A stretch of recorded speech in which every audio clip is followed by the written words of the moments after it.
Welcome. Welcome to another stream. It's Friday. And yeah, so you've probably all seen it. You probably heard it. It wasn't really too difficult to miss, I think. I want to have a little chat about what happened around the release of Minimal Audio's current synth. The synth is named Current. In case you missed it. Yeah, let's get into it. I want to have a look at it today. But also first want to have a little bit of a chat about what happened for anybody who missed it, I guess. Welcome. Hope you're doing good. Let's switch. Okay. So, well, for anybody who missed it, I think it's let's just quickly go over it. Minimal Audio had been working on a synth. And they released it, and there was a whole lot of negative backlash on, well, basically everywhere, mostly Twitter, but also on their YouTube channel, and like basically everywhere where they posted about it. The main reason for it being that it was a subscription-only synth, and nobody seemed to like that. Well, logically, like I don't like it either. But the thing was that nobody was told. Nobody knew. Like, I was contacted by Minimal Audio, what was it, 2 weeks before the launch, I think it was. So I came into the whole, like, beta version pretty late. So, honestly, I don't really have the same, sort of, like, experiences as some other people had, who got on board a lot earlier. So I don't have the same, sort of, like, how should I say it? I don't have the same thing to say necessarily as a lot of other people said. Like I got into it, like I said, 2 weeks before the launch. They asked me if I was interested to do a video. When they first released Rift, which was their first plugin, I believe, if I remember correctly, I did a video for them, and they really enjoyed or liked that video, so they wanted me to do a video on Current. And they asked me if I wanted to do a video. I basically told them, sorry, I'm way too busy right now. I was like way too busy with work the past week, so I said I'm not going to be able to have a video out on launch day, but I could do a stream, the first stream after launch day, and let's do that. So I was actually pretty stoked about the synth as well. I had been playing with it in like the 2 weeks leading up to the launch, and kind of, you know, having a lot of fun with it, and I really thought, this is a nice synth, and this could be a great sort of like synth, and I think a lot of people will like it. But like I said, I didn't know anything about the pricing either. Let me check what this chat's saying. Is it rent to own? Well, I'm gonna get into it. Don't you worry. We're gonna get into that in just a bit. Would you still test Current on launch if they didn't revert a decision? No, I wouldn't have done that. In fact, if they had told me right off the bat that it was going to be a subscription-only synth, I wouldn't have been interested in making a video or anything about it at all. The thing is, I've been quite vocal in the past about companies going subscription-only, especially companies within like the creative fields, whether that is music or graphic design or photography or any creative field. I don't like it when companies go subscription only. I think there's a place for subscriptions. Like, for instance, like my dad, he works in financial software, which is software for like logistical companies and to do like their financials and to do all the administration for that. Like, those kind of software packages usually are subscription based, but you're also usually dealing with companies, you know, that have a steady stream of income with a lot of clients. So, you know, it's a bit different in that sense. In the creative field, a lot of creative people are already highly underpaid and undervalued for the work that they do. And they have to compete in the creative market with a lot of people that are taking on jobs for a lot less than what they should be doing them for. And that is just a result of how the market has been going for like years now. And you see it everywhere in any creative field, whether it's music or photography or graphic design or any of those fields. Like, it's just that there's always going to be somebody willing to do the job for less. So if you don't take the job or you don't offer it for a cheaper price, then somebody else will take it. So a lot of creatives kind of are forced to take on jobs for a lot less than what they should be getting, and that is a problem.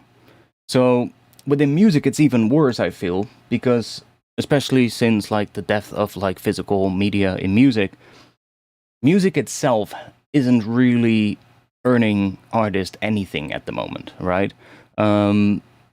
There are exceptions, of course. Like if your song blows up and goes absolutely viral, then yes, you will earn money from it. But how many artists have the luxury to have a track go that viral that they will be able to pay their bills from it?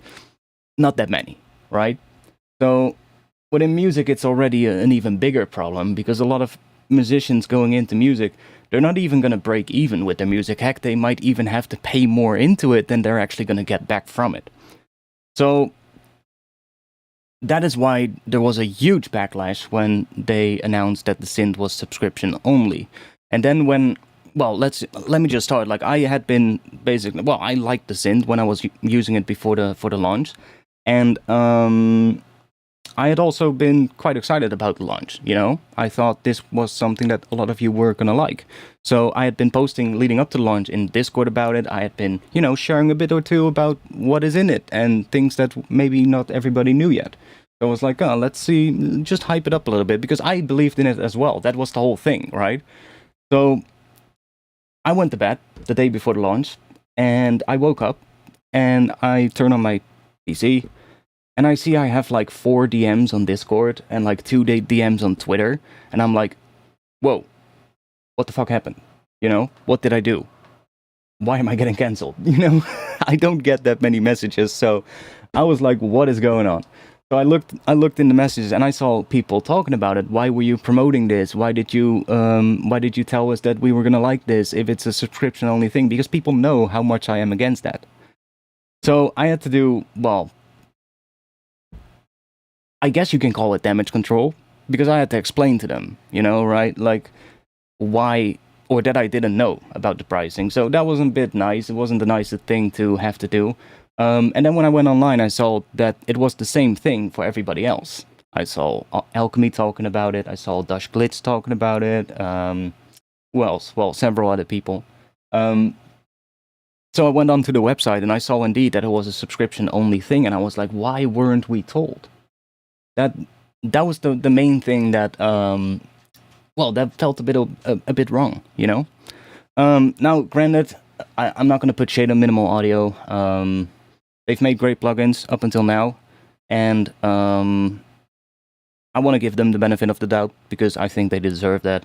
And I want to quickly just go over it. Well, I mean, you can imagine, right? Like I don't get messages that often, and if I do, then it's usually just 1 or 2. But having like 6 messages when you wake up, you're like, whoa, what's going on? But yeah, no, it's okay, you know.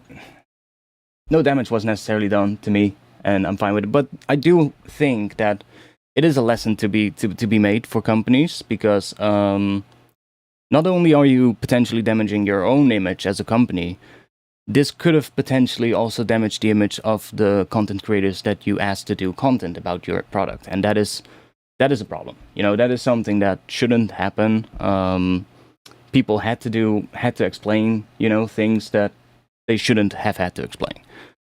Plus, I also think that if they had been transparent about it right from the get-go, a lot of us would have told them before the launch, this is not a good idea, and it probably could have been prevented. So that's my whole take on it. Now, Minimal Audio well, I think they got a little bit overwhelmed with it on launch day. Understandable. They worked on this synth for a really long time. I know that. And to then launch it and then see that it's getting nothing but negative backlash, that's obviously not going to be nice. Minimal Audio isn't a big team. They're a pretty small company. And I can imagine that if you've worked on it for such a long time and you've had this vision of this is how it's going to look like and this is how it's going to work, even though they completely missed the mark with that, I can imagine that, you know, was quite messed up for them. I do think, though, they could have seen it coming. Let's be honest, the whole thing with Bitwig that happened, Waves, obviously, And even further back, like if we go back to like Adobe, for instance, like Adobe and like the graphic, I have a graphic design background. I studied graphic design, and during my time when I was studying, Adobe went subscriptions, and before that, Adobe was the standard in like the creative graphic design field for basically everything, and they still are to this day. Like they still are somewhat the standard, but ever since they went full subscription, a lot of people left Adobe and went on to their competitors, and since then that has actually opened up the market to their competitors, and now they, well, do really have to compete for that position. So I don't think it was the best choice for them either. And Bitwig had the same thing. Bitwig had something similar where they, I'm not too necessarily up to date with that one because I don't use Bitwig, but they were releasing something, and I believe that was subscription as well or something like that. Just as well, like people didn't like it, the customers didn't like it, and they had to backtrack. So I do think they could have seen it coming, but whatever, it happened.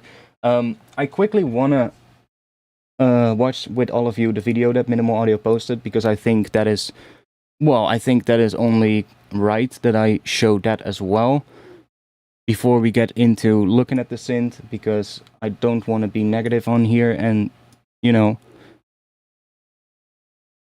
not address that as well. So, they did address it. They eventually acknowledged that this was a huge mistake, and that they were going to do it right. So yesterday they posted a video, and it's only 4 minutes, so let's just have a little look at that, I guess. Hey everybody, this is Jake from Minimal Audio, and I'm here, of course, to correct for what happened yesterday with our release of Current. So Current is our new flagship synthesizer. It also contains integration to a growing suite of effect plugins, as well as a cloud-connected content platform where you can download, not only presets, but as well as wavetables and samples directly inside of the instrument. Yeah, so there were a lot of things that went wrong with the release of Current. Definitely poor communication from us to our creator community. Definitely poor communication to our customers, and honestly, just a poor decision on pricing with regards to what our intention with Current is. So our goal with Current is really to build this constantly evolving, vastly improving synthesis ecosystem over time. And we wanted to make sure everybody experienced what our vision for that product is. But obviously, after everybody's feedback, we realized that it doesn't make sense when, if you want to leave the system, you lose access to all that stuff after being on. I'll get into that in just a bit, Bricks, about it's going to have to be Faceplant. I don't agree. I think it's not necessarily fair to compare it to Faceplant, but I'll get into that in just a bit. For such a long period of time. All right, so here's what we're thinking, and this is what we would like to get your feedback on, because we are going to relaunch Current. Obviously, everyone's in free trial right now. No one has spent $1 on Current. By the time the free trial is finished, we will have a perpetual option of Current up on the website. That's $200, one-time purchase without the cloud integration. Now, the subscription, we're killing the subscription. No more subscription. We'll assign a value to every single thing in the stream, all of the standalone effects plugins, everything. Just to quickly elaborate on that, the stream is basically what that subscription model was going to entail. They already have it on their website right now, which is actually a subscription model that they've been creating already, but it's more like aimed at preset, or aimed at like samples. So it's more like kind of like a spliced kind of thing that they've been building. Minimal Audio also makes sample packs, and those have been available through that new thing called the stream. And the whole idea was to have that integrated in the new Synth Current, and you would get a subscription for it, and then they would keep updating the stream, which is that platform with like extra sounds and presets and wavetables that you can then download inside of the synth when you're working with it. So, like, that is also what I was told during the weeks leading up to the launch. And in theory, I think it's a good idea, minus the subscription. I think it's a great idea to have a synth that incorporates a library that is synced to the cloud, where they can add more content that they create to keep inspiring people that use their products. I think that is a good thing to do. It could be very helpful. It's not necessarily something that people that do very in-depth sound design would need, because obviously they can create their own wavetables, they can create their own sounds and put those in the synth. It's not going to be something that you necessarily need, but it is something that can really help you to get, inspiration. And I think that that is always nice. But having it behind a subscription, well, honestly, I don't necessarily think even that is a problem. Like the library of extra sort of like synths or extra sort of like wavetables and extra sounds, having that behind a subscription, I don't even think that that is necessarily an issue. The issue was that the synth was only available with a subscription. That you couldn't get the synth without the subscription. That if you wanted to use the synth, you had to pay for the subscription. That was the issue, what everybody got so mad about. Now, granted, they're now pulling the subscription altogether. I think it's a fair move. I think, in general, it's better to just have a rent-to-own system, which they're now going to be setting up. I think that's just a lot better. But let's just quickly watch the second half of this. When you sign up for Current, you will be signing up for an all-access RTO program. So RTO is rent-to-own, on obviously. The RTO system, you get unlimited access to everything inside of Current and all of the effects inside of Current as standalone plugins as well. Just everything that we have to offer. Now, every year that you're on... Yeah, exactly, Johnny. That's what I have an issue with subscriptions as well. Like, for instance, I have a good amount of plugins that I use quite regularly. If all of those plugins would go subscriptions, I'm going to be probably looking at $1,000 or a couple of $1,000s a month in subscriptions alone. That's the issue. It starts with one company. If they succeed, the other ones in the market are going to look at that and think, hey, it worked for them. Maybe we should do it too. And before you know it, within a couple of years, all your plugins are subscription-based and you're paying a lot more than what you were initially paying. That's a problem, and we shouldn't want that as consumers, and we shouldn't, let companies do that. So I think it's good that the community really spoke up about it, because it's not a good thing. But like I said, I don't necessarily think subscriptions are bad in every sense.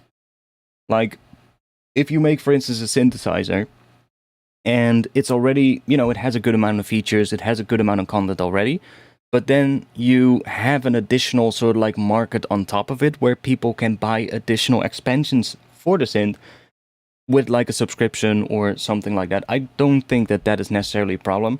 There are companies that do similar things like that. I think Arturia does some stuff like that. For like their synths, where you can download like additional packs from like their store. I'm not sure if those are subscription based or if you just pay for the individual packs. I think you pay for the individual packs, but they might also have a subscription, so I'm not entirely sure about that. But the whole point of for the companies that did these things where it worked, they often did not went subscription only, and that is the key factor.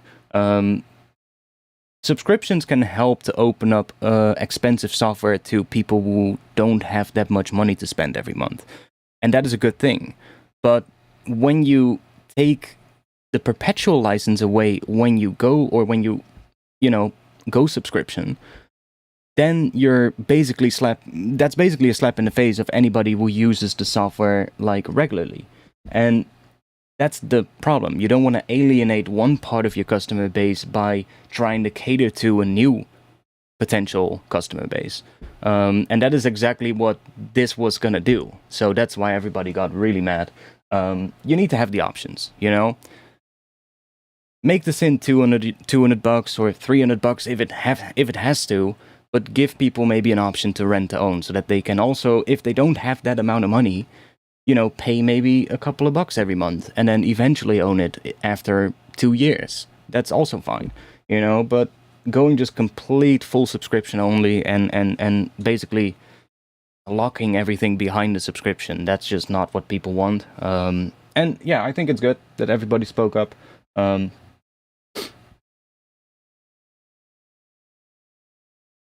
But basically, yeah, on the RTO let's just finish plan, this because you get every I want to dollar get you into the spend on the synth. RTO plan back in the form of store credit to unlock any perpetual licenses of anything. Oh yeah, you're one interested thing in about keeping. that, I'm not sure if Minimal Audio will be watching this, but they were telling about something that every year you're gonna get credits that you can then, when you leave the subscription, or I shouldn't say subscription, when you leave the rent-to-own thing, you can then use those credits to basically get some of the products that you really liked from the rent-to-own thing, and then you can just leave the whole rent-to-own thing altogether and take those plugins with you.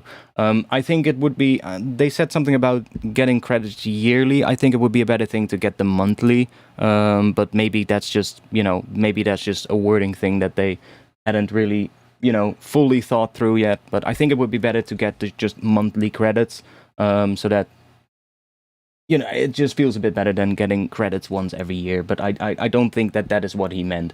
But I think in general it's a good thing. Once you cancel the RTO option. Now, we think this is great because it still allows everybody to experience the kind of expansive vision we have for Current.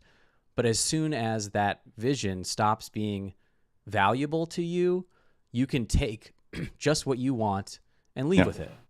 And it's great for us too, because it means that we need to continue to add so much value above and beyond that you want to stay on the RTO plan. I'm glad. So you can continue to use everything. I'm glad that he said that, because that is, I think, also a really strong point. They will have to spend time and making sure that the rent-to-own plan is also interesting enough for people to stay on, which will hopefully also, in the end, be better for the customers because they will get more things and better products. That's just how it is, right? If a company gets a particular amount of money every single month, just because they have a subscription, it doesn't really incentivize them to have to make the products, well, really put a lot of effort into the products. I feel like, I feel like it's easier to get people on a subscription than for people to, how do you say it? For people to cancel their subscription.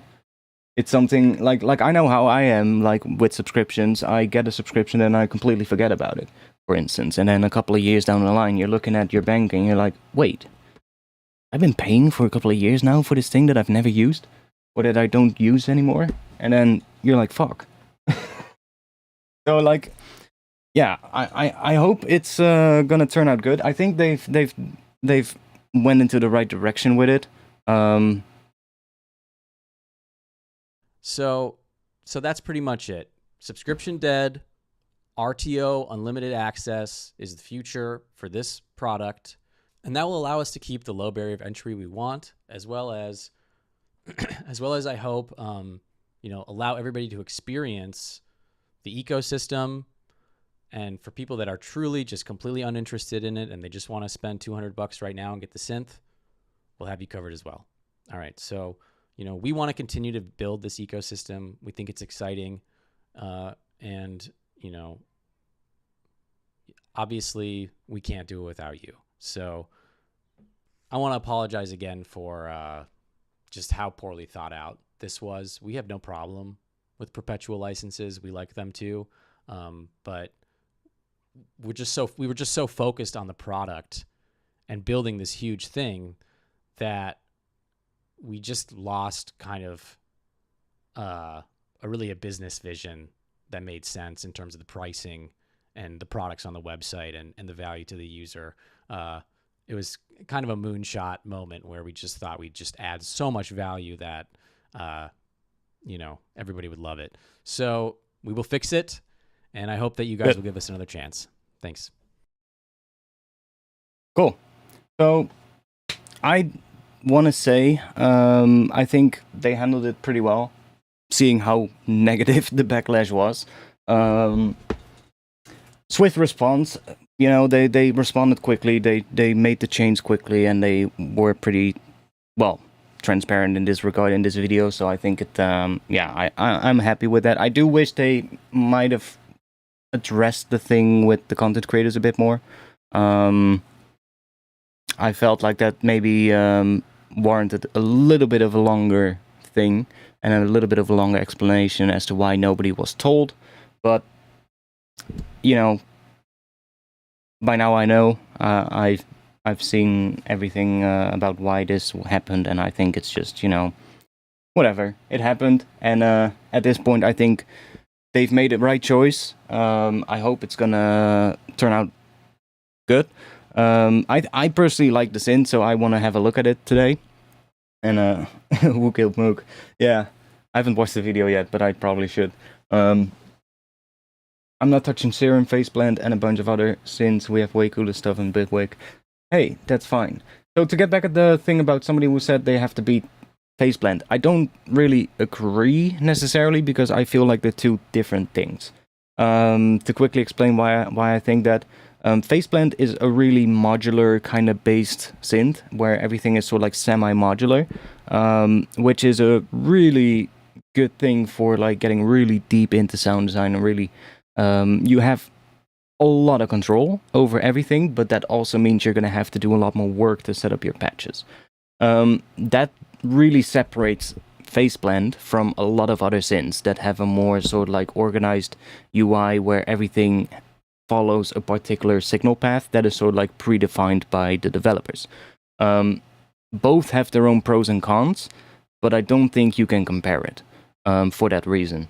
So I don't think this will have to compete necessarily with Faceblend. I think it will a lot more compete with stuff like Serum, Vital, Pigments, and those kind of synths. That's what kind of more is sort of like the market this synth is in. It's not necessarily... It has overlap with Faceblend, obviously, but Faceblend I usually compare more with something like UVI Falcon, for instance, where you have a really in-depth synth that has a lot of possibilities. Like if you want to do a crazy sound design experiment, Faceblend is probably the way to go. But I personally, when I'm like working on music, most of the time Faceblend is not my first pick for that reason, because everything is so modular and you will have to basically spend a lot more time to set stuff up than when you're working with, like, for instance, Arturia Pigments, which feels a lot more intuitive to work with right out of the box, because it's just set up in a way for it to be more intuitive, right? So I think that's why it's a little bit different, but yeah, that's just my thought on that. Yeah, I'm glad they changed it quickly as well. I like I said, I imagine it must have been really tough if you've worked on it for 2 years and this was your vision. And I still don't really fully understand how they got to this vision and thought it was going to be a good idea. I would have loved to have been there and heard those meetings. But whatever, you know, stuff like that can happen. But I'm just happy to see that they changed it and that they listened to the community. I think that is that shows that they are, you know, they want the best for their product, but they also want the community to be happy, you know. Granted, I do agree that if they hadn't done the change, this probably would have cost them customers, so it's only logical that they made the change. I don't think they really could have done anything else, seeing how negative the backlash was. Now, talking about that though, I also want to say one thing quickly, because I've been following everything on Twitter and all the other places as well, and I just quickly want to say that some people are absolute fucking assholes. Let me just state that real quick. Some people in those negative comments, like most people, granted, most people were really just giving negative feedback in a respectable way, but some people were literally throwing shade and throwing like threats, and like I've seen some fucking nasty stuff being sent to them as well. To the people who did that, you're absolute fucking assholes. Let me just say that. They don't deserve that shit. And I fully understand that must have been pretty difficult for them as a company.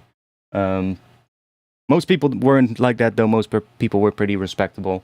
So good job to those. Let's enough with that. Let's have a little look at it. So if anybody has like questions about it or anything, then let me know, and let's just see what this synth can do. So I actually really enjoyed working with it in the weeks leading up to the launch. And I also learned something from this, honestly.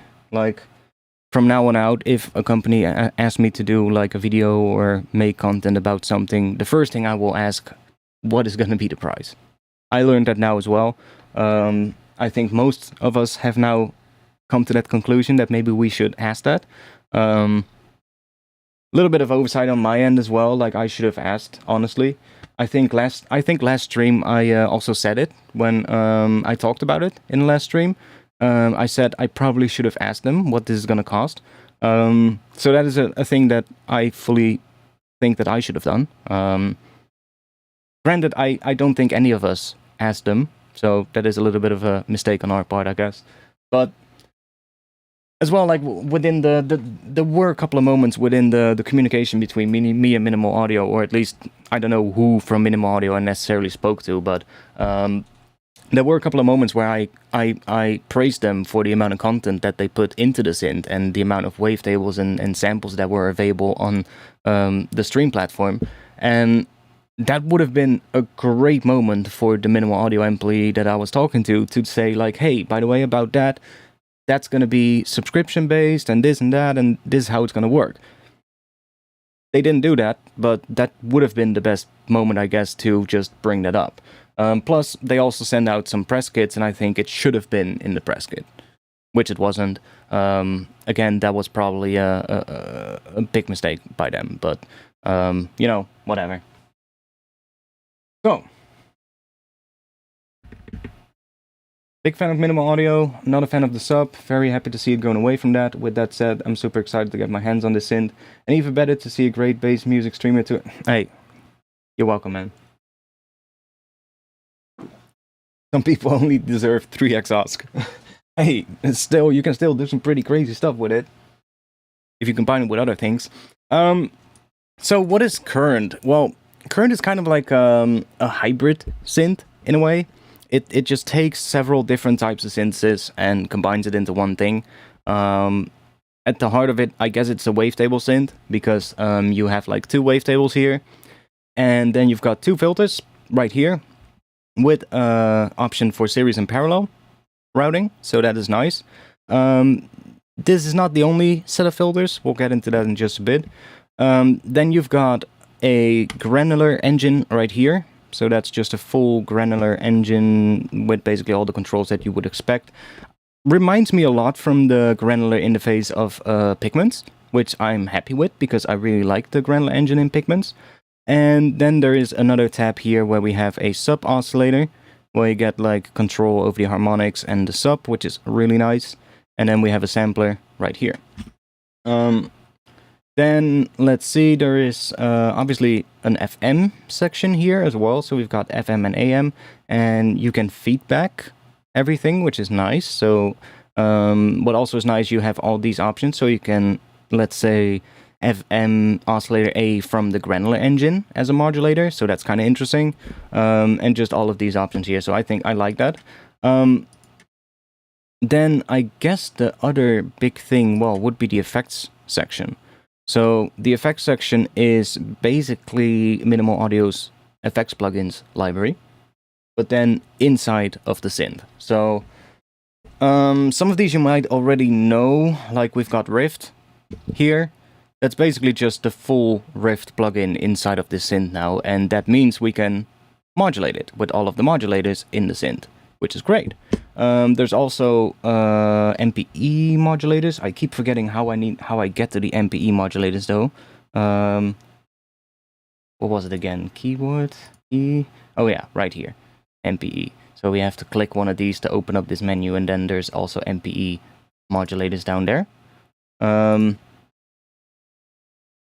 But yeah, that's really nice. So you have all of these different effects. There's also a couple of new ones. And I think we will probably see separate releases for those as well. At least that's my guess, I think. And I think that's what Minimal Audio is also planning to do, is to, in the future, as well, they told me that they're planning to add more generators, so different sort of like I guess, oscillators. I'm not entirely sure what we're gonna get, but maybe like a fully fledged additive engine or something like that is in the works. I don't know what they're gonna add in the future in terms of that, but they've told me that they're planning on adding additional generators and effects as well. So there's probably going to be more effects made in the future, which I guess will also be released as separate plugins then, and then you can also use them inside of the synth, which I think is a really interesting way of doing it. Does remind me from Kilohertz, because that's kind of what Kilohertz does as well. Somebody in the Discord also said that earlier, like they need something like multipass. Again, that I don't think they necessarily need, because of how different this is set up than, for instance, Kilohertz stuff. The reason for the Kilohertz multipass and snap peep thing, and why that works so well, in my opinion, is because a lot of the Kilohertz effects are, at the core of it, really simple, basic effects, right? They only do one specific little thing, and they do that just really well. They become really powerful because of multipass and snap peep, and the ability to combine these very basic effects into chains that do a really interesting thing. A lot of these effects are a lot more fleshed out. They have a lot more features, they're a lot more in-depth right off the bat, so I don't think it necessarily needs something like a multipass. Especially because a lot of these effects already have like multiband splitting in it, right? So it's different, of course, than what multipass would do, but I don't think that it necessarily needs it. I do think having these effects in here is a really nice addition, especially because you will now be able to modulate them. Yeah, so modulators, pretty standard as well. We've got just your envelopes, LFOs, and curves, which is basically just LFOs that you can move this, and you can just add points and create your own shapes. Regular LFOs are also pretty interesting, actually. There's a randomize feature, and then it just randomizes the LFO every time it loops, which is quite nice. So you can do some pretty cool randomization in here. The envelopes are, well, yeah, I don't really have to explain much about that, I guess. Just an envelope. And then there's an audio envelope follower as well, so you just can have that listen to the incoming audio and basically map that to stuff, which I really like. And the great thing as well is that you're not necessarily bound to what these are. You can change each one of these into any of these options. So you can just say, I need only one envelope, and the rest is just all going to be LFOs or envelope followers, or... Oh, hey, that's a little weird. Okay. That might have still been a bug. That window didn't pop up properly, but now it does. Okay, so, like I said, there's still a couple of bugs as well, maybe. But we'll... if I find them during the stream, I'll make sure to send them over to Minimal Audio. So far, like leading up to the launch, I found a couple of bugs already, and they ironed them out within a day. So, yeah, I'm pretty confident then that if I find something during the stream that doesn't work how it's supposed, that they'll fix it. What kind of filters it has in the main filter section? Let's go to the filters. It basically has all the filters that you might have known from Rift. So the filter section in Rift is basically what we have here as well. So you've got your regular filters, you've got the morphing filters that we know from Rift. I think these are just the same ones if I look at it right now. Might have been a couple of extra ones here though. Not sure if these are in Rift.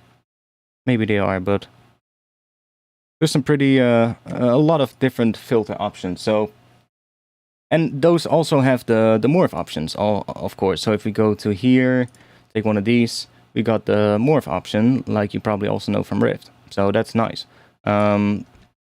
There's also additional filters though. Like for instance, if we are on the oscillator, there are additional filters right here. So you've got an additional sort of like low pass filter on the, or a different filter on the oscillator level as well, which I think is quite interesting to have, because sometimes you might want to take off some high harmonics from the saw wave, for instance, and you can just do that like that before it runs into the filter. So that's quite a nice addition. Now these are just your warp modes, and I hope you can still hear me properly because it's been raining really hard here today.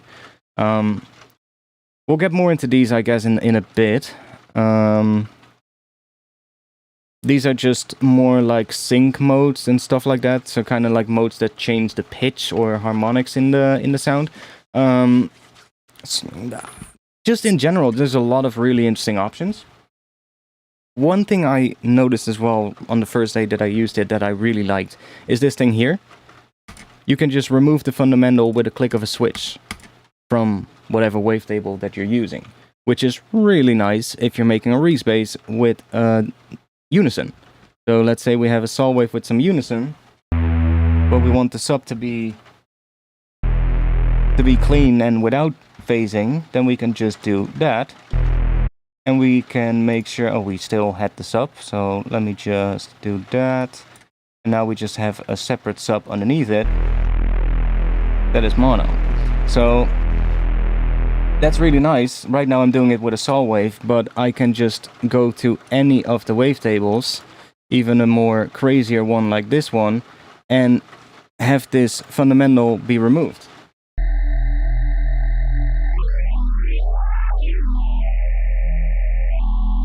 Right, so that's quite interesting.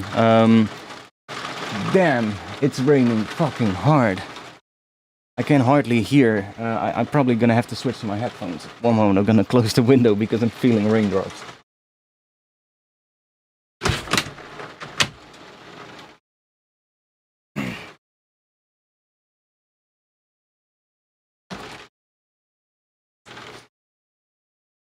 Okay, let's switch to that for now because I can't really hear much. It's rained, yeah. It's raining really bad out here today. I was walking to the supermarket earlier, and the street was just like water. The drainage is not really keeping up at the moment. There were like gigantic pools of like water everywhere. I was like, oh, I think it's rained pretty hard. But now it's a little bit less nice because it's getting a bit loud. No, just autumn has finally started. Basically, just standard Dutch autumn weather. This is pretty normal for Dutch autumns. Yeah, I really like this feature. It's something I used to do in Serum quite often, where I would go into the wavetable and remove the fundamental so that I could use it for like a wide res, but then have like a clean sub. It's nice to just have a button for it, you know, just have that. I think it's a nice thing to do. And now, of course, the rain has stopped. Of course. Anyways, what else should we talk? Somebody said there's no filter here. Yeah, there's no filter on the envelope follower. I do think it would be nice to maybe have that in there. Could be something that they could add. That's a good idea, actually. I think it would be nice. I'm not necessarily sure. Well, I think, yeah, it just listens to the incoming amplitude, or the amplitude of the sound, I guess. So then it would be nice, yeah. Let's say you have a sound with sub, but you want it to only respond to the higher frequencies, then you could just high pass it, and then that could work. So yeah, that would be something that I could definitely see them adding in the future. There's definitely space here. They can probably remove these little bars and move these knobs a bit closer together, and then there's probably space for one more knob there. So yeah, definitely more room there. And if not, they can make this window bigger and this window smaller, so plenty of space there. Yeah, that's the thing. It's a VST, it's a synth that has a lot of options and a lot of possibilities. I do think there's definitely things that can be improved. There's no modulation matrix, so that is something that I would like to see. Some kind of a modulation matrix where you have like a nice overview of everything that's being modulated. Because that is not something that it has. So, you know, that would probably be something that is good to have. That would also probably, talking about modulation, there are certain things that you cannot modulate. Now, that is the thing in a lot of synths. Like, a lot of synths don't allow you to modulate everything. But There are a couple of crucial things that you cannot modulate, like for instance the pitch things here at the top, like the octave and the semitones. You cannot modulate those. Now there is a pitch knob here, which you can modulate, but it would be nice to be able to modulate these as well. Just a little extra thing. Same, I don't think that you can modulate the phase either. No. See, so the phase can also not be modulated. That is something that I would like to see added as a feature in the future, because I do think that those things are really helpful to have. But, you know, that's just some of the limitations that I think that they can definitely improve on, seeing how they have been thinking about making the synth better. Oh, damn. Thunderstorm. That's why it's raining hard. Oh, that's really close. I saw a huge flash and a loud bang afterwards. No, it's definitely rain. The eyes is distracted by the macro in the left. What do you mean? This thing? These things? I don't really find them too distracting. One thing I do have to say before we get into some sounds. I love the color scheme and how well it blends in with my Ableton theme. Or is it just me? Like, it's literally the same fucking color.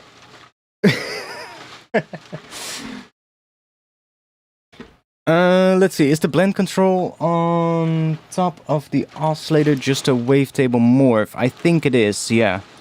I think it is.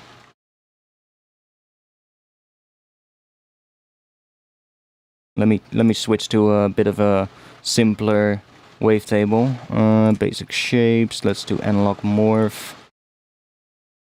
Yeah. So the blend is indeed just turning off the morph between the different shapes. And the fade thing is also interesting.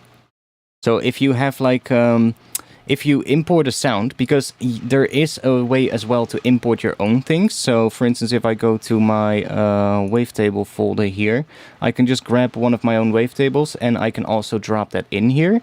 So you've got the option, if it's already a wavetable that you made another synth, you would use this. If it's like a more synth-based kind of sound, then you would use this. If it's more of like a real-world instrument, you would use this. If it's a sound that has a lot of like pitch movement, you would use that one. This, what I'm dragging in now, is a wavetable, so I would choose this. And then we have this wavetable that I made in Serum. So it has the option for that. That fade thing is helpful if you would drag in a sound. So let's say we have, let's see, do I have a sound? Bass, maybe? We have some kind of a... sure. Let's see how it does. Let's do Synth. You can use pitch mode and provide the samples node. Oh, okay. Oh, that's nice, maybe. With pitch. And then we can say that is a D sharp 0. Import. Oh, that's nice. I hadn't even tried that. That's nice, that it gives you the option to import to tell it what pitch it is. But like I said, like for instance, now these edges here might not fully align every single moment. That's where this fade thing can come in handy. You can just sort of like fade in and out the edges of the imported wavetable, of the cycle, and that way you won't get any clicks. If there are like, for instance, if this one just is sort of like here and on this side it's like right here, you would get a click every time it loops, right? So that fade is going to help you to prevent that. Random is just your phase, so that's just random phase. And this obviously is the phase itself. Yeah, unison down there. Pretty standard unison. I don't think that there's like different unison modes. Maybe there are, but I don't think there are. Would be nice to maybe see some modes if there aren't.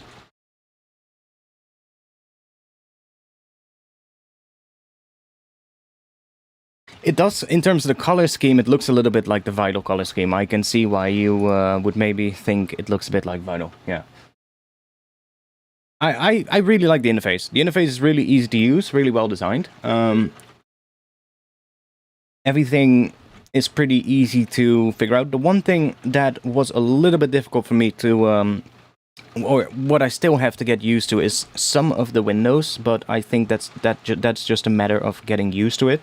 Like when you click, for instance, on one of here, you get that window opening up, but then that hides, obviously, some of the other stuff, and then you have to get back to it using the X knob right there. Same thing if you want to get into any of these MPE things, for instance, here, or any of these modulators, you click on it, and then you are able to reach the MPE stuff. That's just a little bit of things I had to get used to. There's also a chord generator down here. So this will allow you to basically even set this to, I believe, a scale. Or like generate chords for you, which is nice. So I don't necessarily use that kind of stuff a lot, but it's nice to have it in there. A lot of people probably use this a lot more than I would do. I don't really use a lot of these kind of things, but, well, whatever. There's also an arpeggiator, though. So we got an arpeggiator bit built in here as well. That's nice. I like that. Not sure if we can lock it to a scale, but maybe in combination with that chord thing we can. As I said, I haven't really checked these two things out that much, so I don't really have much to say about that. Oh, I think the chord locking thing is here, by the way. Yeah. Right here we have the ability to lock the entire synth to a scale, and we can set the root note as well, so that's nice to have. How are the envelopes? Are they tight? They are, but I do have one thing. Maybe they already fixed it. I didn't send it to them, but I can imagine that maybe other people have sent that. Let's see. Do I have a preset? I do. Open one of the presets that I made. Here we have a kick drum. So I do think that they want to make the speed of the LFOs a little bit quicker. It goes only up to 40 Hertz, which for most LFOs is pretty good, but I would like to maybe see this be able to go up to like 80 or 100 Hertz, because when you're designing drums and getting into like designing the transient of drums, you're gonna get in such quick speeds that maybe having a bit more of a higher range on this as a possibility would be nice to have. You can see I had to, for this transient, really get really close to this first point to make that transient. So having maybe this go up to twice as high would at least make this point be somewhere around here. So that would give us a little bit more control. Not that big of a deal, because honestly, I could still do the thing like this. Sounds like a pretty reasonable kick. What I do like for this as well, for instance, like this kick, I can play anywhere on the keyboard, and it's going to be the same pitch, because we can lock it to a specific pitch. So if you're making drums, for instance, you can, let's say, lock them to whatever pitch they sound good at. So that's nice to have. You don't have to do it. You can also set the tuning, obviously, to key, and then we can play any key. But that's just a sort of like nice thing to have as well, because sometimes, you know, this kick drum, for instance, just sounds best on the key of F. And then if you want a different key, you can obviously still change the note right here.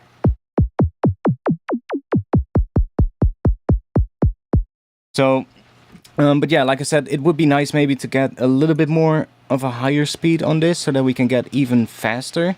Because, yeah, when you're doing the transient, it does tend to get like that. But, you know, I have the same thing in Serum, and Serum has the ability to go up to 100 Hertz. So even in Serum, I sometimes have to make this thing really close together for like when I'm adding like a click to a kick drum, or like adding some like information into the transient. So it's not that big of a deal. But like, I'm also not necessarily using the envelope here. I'm using the curve, because I like using the curve more for when I'm doing drums. Let's check real quick what the speed would be on the envelope. So let's just make a initialize patch. Some of the most fun I've had is modulating something with an LFO at audio rate speed. That's very neat feature to have. Yeah, I agree. That's nice. Having worked with Serum and Vital, how easy is it to draw shapes in the curves? It's a little bit different than how Serum handles it, but if you are familiar with the curves in, for instance, Output Portal, then this would feel pretty similar. They have that thing where you can do this kind of stuff, which is quite interesting.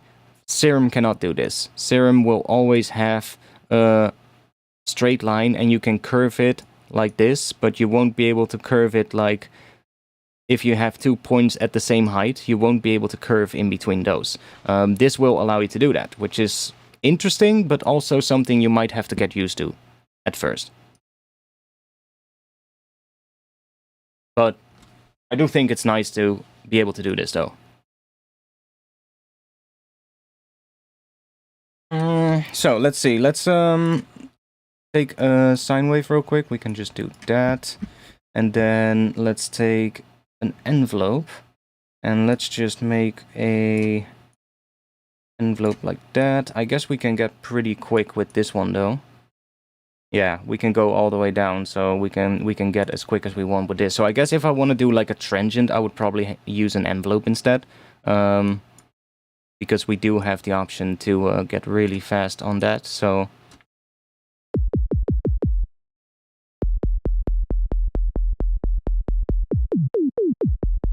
yeah, that's pretty quick. I do. Oh, yeah, okay. That's why. The range here is bigger than this half of this range of this knob, so if you go all the way up, you're gonna get that, where it just sticks on the high note for a little bit, but that's just because the range is obviously the full range of that knob. So yeah, that's, I guess, something that you would just have to get used to. I do like that it locks to 48 when we get to there. I think it locks at least. Maybe it doesn't. Maybe it just... If it doesn't, then minimal audio, if you're watching, Pigments does this when you assign a modulation and you reach the max sort of like point. It will actually sort of like lock there for just a bit, and then if you keep dragging up, it will actually allow you to still increase the range, but it will sort of like lock at that maximum value for just a bit, so that you can basically just really precisely just make that range hit the exact top of what the range is. And I don't think that this is doing that. Or is it? I'm looking at this thing right here, and I think it is. Yeah, it is. Or it's just getting slow, really slow there. Yeah, I think around that max range, it just suddenly becomes like you get more fine control. That's what it looks like.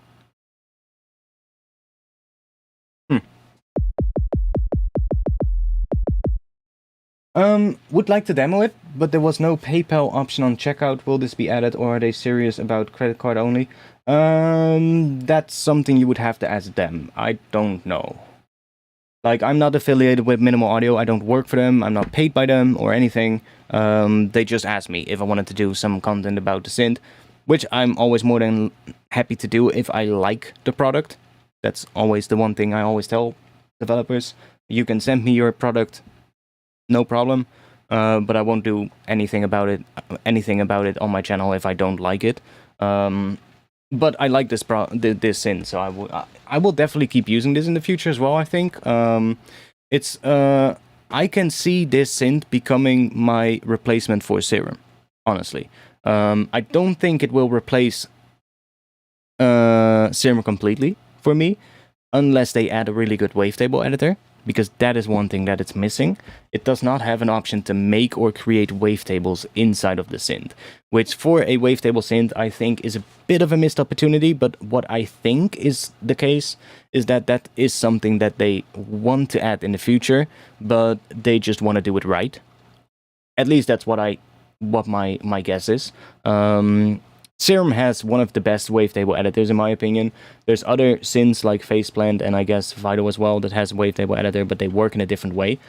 I think the Serum one is the best because it has the most in-depth controls over like really precisely changing and editing the wavetables. So when I make wavetables for any other synth, like the wavetables that were included with the launch of Pigments 3.5, I made those in Serum because it just has the most options for me to make the perfect wavetable. So if they want to create like a wavetable editor in here, they will have to do it really right, if you get what I mean. So I would rather see them just, do that later and spend a lot of time on it than just quickly implementing a wavetable editor.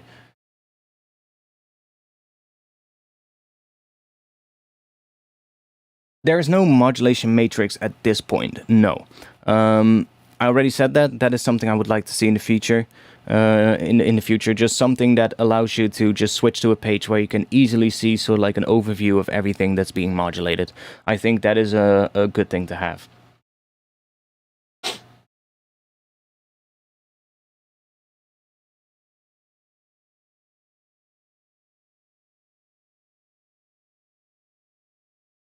Your advice is to stay and choose just one VST in many years? Well, I think it's always good to just get one particular plugin that you really like and then just learn it inside out. You and Nesco both streaming? Oh, is Nesco streaming as well? Damn it, Nesco. No, it's fine. Is he also streaming about Current? I saw Alchemy was also... did Alchemy also go live before I went streaming? I think he did, or he posted a video. I mean, it's to be expected, But hey, it's my regular stream day, so... I've been doing this on Friday for years, so don't come at me. My day. Yes. Elk as well, yeah, I knew it.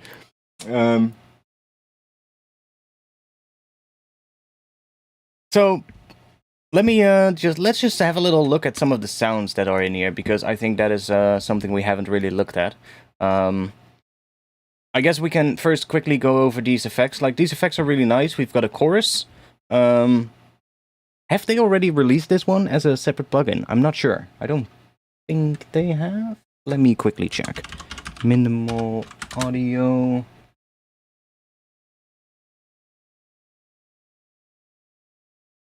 Where? Current, fuse compressor, cluster delay, with rift. No, okay, so this one is not out as a separate plugin yet, which I assume they will release as a separate plugin at some point.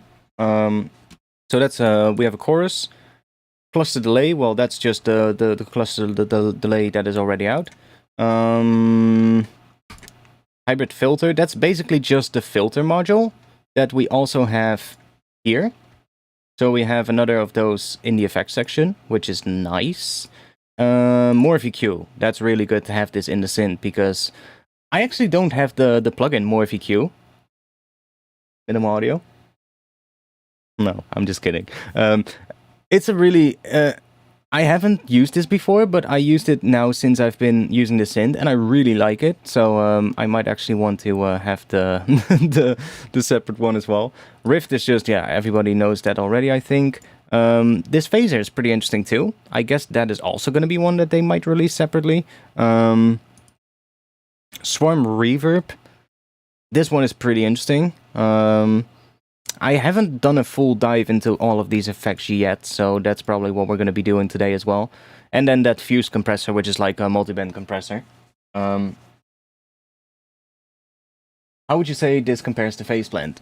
Yeah, well, just go back in the stream. I already talked about it, but I don't think it's necessarily comparable. I think it's a different kind of synth. Quick recap on that, I guess. TLDR. Faceplant is a really modular-based synthesizer, which allows you to get, well, you get basically unlimited control, almost, about everything, whereas Current is a synthesizer that has a lot more of a pre-set up sort of like signal path. you do get like a lot of options, and it is very in-depth, but the signal flow within the synth is pretty much pre-set up already in terms of like, you've got your oscillators, your filter section after that, your effect section after that, and that's basically how it's set up, right? You do have some routing options here and there, but a lot less than you would, for instance, have in Faceblend. So I think for that reason, it's not necessarily comparable. So it is sort of done like a watered-down Vital. I think this is actually better than Vital because it has more features. Vital does not have a granular engine. This has a fully granular engine. This has a full, or like a sampler engine as well. I think it has more things than Vital can do. Not to throw shade at Vital, because Vital is a great synth, especially for the fact that it's free. But I think this brings other things to the table than what Vital necessarily does. I would the closest comparison to this synth, I would say, at the moment, is Arturia Pigments. Okay, so let's go into here. So this is the thing that caused the biggest amount of controversy, I guess. The stream and the subscription. Now, like they said, they're pulling the subscription for this. The idea was that they had this cloud-based system called the stream, where you get access to all of these presets, wavetables in here, and sound sources in here. And you can grab ones that you want from the cloud, and the thing, what their idea was, we're going to put that behind a subscription, and that's how it's going to work. People are going to love this. Obviously, it didn't really work out that way, and people didn't like it, but that was mostly because the synth was locked behind the subscription. I still think that if they had not locked the synth itself behind the subscription and just made this thing in itself subscription-based, it probably would have gotten a completely different response. So yeah, they completely chose now to completely ditch the subscription and make it rent-to-own, which I think is still a better move than a subscription. But I believe that if they had not done like the synth locked behind the subscription, then I think it would have went so much better in terms of the launch. But I think this is an interesting thing though, because like, well, I think that's also the one thing I should probably state. That they overlooked, right? Like the synth itself is really in-depth. You have a lot of options for sound design, so it really caters to people that love doing sound design, right? But this part caters to a completely different market. This caters more to people that are more like preset-based in terms of their workflow, that might not really necessarily get too deep into the sound design and just like browsing through some presets and picking one and maybe tweaking some settings and then calling it a day, which is fine too, right? Everybody is different in how they work. But because this markets to such two different types of producers, I think that is why it also just was destined to fail the way they launched it. Because somebody who loves doing sound design and loves getting really in depth and deep into their patches, probably has no use for this section, or very little, right? Because they don't really need presets or wavetables or sound sources, because they can just add their own or make their own. Whereas somebody who doesn't want to get too depth into sound design, those might be people that are more interested in this cloud-based sort of like platform. So I think that's also why it really failed. Yeah, it just speaks to two different markets, right? And because of the fact that the synth in its entirety was locked behind that subscription thing, is why anybody who would have just been interested in the synthesis part or in the synth part alone would be like, why the hell am I going to have to pay every single month, you know, for subscription for something that I probably will not really use that much? So I'm glad that they pulled that out, and I'm glad that they decided to not go for the subscription now, though, because, yeah, I think we can all understand why. Now, I do think the stuff in here, though, I do think they've done a great job on it. Let's just forget all the things that happened for now. I think that they've really done a great job on some of the presets and some of the sounds. There are some really nice sounds in it right from the bat. Let's just go to some of the ones that I saved already. Let's just do that. Okay. So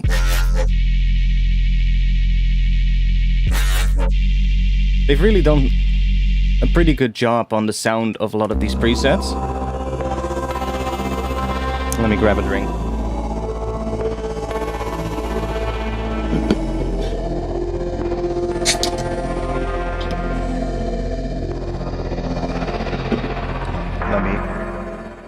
Let me make the stream volume a little bit quieter of Ableton. It was still up. So I think a lot of the presets sound pretty good right off the bat. So that is something that I praised them for as well when I was talking to them back and forth before the launch.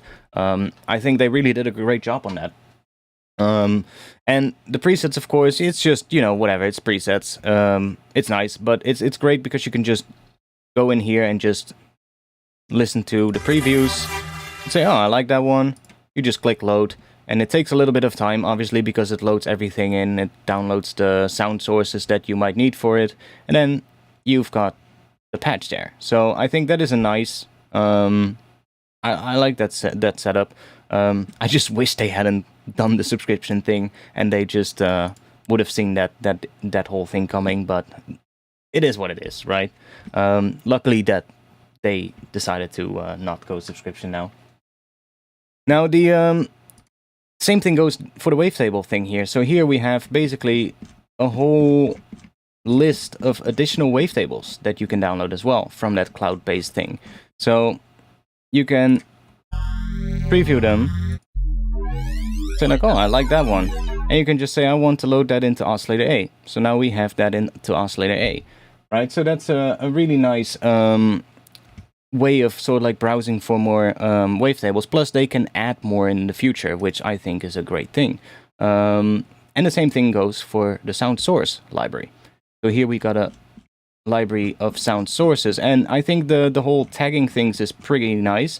Now looking at this, you can already see there's a lot of content, and I really praised them for that, because when I first opened this and I opened this browser, I was like, that's a lot of samples. This is just the one-shot samples here, and that's already 3,263 one-shot samples that are included in this library. And then there's loops as well, there's other things, so there's a lot of samples included. And again, like, some of these sound pretty interesting. There's some pretty interesting sources here, like, let's say, what should we do? Do we have cinematic vocal? What do we got?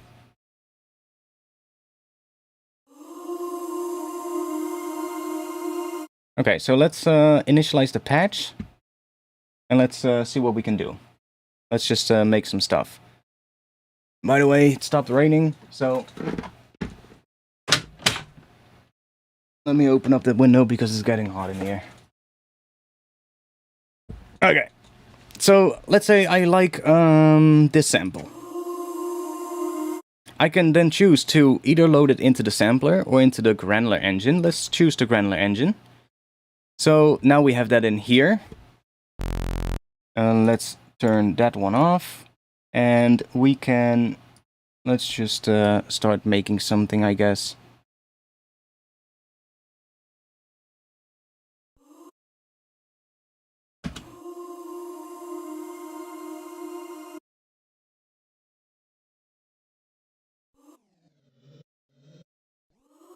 And let's just start one node. Now, I'm a big fan of Granular, so I like that this has a Granular engine. By the start, the Granular engine will just play the sound. But that is because of the fact that it has this scan feature here. So we can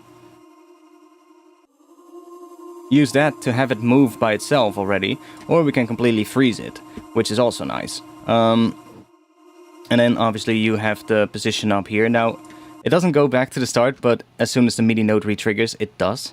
Because obviously that scan thing was moving. So if we put that at 0, it's always gonna stick to whatever position we set here. Now you've got your randomization things here. So all these white bars are to randomize the different things. So we've got a rate here. We can unsync that if we want. can go there. We can make that rate random or not. We've got your size here. So you can get a pretty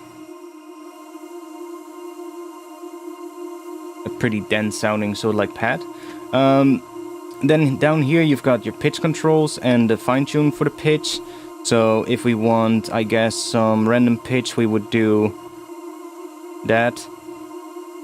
And every grain gets a little bit of a random pitch assigned to it. Double clicking will just reset the value.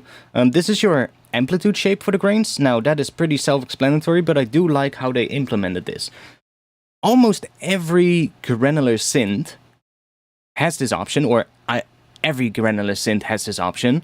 This is basically just the amplitude envelope for the individual grains. So if we really slow this down and bring the size down, you will start hearing every individual grain. And this shape is what is the amplitude envelope of each of those grains.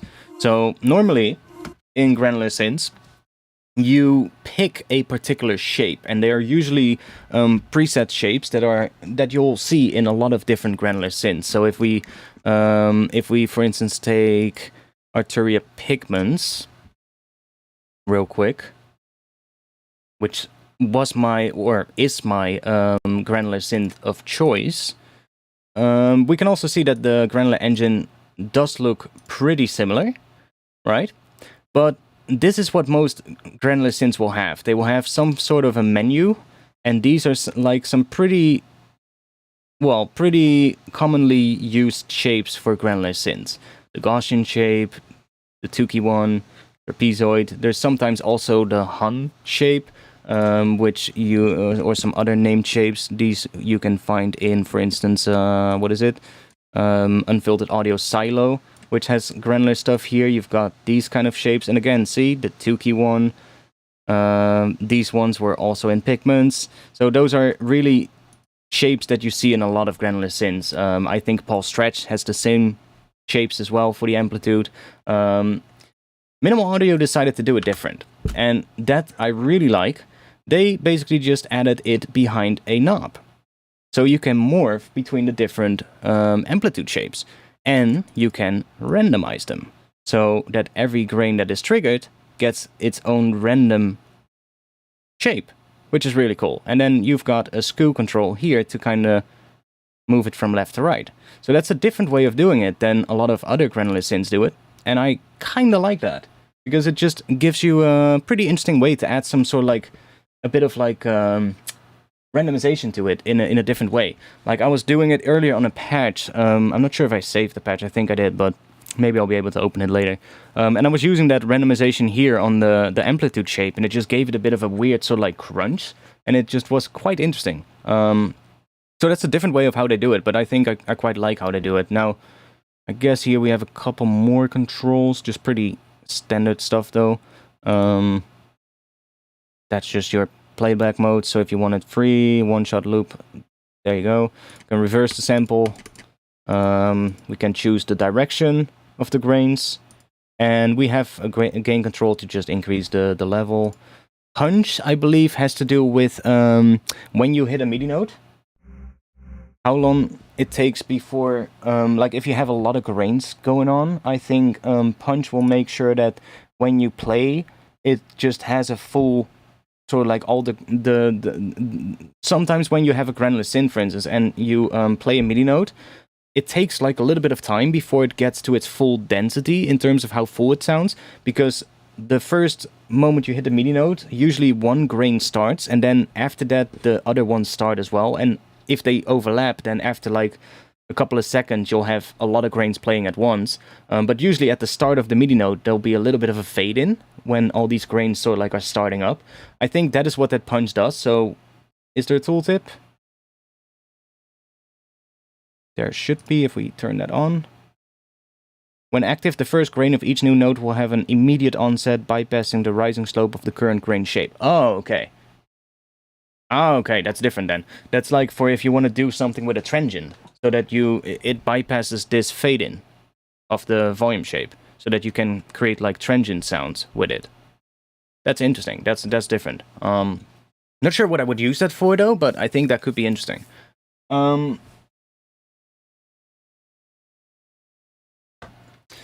Let's see. I had a couple of presets that I made. Was it this one? I think this one was the yeah, see, so I was messing with that.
Gosh, is it just me? I am finding this underwhelming. I love Rift, but maybe I'm missing something.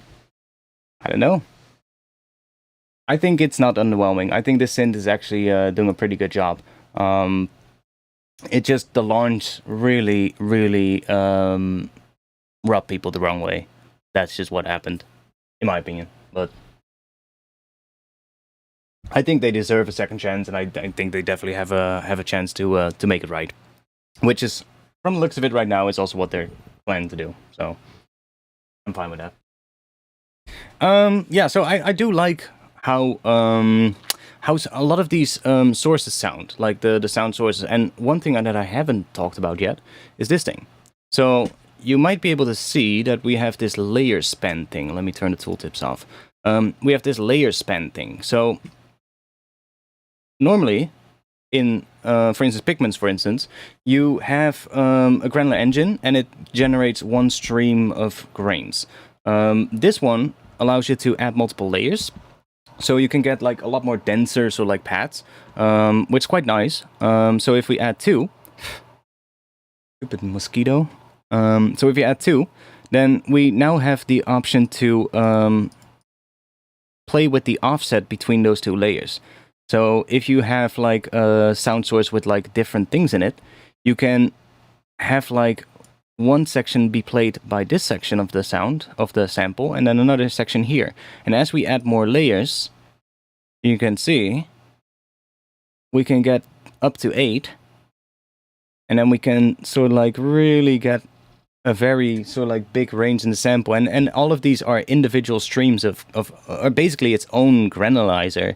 So now we would get like 8 granular engines stacked on one, basically. And that's quite interesting. And then you've got different modes as well for how they're sort of like coming in. So at random, or in waves, or at like when you trigger a MIDI note, they all start at the same time. So that's quite an interesting thing as well. I do think what would be really interesting in the future to have the option to assign different samples to different layers. That would be even more interesting, because then you can really truly get like a multi-stream granular synth going, where you have like basically 8 granular engines, really like 8 granular engines stacked on top of each other, where you can even assign different samples to each one of them. That would be even more insane. But maybe that's too much to ask, you know? It would probably make the synth a lot more CPU intensive. But I don't know, maybe it wouldn't. But because in general, it's just, you know, it's just a different sample. So I don't think it would necessarily add too much of CPU use. I do think that would be really interesting to have, though, like being able to assign different samples to the individual layers, but not necessarily needed. Yeah, like Novum, exactly. Like Novum, I haven't used Novum, but I've seen some of the videos, and that one allows you to do that. There's a couple of more granular synths that aren't really used a lot by music producers. There's a couple of granular synths out there that are really more aimed at like film sound designers. And they're usually really expensive as well. But these types of softwares usually give you control of having up to like 16 or 32 streams of grains. So that means that every one of those is basically an individual granular oscillator that has its own sample and is completely separate of all the other ones, and they're then all stacked up on top of each other. I forgot the other ones. Novum is one of them, but there's a couple of other ones as well. Novum does sort of like try cater to music producers more.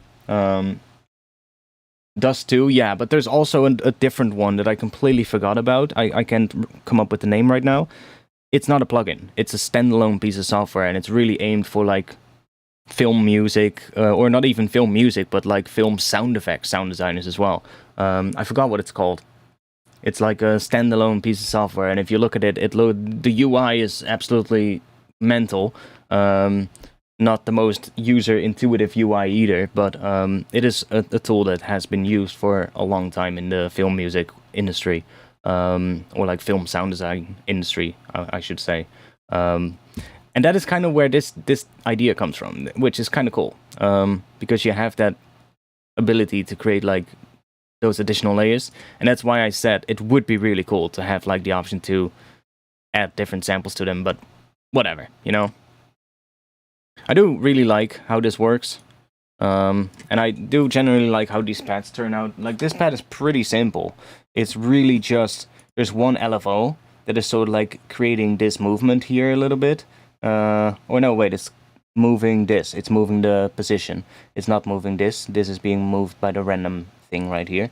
But this is just a 16-note LFO. A 30-second note LFO. That's just moving the position ever so slightly.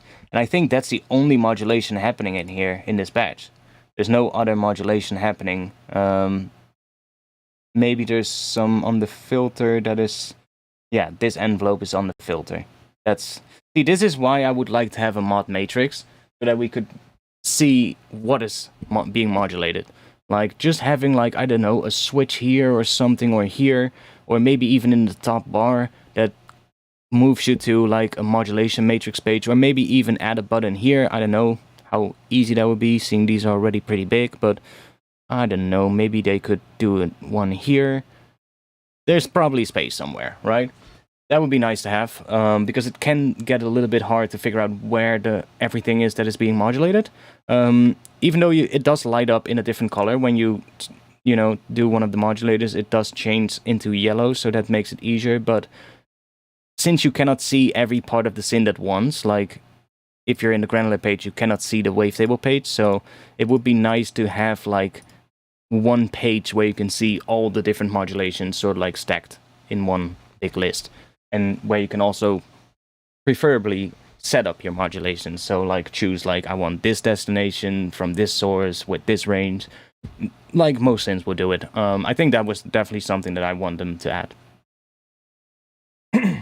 No, it's not Paul Stretch. No, it's not Paul Stretch. I forgot the name. What was it called?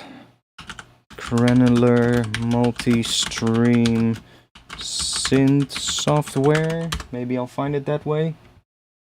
No, it's obviously going to give me all the standard ones.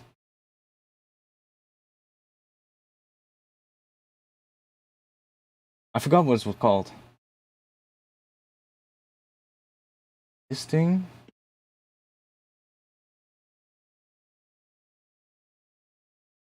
I think I found it.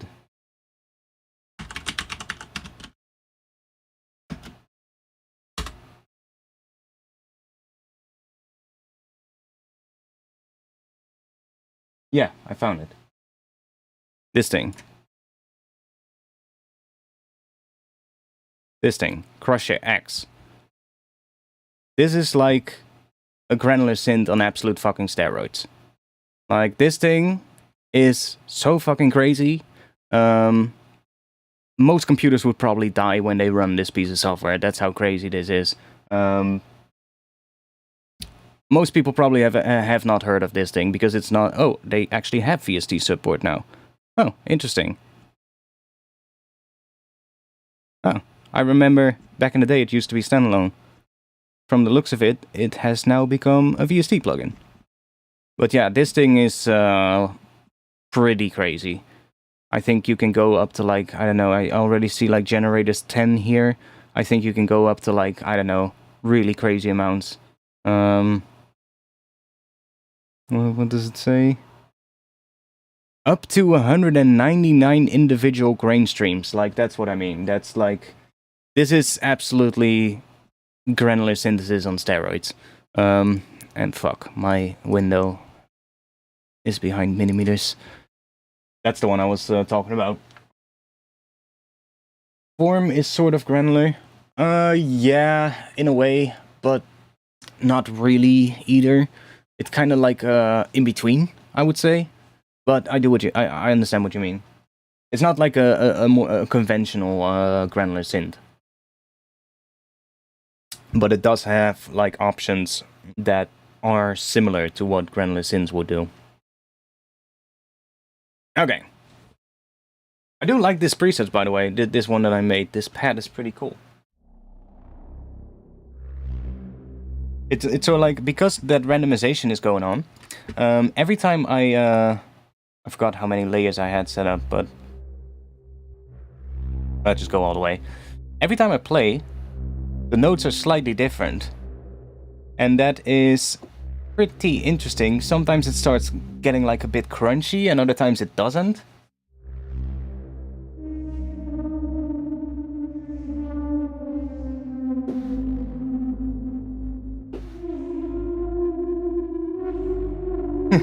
There's also some weird distortion in this patch, which is why it sounds a bit out of tune sometimes. That is because Rift is distorting the notes together pretty heavily. But yeah, it's quite nice. Now, should we just start making something? Let's just start making something. That was enough of a little bit of a overview of it, I think. I think it would be better to just start making something now and see where we can use current. Let's first load up a piano. I want to have a quick little check what we're going to do. What kind of key we're going to use. What do I feel like? Let's load. Reload. Escape. Real quick. Oh. Distant foghorn.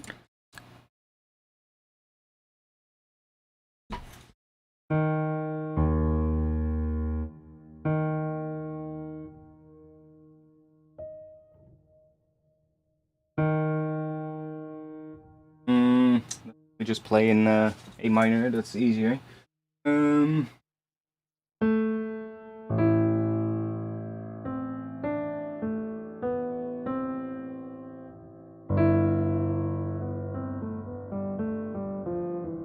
So we could do maybe D minor?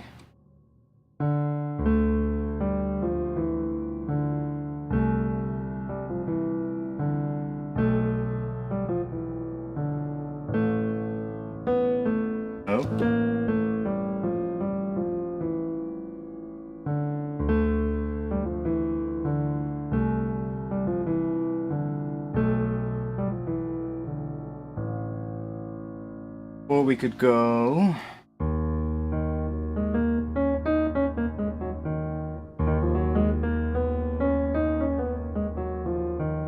sharp. I like D sharp.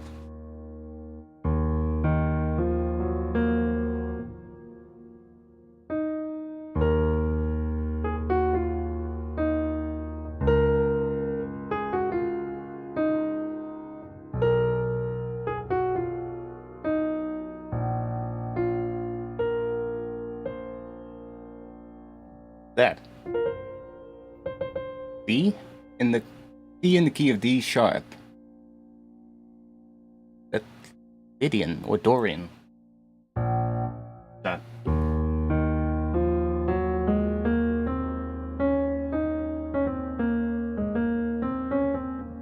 That Lydian? I believe that's Lydian.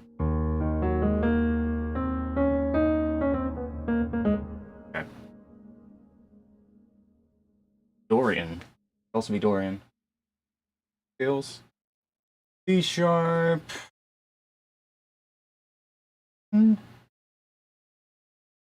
Yeah, that's D sharp Dorian. Actually interesting. No. Blue scale is different. Blue scale is if you're in the key of D sharp.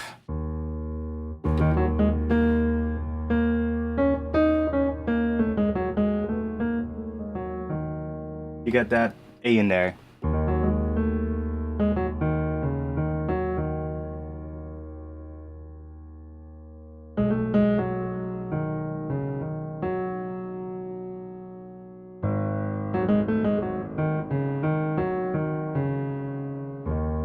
That's the blue scale.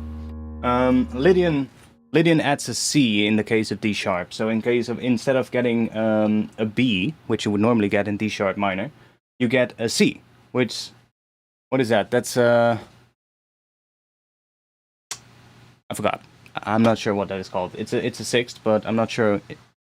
Not a flat, not a minor six. What is it? Is it a major six? I'm not sure. Doesn't matter.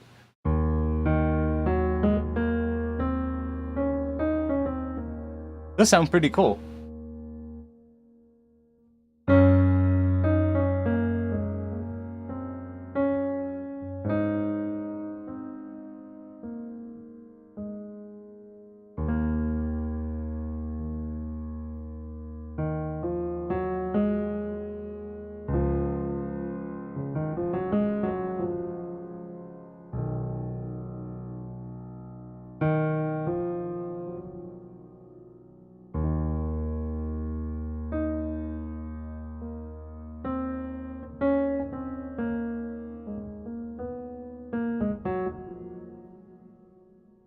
Let's do something with that D sharp.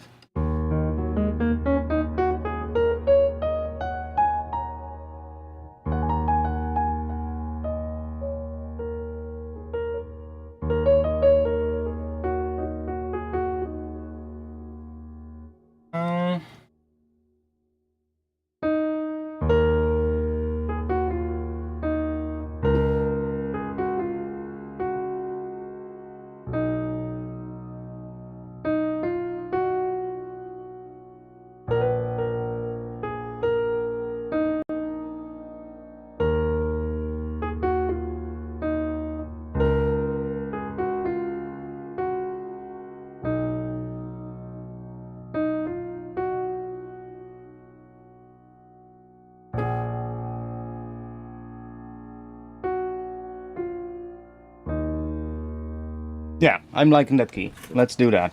That is D sharp minor or D sharp Dorian. Could be both of the two. Doesn't really matter. You could switch between the two. We could also play the D sharp blues on top of that. That's the beautiful thing of. There is a text. What? What does that mean? Like the beautiful thing about, for instance, knowing your skills. Like, you can play different things on top of that sort of like set of bass notes that I was playing. I was playing D sharp to C sharp to B and then to A sharp. And you can play the different ones that we just played with on top of that. Doesn't really matter. Like, you can go with that blue scale, for instance.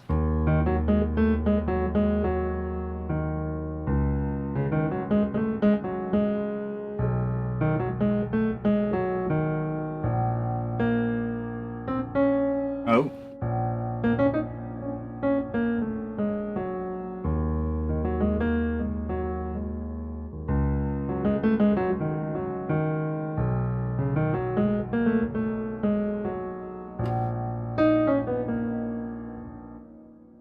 But you can play the minor on top of that as well. But we could also play that Dorian on top.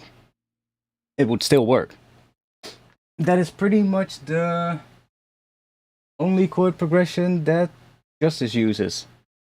I'm not too familiar with Justice's music, so can't wait for this to lead to a brutal nerfing drop somehow. Hey, we'll see if we can make some. I'm not sure how much we're actually going to make a track today, but we'll start doing some sound design with with current. I just want to get a little bit of an idea of what kind of key I want to do today. I think D sharp is going to be nice. Another chord progression I like is similar to that, but this one is just like for the bass notes, it's just running down from D sharp, C sharp, B, A sharp, and over. That's a really basic bass pattern where you're just descending down the scale. You can do the same thing, but like, for instance, do D sharp, then go to B, then go to G sharp, and then go to A sharp, which is the 5th of the scale. That's another cool one that I like. And you would get...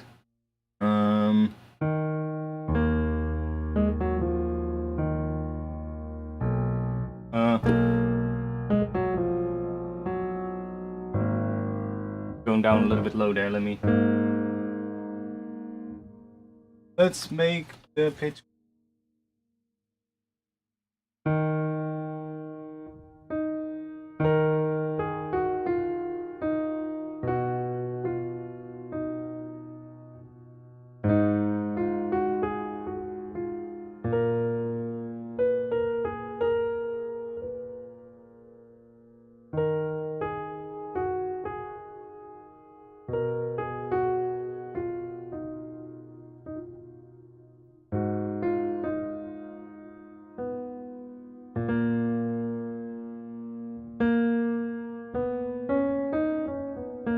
And the beautiful thing is that's always what I get when I'm playing in like minor. As soon as I end on that 5th, that A sharp in the case of D sharp, I start getting like that feeling like, oh, now we can really easily transition from here into like that more sort of like Eastern kind of sound using the harmonic minor, because here we can do, and then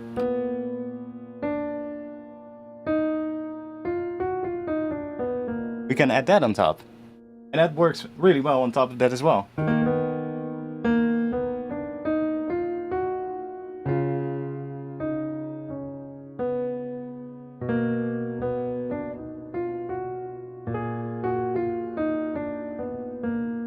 See? So you can really easily switch to harmonic minor there as well, which is a really interesting thing. Let's use D sharp minor. Why not? Let's just go with D sharp and let's just make something. So what are we gonna do first? I'm just gonna add some piano first. Let's just add some piano and then we'll work from there. Should I just do that chord progression that I was already doing? Not sure if I can play it in time with this. That's gonna be difficult. Play it at 172. I'm not sure if I can.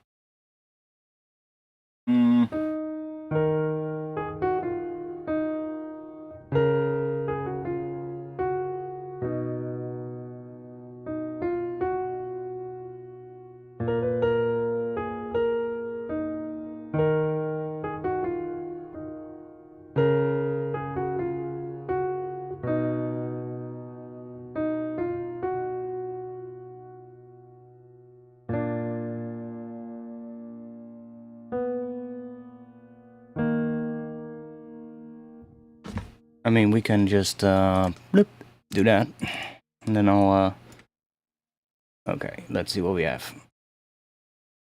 I'm not sure if I can play this in 172. That's pretty quick. Maybe I can play it in slower. I'm not that good of a player. I can try. Yeah, that's way too quick.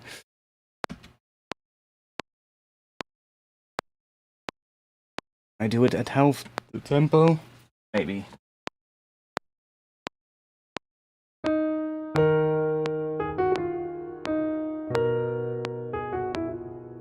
Fuck! That's what I mean. Whew. Sweating my ass off here as well. I'm not sure why it's so hot suddenly. Maybe because I'm about to try and play something in. No, it's just genuinely really hot in here. Let's see.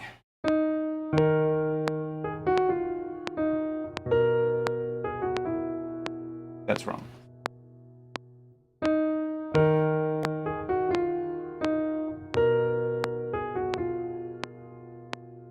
I made a mistake. Yeah, I'm also getting distracted by the metronome. That's annoying me. I'm just gonna do something real quick. Let me program in the bass notes, and then I'll do the top thing, just play it in. I can do this real quick. The bass notes I can do while the metronome plays, so that they have a bit of velocity difference.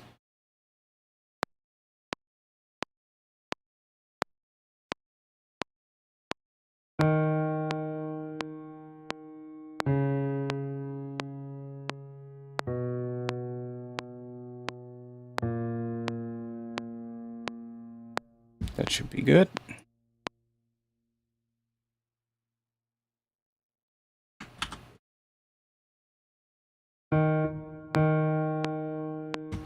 Maybe make these a little bit quieter.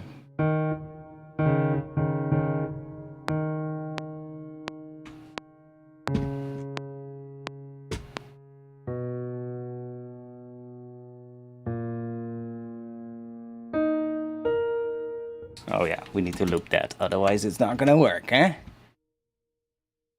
And I'm gonna do this real quick, because I know that if I don't do that, then it doesn't properly capture it, for some reason. So...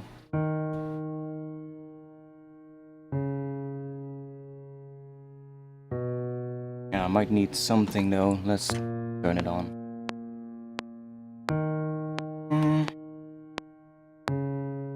See if I can remember it, what I played.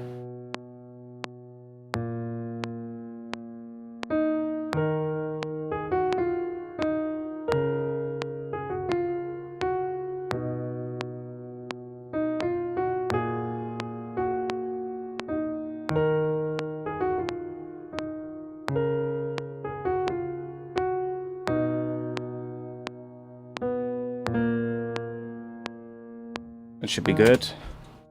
For now. Hey, it hasn't captured it. The fuck? Oh, because this one was armed, the top one. See, if you have MIDI notes in here, for some reason it doesn't like to do the capture thing. I don't know why, so that's why I made a separate one. Let's do that again.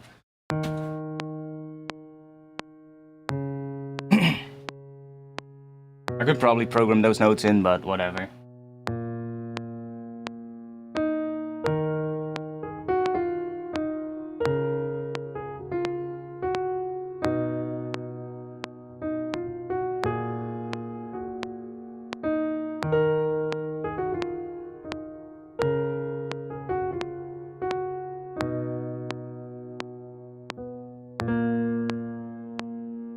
Do you have an Ultra Reese? We're probably gonna make a Reese in just a bit. I might replay this better later, but for now this'll do. Let's put that over here. That.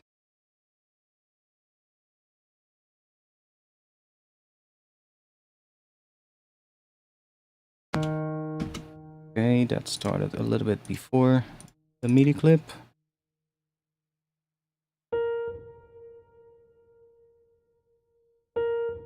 Drop that here. Then I'm gonna grab this one. Just put that there. And then let me remove that first note there.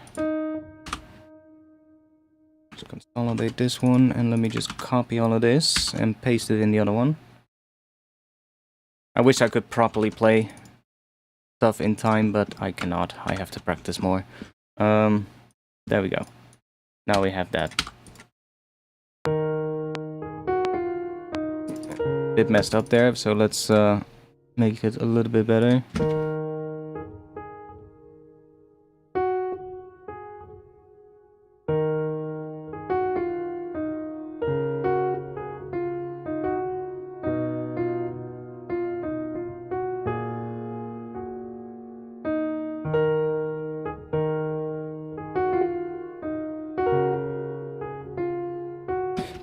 Maybe I'll actually fucking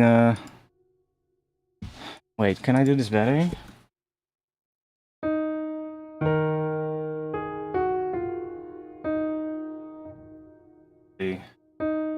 What What if I play it in an A minor? That's easier. That might be better, and then I'll transpose it to D sharp. Might be easier.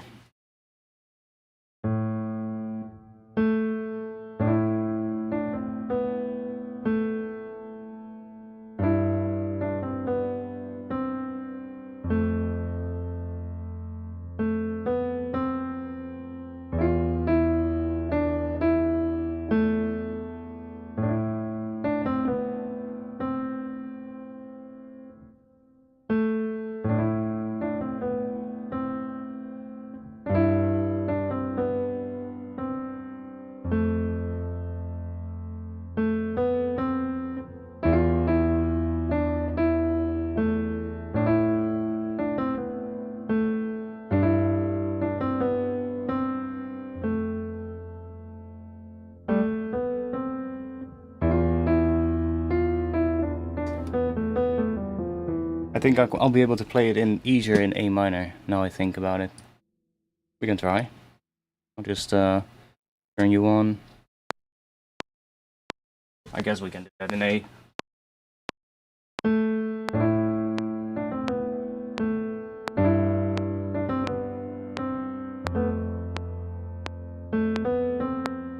And then that one is always difficult, moving up to that. The entire time, let me bring up the where is it? MIDI tools, piano. There we go.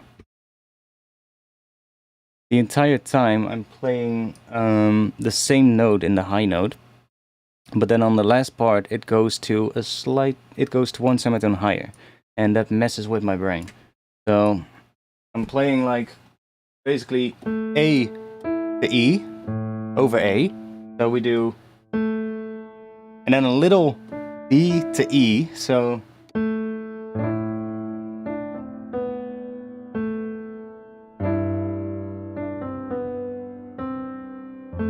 down to A, and then we get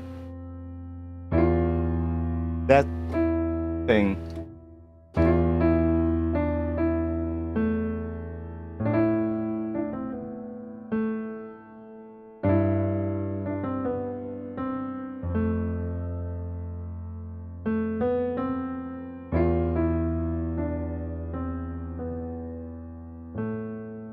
Cool. Let's see if I can do it, and if not, we'll call it quits and we'll move on. We've been doing this for a bit now.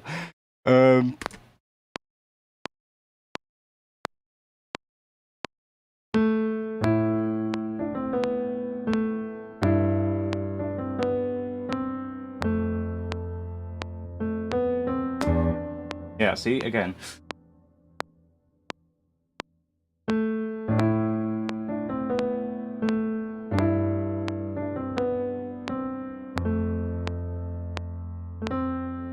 I kinda...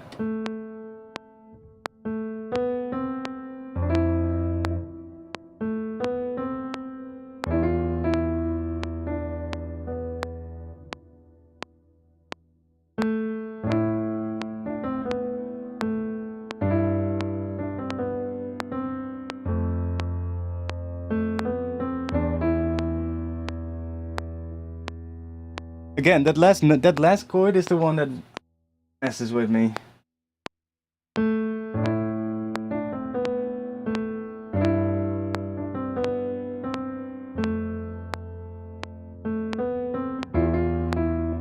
Again, yeah, I just can't do it. Let me just capture what we have, and then I'll do the last part in MIDI. That should be easier. Okay, let's move you to the start. Let's go to D sharp as well. Fix that there.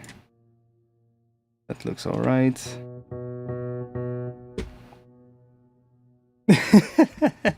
Yeah.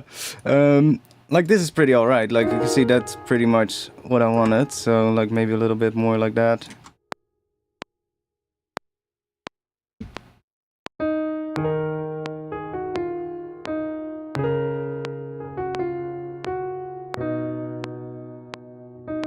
That's a little late.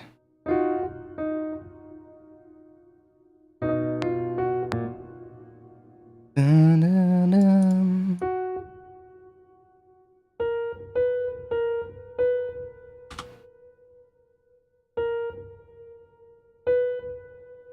Something like that.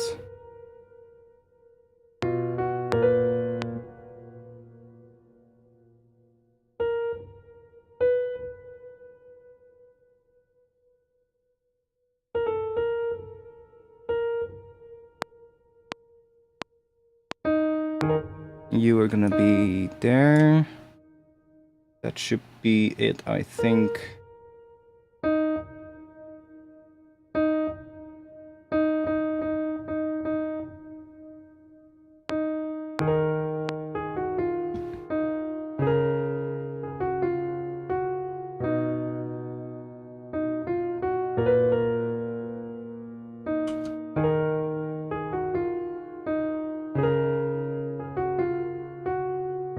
Okay, I like how that does that, so let's do that, roughly there. Doesn't have to be exact, can be a little bit off.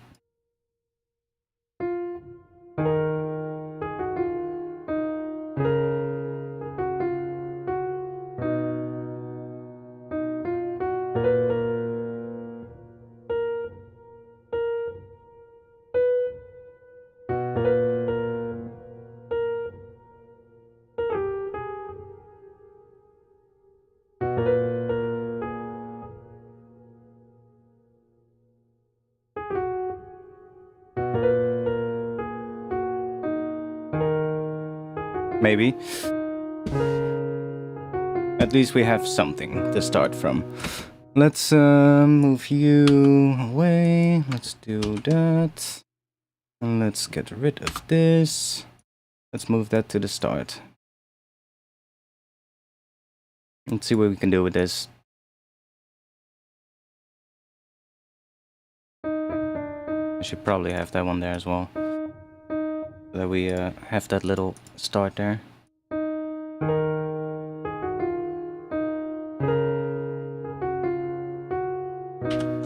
Might want to edit the notes a little bit better, but for now, let's move on. Oh yeah, I probably want to change the tempo. Let's go and do that first before we do anything. Oh. Because we're still at the slow tempo. Let's do this. If I click here and then click this ×2 button, it basically makes the clip twice as long, and if I then set the tempo back to 172, you should just have the same thing. But now with our more like drum bass like tempo.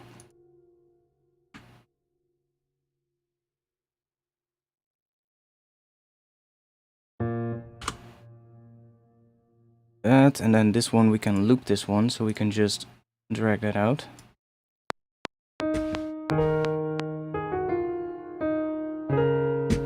Okay, let's start playing around. Let's open up currents.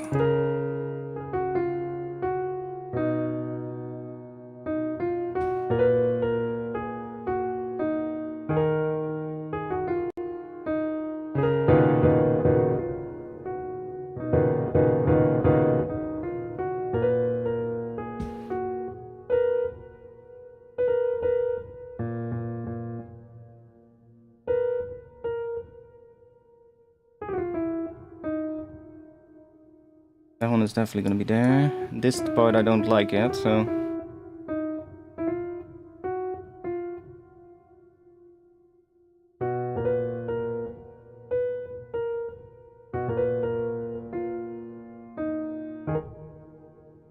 maybe just... maybe we'll just do that.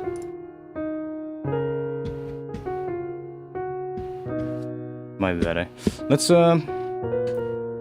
copy you to here. And let me get rid of the top notes. Just take those notes and let's do quantize. Make those the loudest velocity. Bring it down.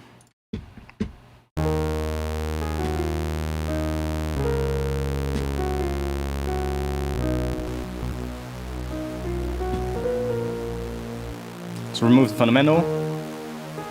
Let's add a sub.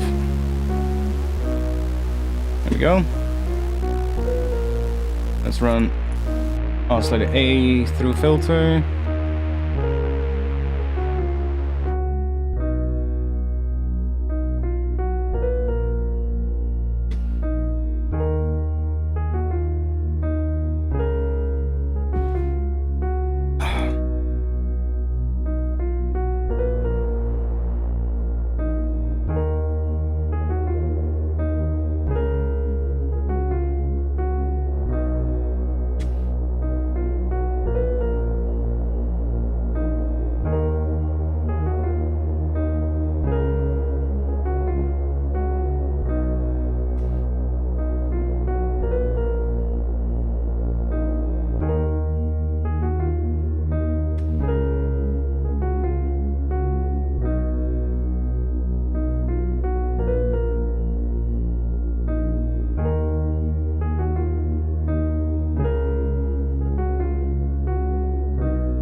Is it already gliding?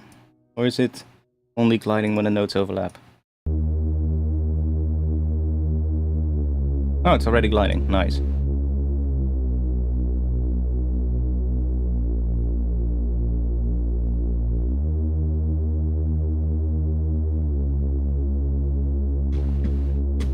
What is current? This synth. That's what it is. One moment, webcam will be back in just a little bit. By the way, if anybody has questions about current, feel free to just shoot them in the chat. No, it's not sub only, not anymore. They already reverted their decision and they are not gonna go for the subscription anymore. So anybody who thinks it's still subscription only, it's not. Currently the trial is still underway. Nobody has yet had to pay. That's the one thing. It's a free trial, so they after the trial is over, you won't be charged, even though you might have subscribed. As soon as the trial is over, they will basically have a perpetual license for $200, I believe. And next to that, there will be a rent-to-own system as well going forward. So it looks like a serum skin. I guess if you look at it in this window, I could see why you say that. Yeah, it has a similar sort of like setup to oscillators here, but then you have two filters, so that's different. And then as soon as you move away from here, it suddenly does not look like serum, and you have like, oh wait, what is this? Right? What's that? Hey, a Granular engine. A wild Granular engine just appeared. I kind of wanna. I'm not sure if I'm gonna feel this thing though. Let's just make something more drum and bassy. Let's just do that. Yeah, should we do that? Because I think this is just gonna make things complicated for me. I like this chord progression though, so I'm definitely gonna keep it. But let's just go and see what we can make with current, and maybe we'll use this. But for now, let's just make some stuff and see what we get.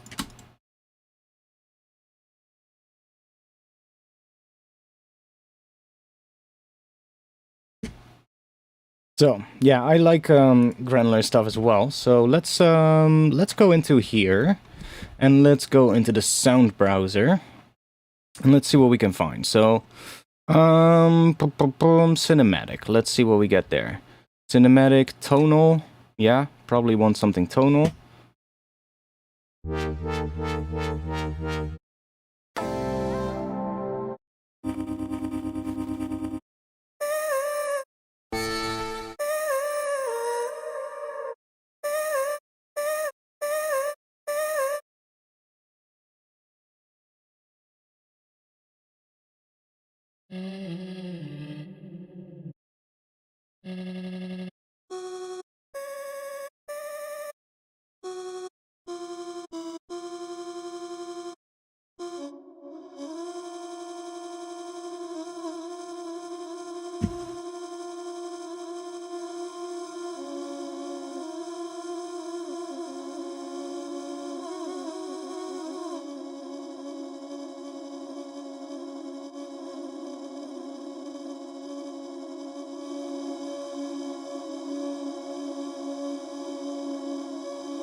Let's check. Have they already fixed? There was one bug I found.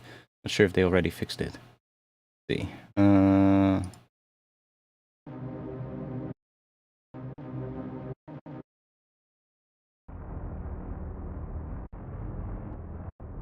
not sure.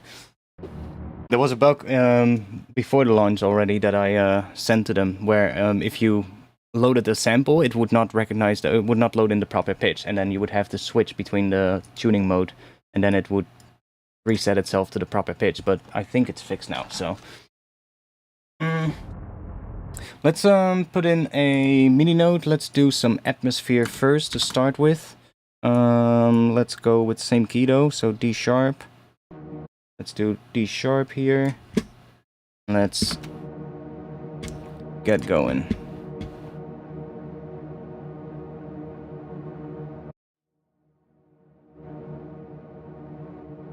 Ooh, that's weird. Can we change the sizing of this window? Oh, that's something they should probably change. When the attack time gets really long, it goes out of the window, and the window does not scale with it. That's a bit of a thing that I would like to see changed. I would like that to sort of like zoom out. Okay, that's something I will send to them. That's something that they should definitely change. Does not make sense that you can go out of the window and then it then is out of reach. That's a bit weird. But hey, they're pretty responsive with stuff, and when I send them stuff, they're like, "Oh, that's a great idea. I'll send it to the devs." That's a bit of a weird one, but yeah. Let's just have a little bit of slower attack time.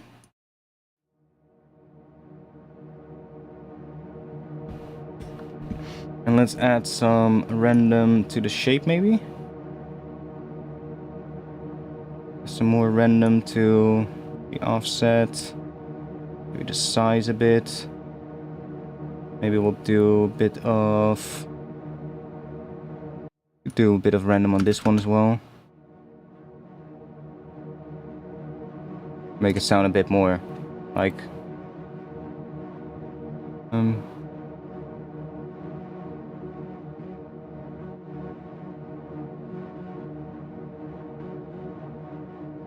one of them I don't like. Which one is it?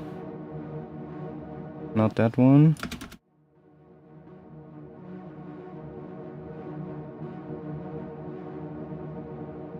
Yeah, that one. Let's have that one just be static. Okay, let's do that.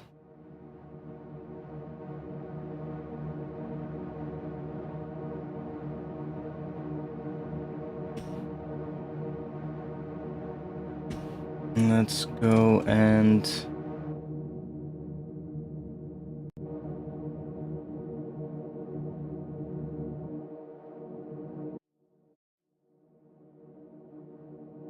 I should probably add some release as well.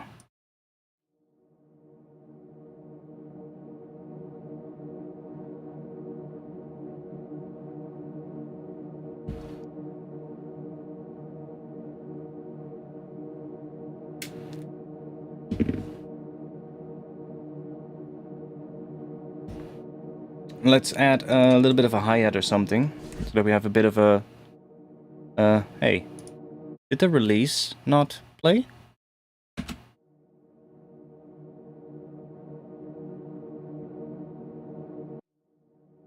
Ah, that's also a bug. See, there's still some bugs, which I'm sure they'll iron out. But that has to do with the fact that it loops, probably. See, because when it just plays that, it just plays fine. So that's probably have to do with how Ableton handles this thing when it loops. So I'll forward that to them as well. Should probably be easy to fix.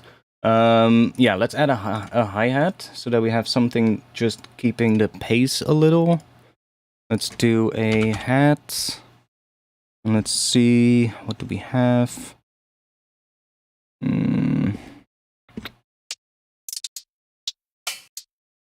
Sure, that'll do. Doesn't really matter what hat we have. I want to have something doing a bit of that.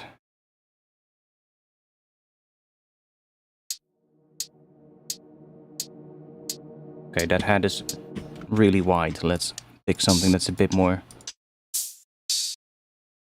Go to the... Where are you? BHK? Wait, what?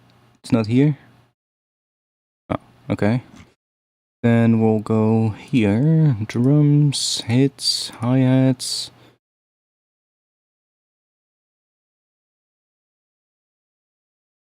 There we go. There's one of these ones. These are mono, so that way I know they sound good in mono. I don't have to worry about it.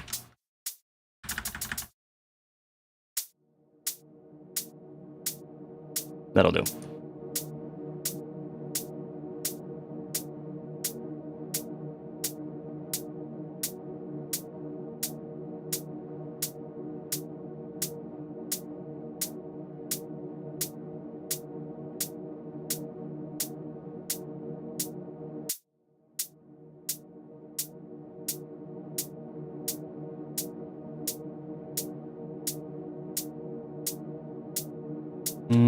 That is 64. Just do 32 for now. Do that. And let's see if we can find another thing to add on top of it.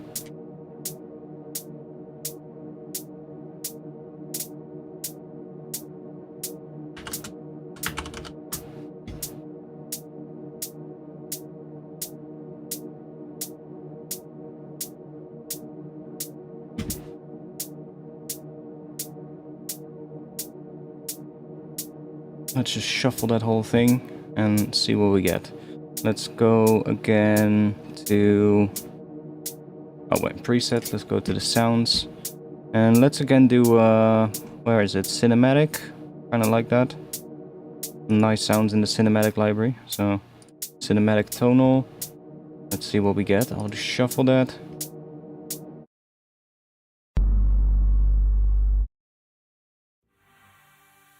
Want to see if we can...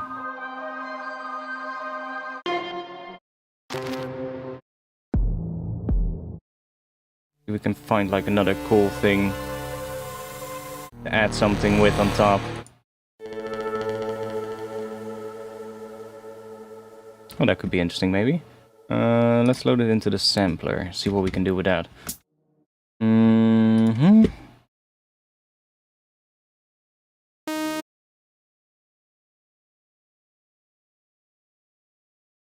Let's turn you off.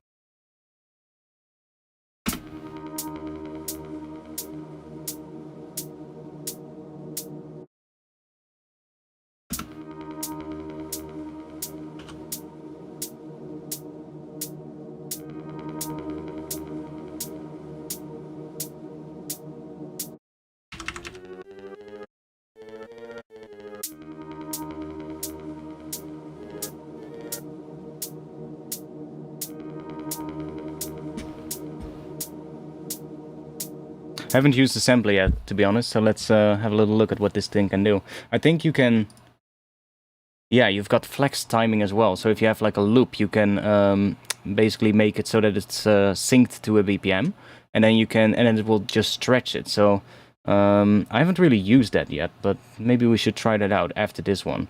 I think I just want to have like a bit of a sound that is quite reverbed. So I'm not sure if I want to have this octave. Might want to have that octave.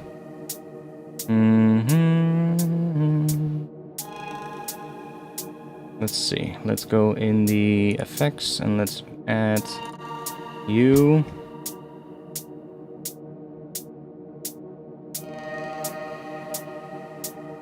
And let's see if we can find a nicer sound. I think I don't like this one that much.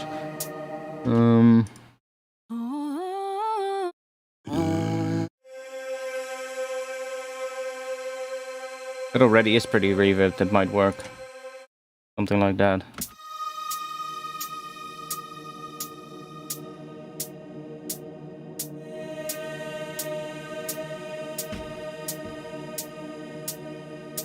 Might even just have that like that, maybe every something like that.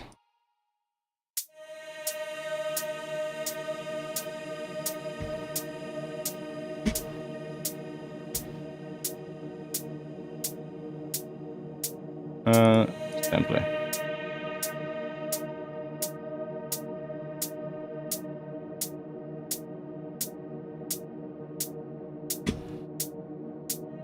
I want to see how that sampler with the loop thing works. See what we can do with that. Okay, let's find a loop in the stream here. So we can do sounds loop, and then we get all kinds of loops. I guess we should have cinematic again, and let's just stick with those cinematic sounds. They're pretty cool. See what loops we have. Or wait, let's do a loop. I want to do a loop, and I want something with percussion or something. Do we have a label for that? Percussion. There we go.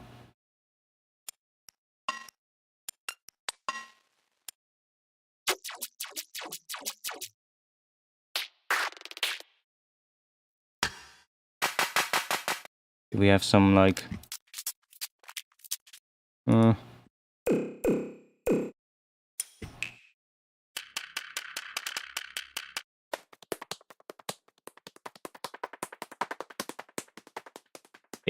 78 beats per minute, but let's see what we can do with that. Let's put that in the sampler. So it says 78 right here, and then we can, I guess I can set this to 200 or 400 even, to 200. Another thing that they need to add is a way to type values. Oh, they did. Fucking great. Nice. There we go. Just click the label. Nice. So now it should play back at, what is that? 2 times that? That is 154.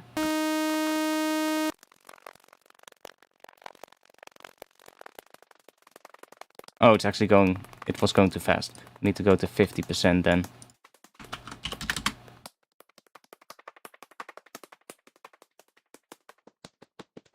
See, so we can change the pitch of this now. But the timing stays the same. Which is quite interesting. For like using loops in a synth. I'm not too sure if we're gonna use this right now, but let's see. We could just have that in there. Why not?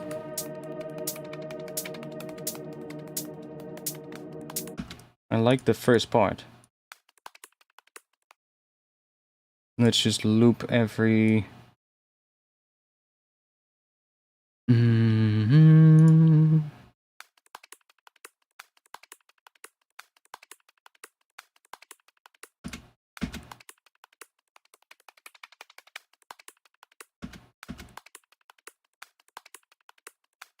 think I like that, so that we get...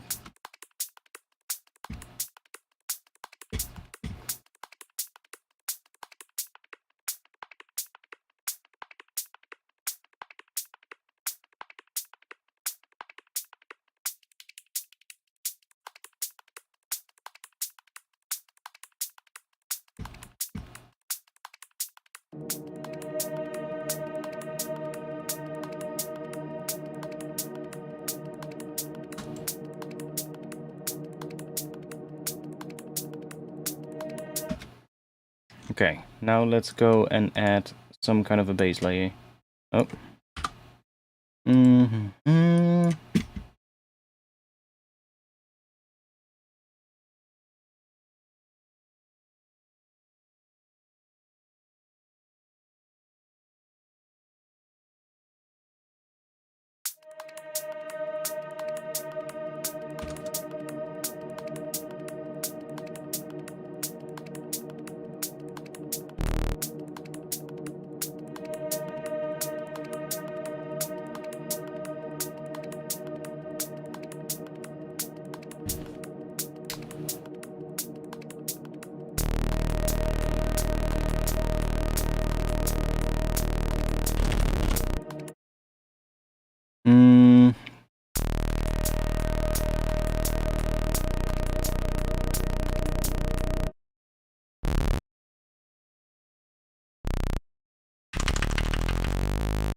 Yeah, by default it already runs through this one as well. Yeah, so...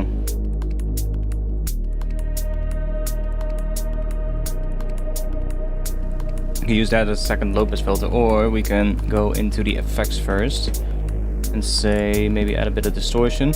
Now one thing I like is that every one of these effects has their own preset browser, so you can also really quickly just, you know, mess with this and see if you come across something that you like really quickly. Like you can just one thing I do wish though is that they added an undo button, because I already had one time earlier this week. I was making a preset and I was in the effects panel and I was just moving quickly and I wanted to just click through the presets and I accidentally clicked on this one and I lost my preset. So I wish they add a little bit of an undo button that allows you to just undo the last couple of actions, because I was not able to get back to where I was before. And that sucked. But I mean, it was my own mistake, but still, you know, having these so close together, it does make it easy to kind of get tricked if you just, you know, are moving quickly and you're like, and it's a quick thing that can happen. And if you've been spending a time on like this patch, for instance, and then you click, for instance, there, then suddenly your patch is gone. So that would be a nice thing if they can add that. Little thing, but I think it would definitely improve it. Undo buttons are clutch. Yeah, exactly. Exactly. I'm not sure if this allows you to undo like with Control Z. But then still it would be nice to have an undo button in case you, for instance, like click that thing, right, instead of here. So right now, for instance, if I just want like a nice sort of like distortion, I don't know what, I can just flick through the presets and get like a random preset like that, or just use this.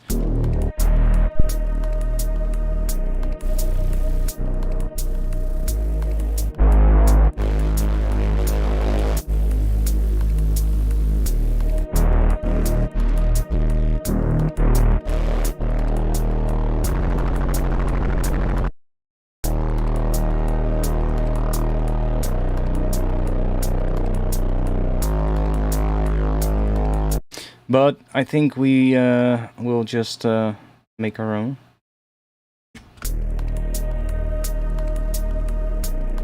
Because we just want something more basic, I guess.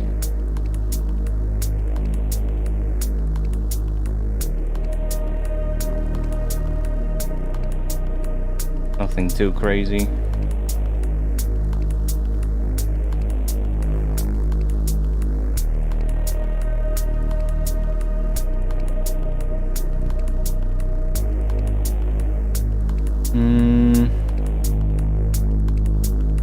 That's too much, we don't need that.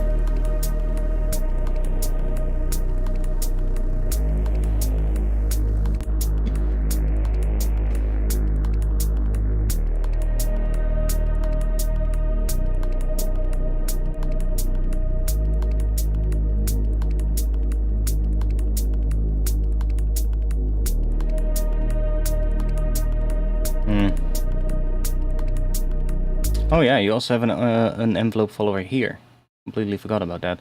There's like another one here, so you can like modulate that. Again, I think it would be indeed nice if there was like a filter here as well, inside of the envelope follower.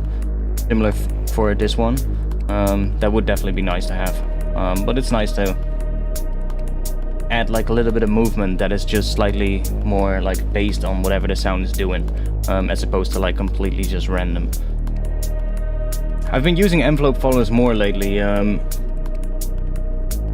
as well within like just Ableton, just using like the envelope follower in there.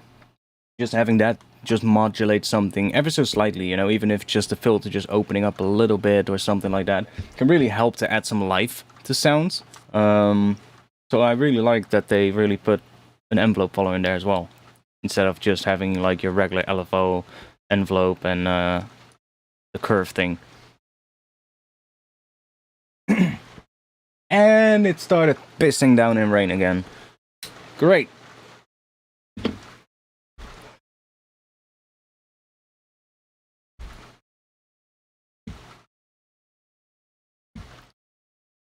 I really need a place without a fucking window above my head when I'm doing a stream.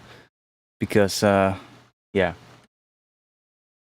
gets loud when it rains hard. Cool.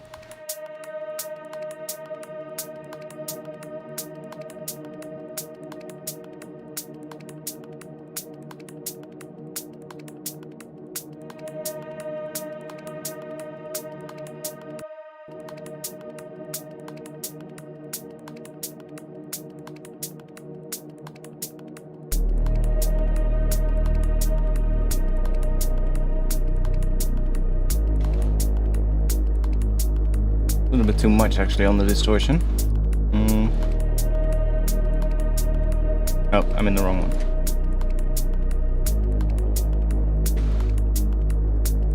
We want less. Just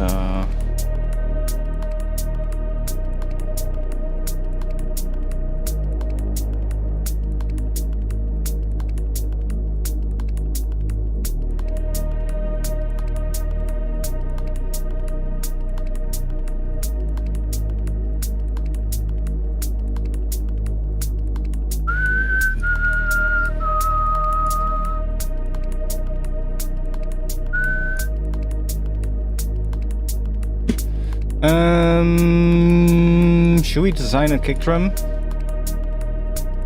We can design a kick in here as well.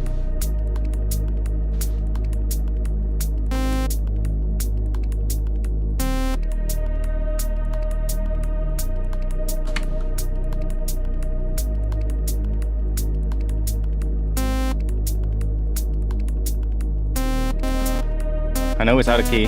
One moment.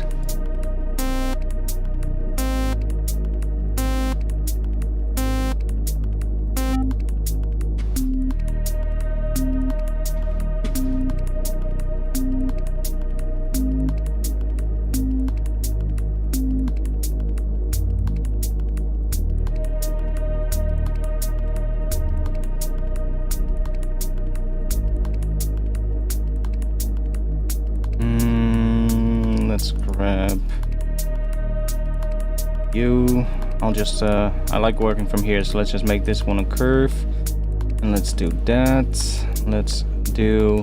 Okay, so a couple of things here. By default, it syncs, so we want to change a couple of things here. First thing I want to do is I want to set this to one-shot mode. And then I'm going to turn off sync so that we get like fine control here. And usually, I guess, envelope around 10 Hertz should be good. Something like this. Let's make sure that it's nice at the top. Curve that a bit. And that is going to go to the level.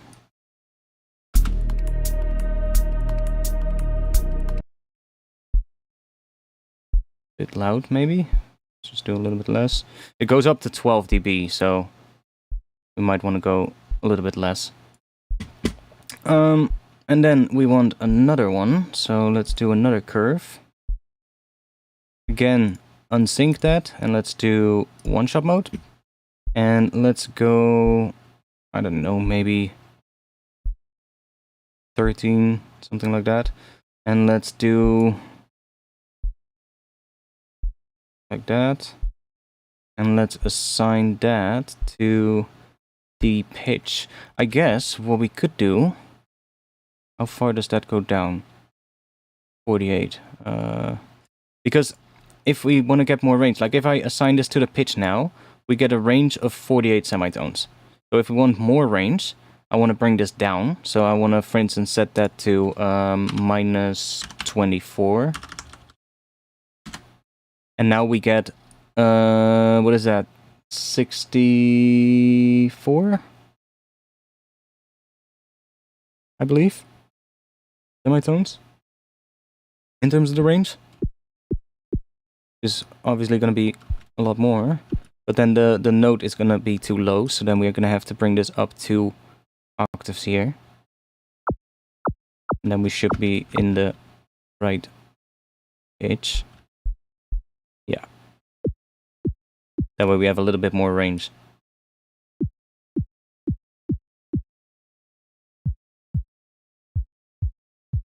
Start with something like that.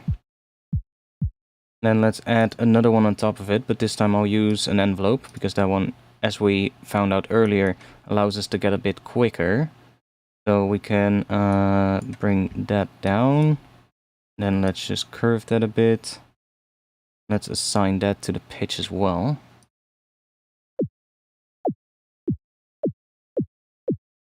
And then let's bring the decay down.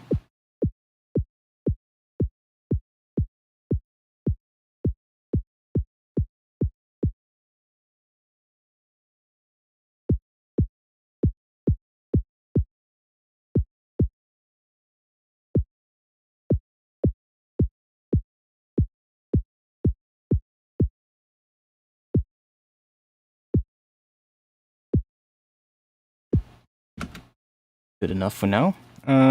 Let's add a bit of noise. Noise, what do we have? White noise, that should do. Let's grab, I'll just grab another one of those curves. Put it to one shot. Make it pretty quick. And then let's assign that to the level of this one.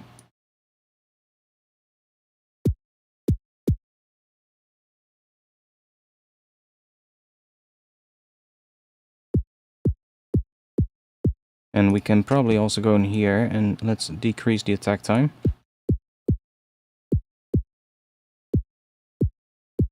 I still think Serum is tighter when it comes to this kind of thing.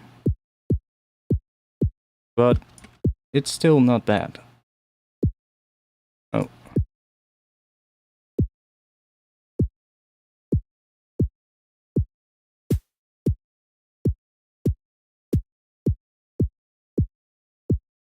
It's not bad. Let's run that through here. Grab. Bypass.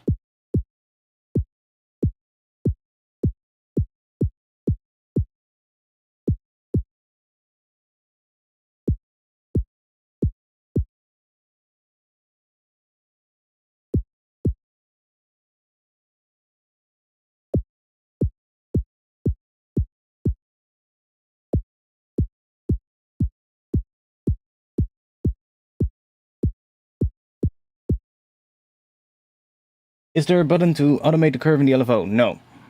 At the moment, there's not. I assume you mean in this one, in this curve thing. There is no option to modulate that as of now. Maybe they'll add that in the future, I don't know. But as of now, there's not. The regular LFO does have some stuff that you can use. Like it has this shape thing. So you can choose that. But it also has this thing. So you can kind of do some sort of like morphing of it. But it's different. There's one interesting thing though. It has this snap thing. So if you're using like a random thing, every time it loops, it gets a random shape. But you can see that it doesn't always line up on either side. And then if you turn snap on, then when the audio plays, it will fade the edges of the random shape. So that's kind of nice. I think you can see it in here as well.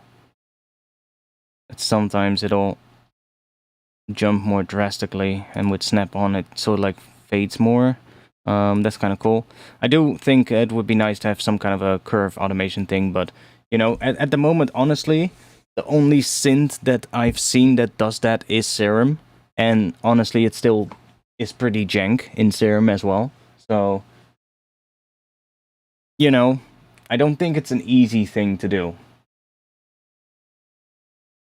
Just judging from, like, how many synths actually implemented something like that.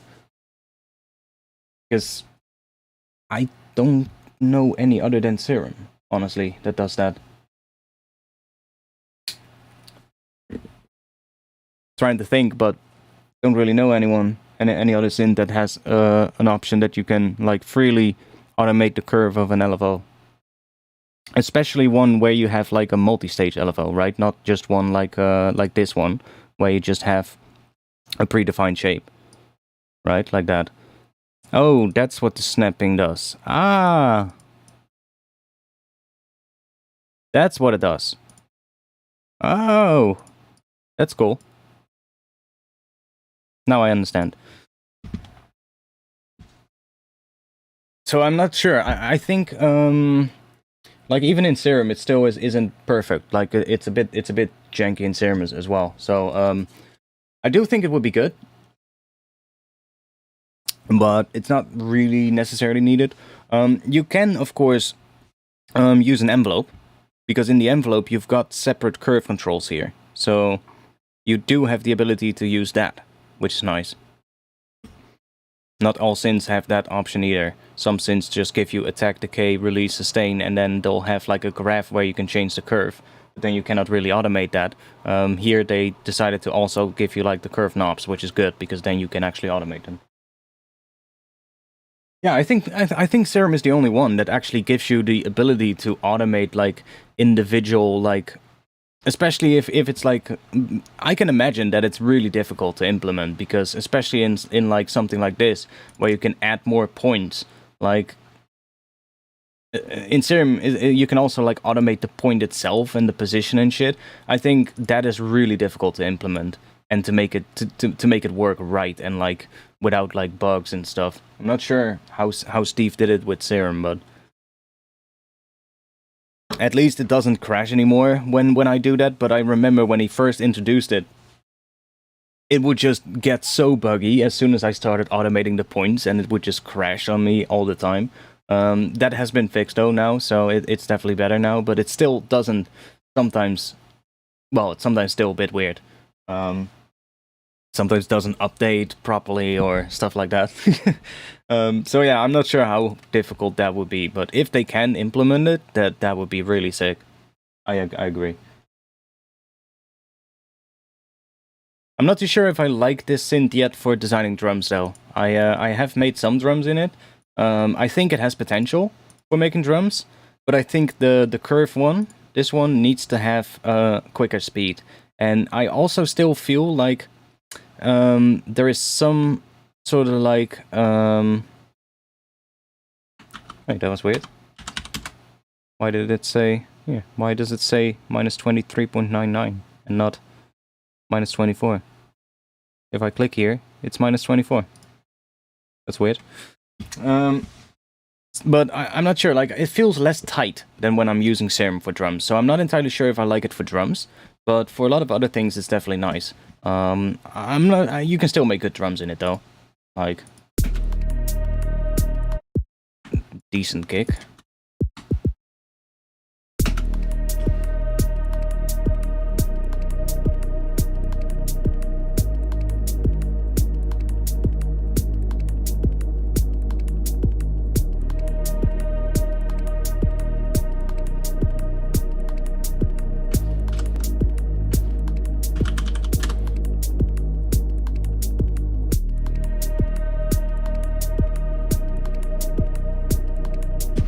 But it's also maybe a case of just getting used to the plugin more, because I have made so many kick drums in Serum that it's just so quick and easy to do.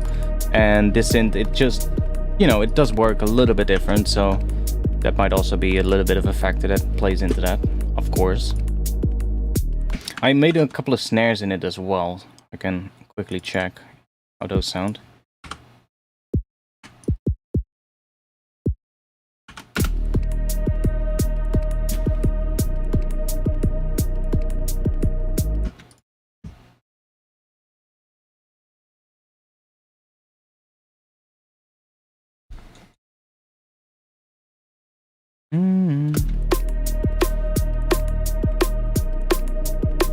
Weird snare.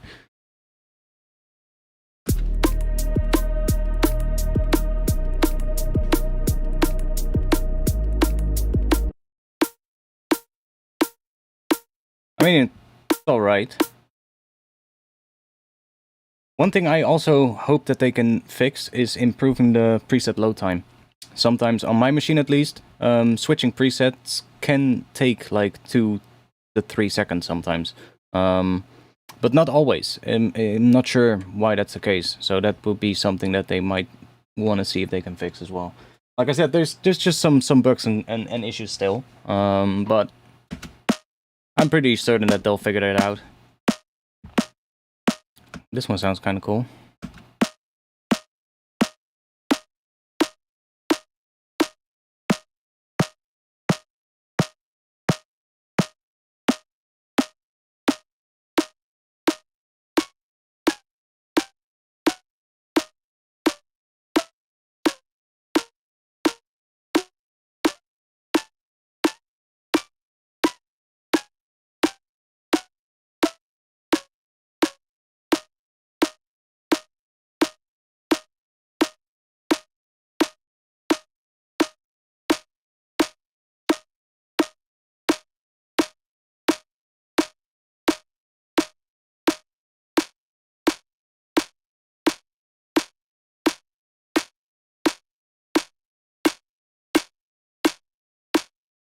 Got some pretty, like, weird textured kind of snares out of it. Because especially, I haven't really... Well, I guess we could try and make a snare ourselves, and I can show you. Let's try that. Let's do initialize preset. So it has like some really interesting sort of like sound sources. Hey, that's another bug. It hasn't updated. See? There's still bugs, for sure. But that's fine, you know. Most synths, when they're released, they'll still have bugs. And then when I do that, it's fixed. See? So let's just give them some time to figure those out. Like I'll forward all of those after the stream, and I'll send them to them. But like there's some pretty interesting sound sources. So if we go into here and go into sounds, we can, for instance, go and do... There is Foley. So if we click Foley, we get all of these, we shuffle it, get all of these kind of sounds. And that's really nice for making like drums and adding like interesting bits to tails of drums and stuff like that. So this is this one. Has some nice sort of like crunchy stuff in it, right? So we can, heck, we can even send that into a Granular engine, but yeah, why not? Let's send it into the Granular engine. And let's make a weird snare. Let's do that. Let's do no random. Let's set the tuning to D sharp 2, 3.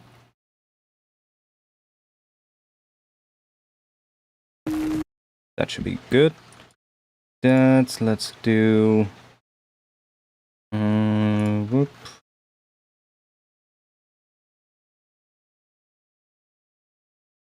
Like that maybe.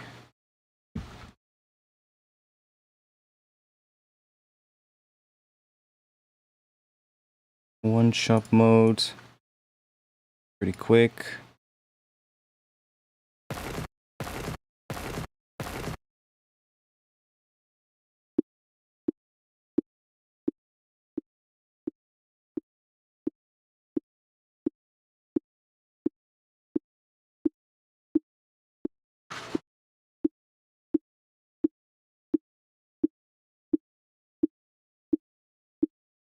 And it started raining really heavily again. Ah, the noise gate is actually gating it out though. Nice. Okay, let's do a little...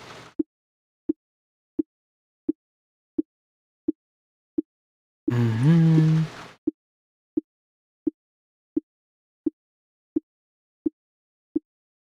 have to be really quick.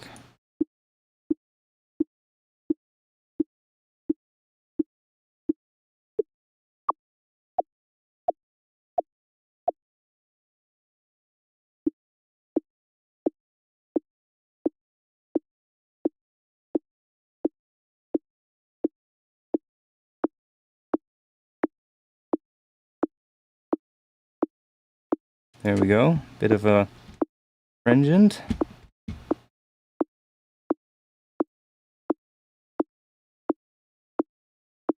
Quite nice. And then let's go into here. Turn that back on. So we can use this. Let's first add a little bit of noise. So I'm gonna do a sampler and then we'll just add some white noise. And create a curve. We're gonna assign that to the level here. Make that a one shot. Unsync that maybe like that. Let's do... make it go down here and then it comes back up. And then we are gonna make that quicker.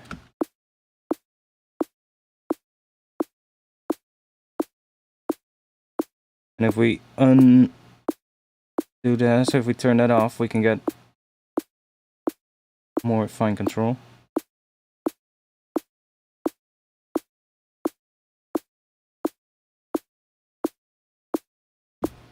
Let's send that through a filter.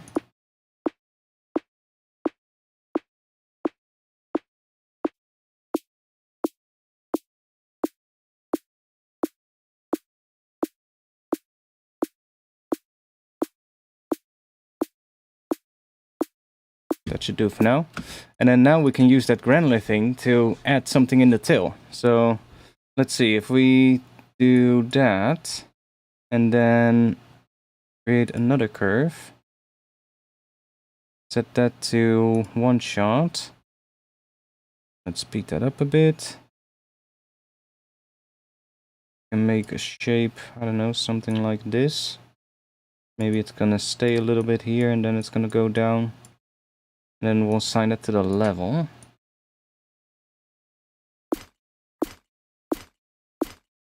And then we can send this through the high pass as well. And then we can play with the position and get like something extra in the tail going on.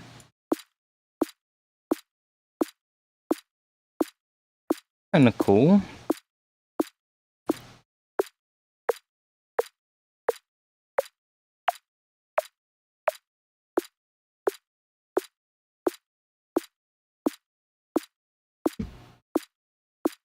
And let's send this through the effects here. Let's go and add a rift.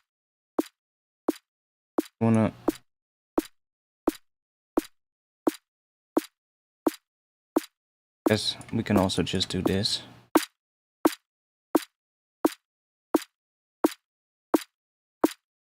And then let's do maybe...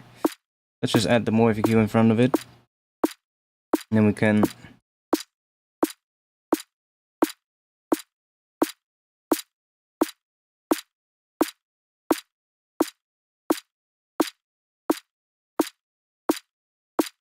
Now, because we now have the morphing cue in here, it actually becomes really good for making drums.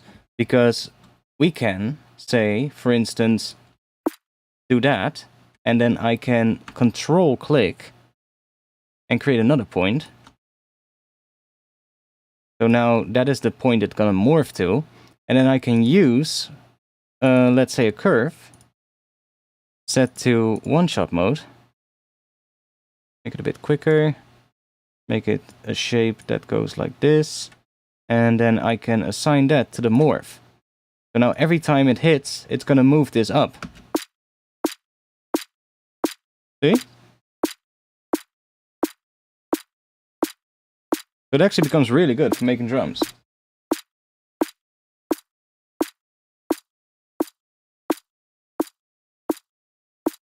Okay, that was weird. It moved all the way down by itself. Definitely still a good amount of bugs, but hey, I'm not going to be too concerned about that.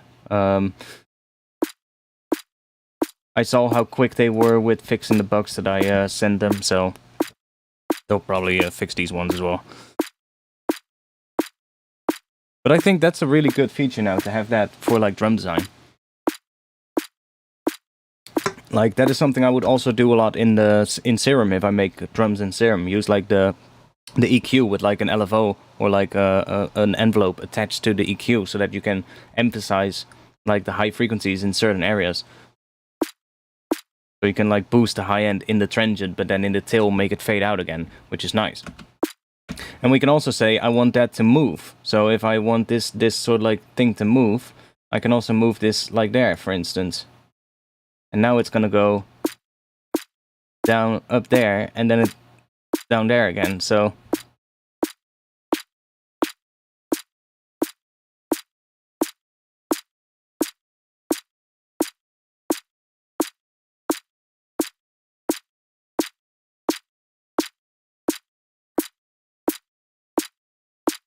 You can get some really crazy stuff going when you're making drums.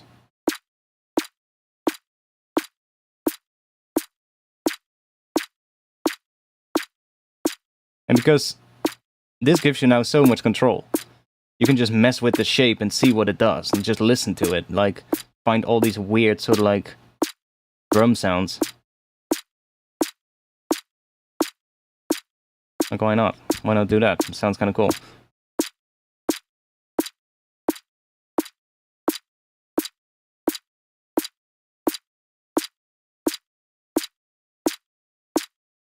These you get all kind of fun little options that are probably hard to, you know, make just completely from scratch, because you don't, you cannot just do this with any type of EQ. So but that's kind of cool. Sounds kind of interesting.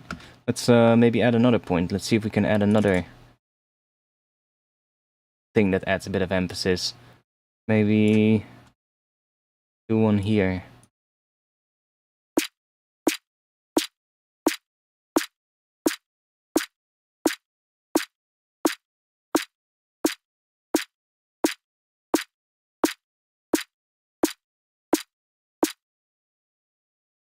It seems that when the audio is playing and you move the points around, it's still a little bit jank. A little bit buggy, but...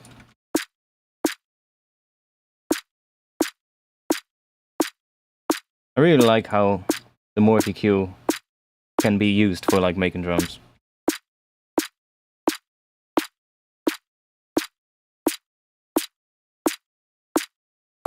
Because you also get those controls then, so you can easily sort of like shift it around to see like, oh, what would it sound like if we move this entire thing up a little bit? or down, or do that. Want to have a bit more width in it. Okay, cool, we'll do that. Right, so it's like, it's pretty nice. There's some really cool options for that. And then I guess because we also have the output clipping thing, we can kind of drive it into the output. So if you want to get some pretty heavy drums, then I guess you could drive it into that, which is kind of cool too. But it can get pretty loud pretty quickly. Luckily, we also have that at the end of each effect itself. So you got the same thing here. So each one of these effects will have that clipper at the end. So that's kind of cool. That's kind of nice to have.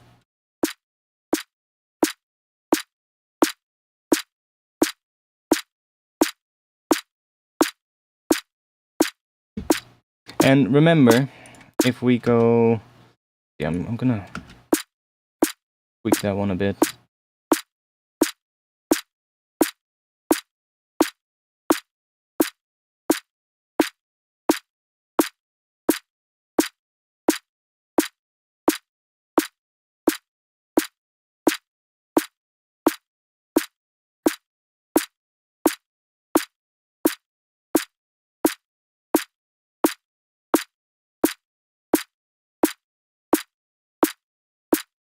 Quite interesting.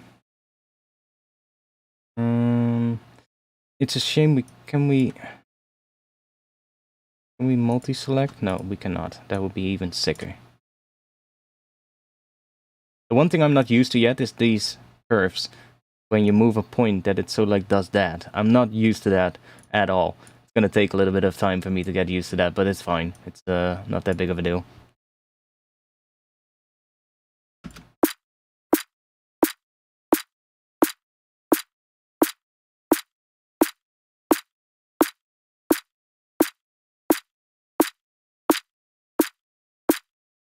And remember, we have that granular thing, so if we go back into here and mess with the position,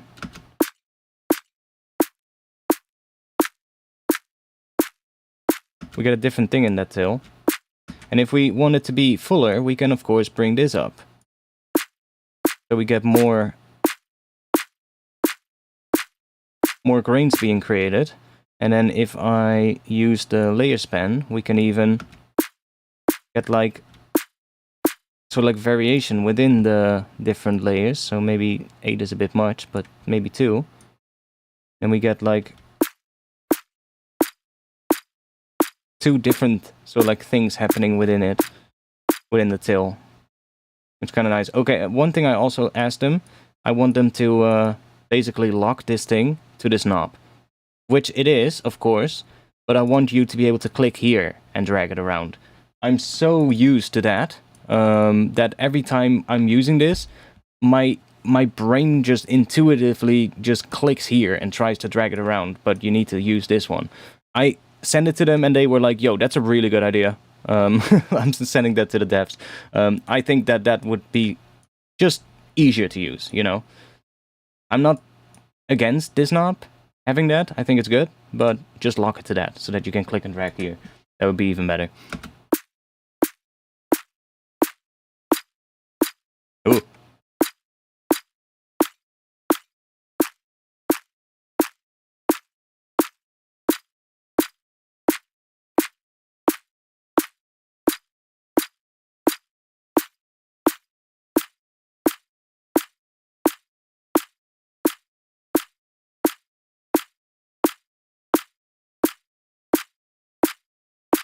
If we set it to trigger, now they all start at once, which might make it a bit louder, but that's kind of cool.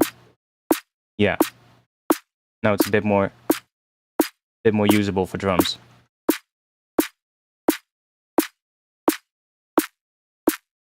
Ooh, crunchy.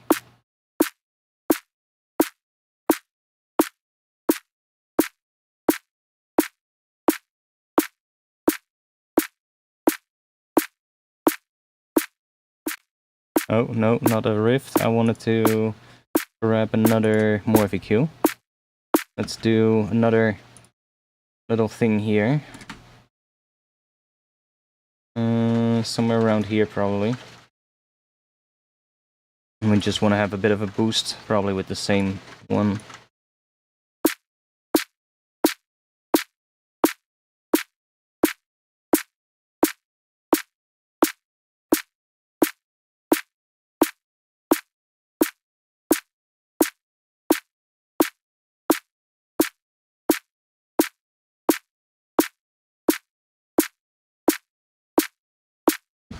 So yeah, for drums, I do kind of like it.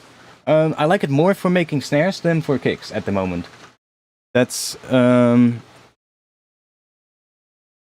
thing I did find out. I would at the moment still prefer using Serum for kicks, but for making snares, I do kind of like it because there's so many options with those samples to like add like interesting things to it. And I really like how that granular thing works. So.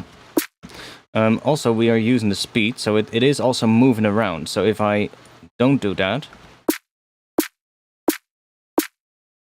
we should also get different results.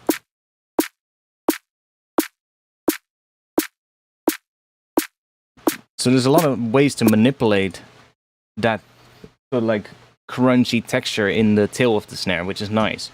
That it controls the length, so if I want it to be longer, we can do that, and we get a bit of a longer crunchy tail.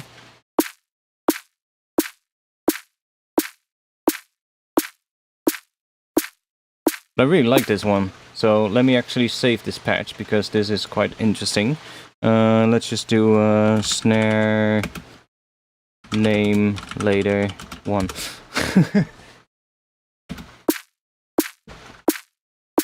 Because now, like, we can also really easily go back in here and just change the sample. I prefer this browser because we get a preview thing.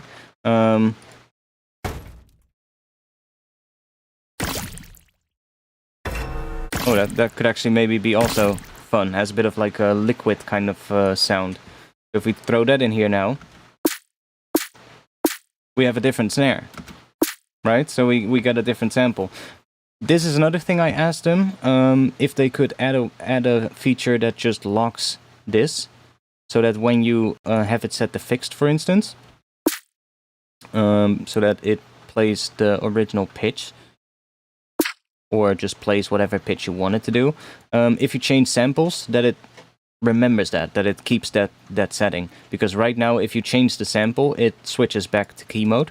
So I asked them, could you maybe add a feature that just locks that when so when you switch samples. Same thing happens here in the sampler. So, and again, they were like, yeah, that's a good idea.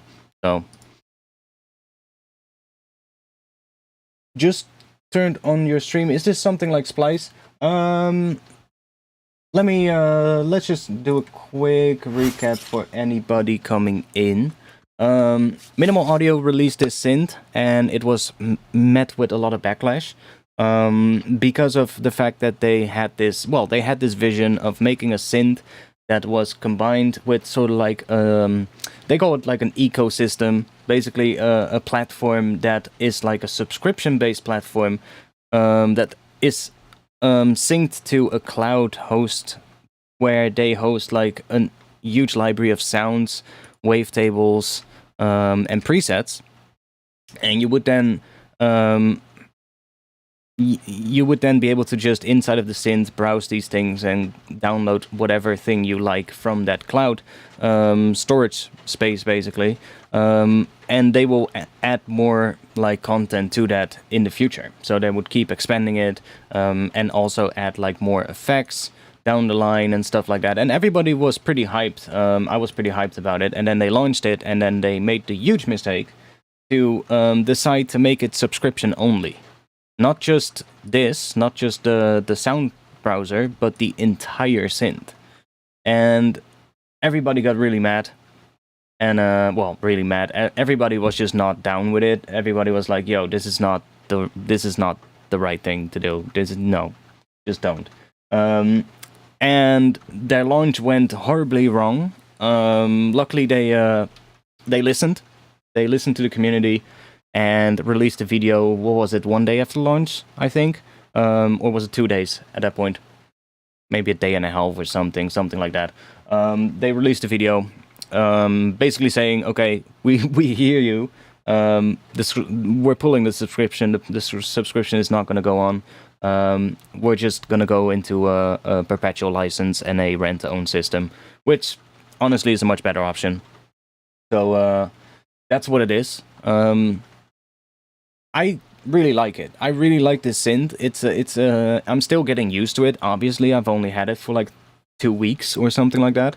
And honestly, the week leading up to the launch, I really had no time to use it, so I only used it for a week. And then when it launched, I was so, the one thing that I didn't use it when it launched anymore, because I was kind of fed up with it, the entire thing. Because none of us creators that got contacted knew that it was going to be a subscription-only product. So we were kind of, caught by surprise as well when it actually got launched. And we all suddenly saw, like, wait, it's a subscription-only thing? And I was like, wait, what? So at that point, I also didn't really end up using it anymore for the days after, until they then released their statement of, yes, we're going to change it and we're listening. And I was like, oh, okay, good. Now I can feel good to use it again. Especially for like using it on stream and stuff like that, right? I need to be able to get my support behind the product if I want to show it to people. I'm not going to show you guys stuff that I personally don't like. I'm not going to show you stuff that I don't agree with or I don't think is a good product. I'm only going to show you things that I do like, and that or if I don't like something that I'll show you, then I'll definitely tell you that I don't like it, something like that. But they're listening, it's probably going to take a bit of time, because let's be honest, they spent 2 years on this synth. Ever since they started their company, this was sort of like the main goal of creating. And all the products that they've been creating up until now were kind of leading up to the launch of this synth. Because all the effects that they made, like the effects plugins that they've made, like Rift and what was the other one that they released? The Fuse Compressor and the Morph EQ. Like, those are in here as effects. Those are part of the synth. So they were sort of like, their whole kind of product line is all sort of like coming together in this synthesizer, because the stream is basically all their sample packs that they have available on their website. All of those sound sources in here, those are basically coming from a lot of the sample packs that they already had for sale on their website. So there is a lot of like stuff that they were making that they were gonna include in this product. It's just that they were not transparent leading up to it, especially about the pricing, and that rubbed a lot of people the wrong way. I hope that I hope that people can forgive them. I can personally. I can only speak for myself, of course. I can definitely forgive them, seeing how they replied to it and how they handled the thing. Honestly, because I think they did handle the criticism well. So I think that speaks volumes, the way how you handle the fact that something like that goes completely wrong is not the issue, I think, to, hate a company over. It's all about how the company then handles it afterwards. Like, for instance, Adobe, they got a shit ton of backlash when they went subscription only, but they said, fuck you, and we're just going subscription only. Yeah, then I'm saying, you know what? Goodbye. I'm not agreeing with you as a company. That's just, that's how I am. But like when they, like this case, they were like, okay, we made a mistake, for sure. We're gonna have to change this. So yeah, in that case, I would say I'm gonna give them a next chance, because they deserve it. The synth is great. That's just what it is. It's just, if they can iron out the bugs that it still has, then the synth is really good. And even with the bugs, it's already nice. It's just, the bugs need to be sorted out. But that's with any new product, there's usually bugs. So it's like Serum with built-in online marketplace presets and stuff. Yeah, kind of. They are now going to move to a rent-to-own system, and they're gonna sort of like assign a particular price to each of these things. And you're basically gonna be able to still get them. I'm not entirely sure how that's gonna go. We'll see how that unfolds. Like, I just want to give them a bit of time to fucking sort everything out. Because their entire synth was based around this idea of going subscription with this thing, and now that is completely out of the window, but I can assume that a lot of the stuff in the back end of the synth is built around this subscription thing, right? So it's probably going to take them some time to sort this all out. So yeah, let's just give them that, right? I do think it's pretty cool though. Like, I'm really curious to see where they're gonna take it in the future and what other things they're gonna add. I already said a couple of things about it. I was like, you know, this whole cloud-based thing, I think it has a lot of potential to not only just be this, but I think there could be another sort of like aspect to this where the user base can upload their own sort of like sounds, or their own, maybe not sounds, because those are probably going to require quite a bit of storage, but like presets, for instance, or wavetables. Those are smaller sized files. It would be cool if users could like upload their own presets or their own stuff to the library, and then, I don't know, other users can vote on them, give them a rating, and download them again to use them. So you get this sort of like online massive user library that is sort of like created by the community as a whole, and then everybody can make use of that. I think that could be a really cool thing, for instance, and it could be implemented in how the way this is set up.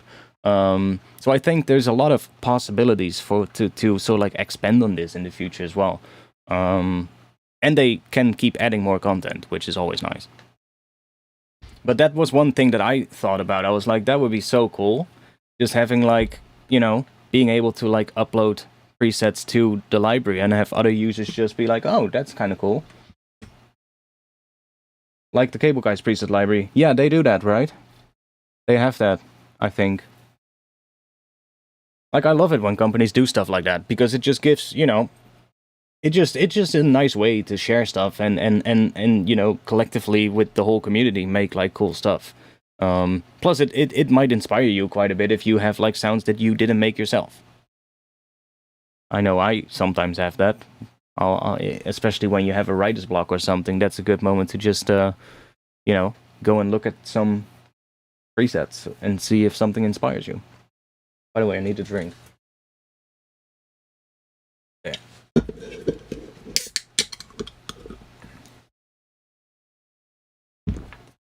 So yeah, a little bit of a painful launch, gotta admit. But I think they came back strong. I think they now it's up to them. You know, now it's up to them to just do what the community asked them to do. Which is still going to be maybe difficult because not everybody wants the same, right? There's been a lot of people that were saying, "Oh, you should do it this way, or you should do it that way," and they obviously won't be able to please everybody. But if they listen, just take into account what everybody said. I think most people had the same idea.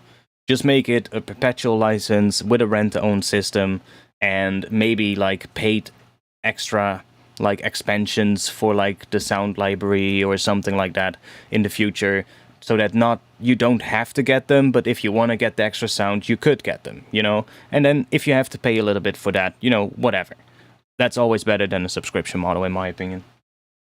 So I think that's basically how it's going to be now, and I'm fine with that. That way I would also feel like okay showing it on stream and, you know, telling people about it and stuff like that.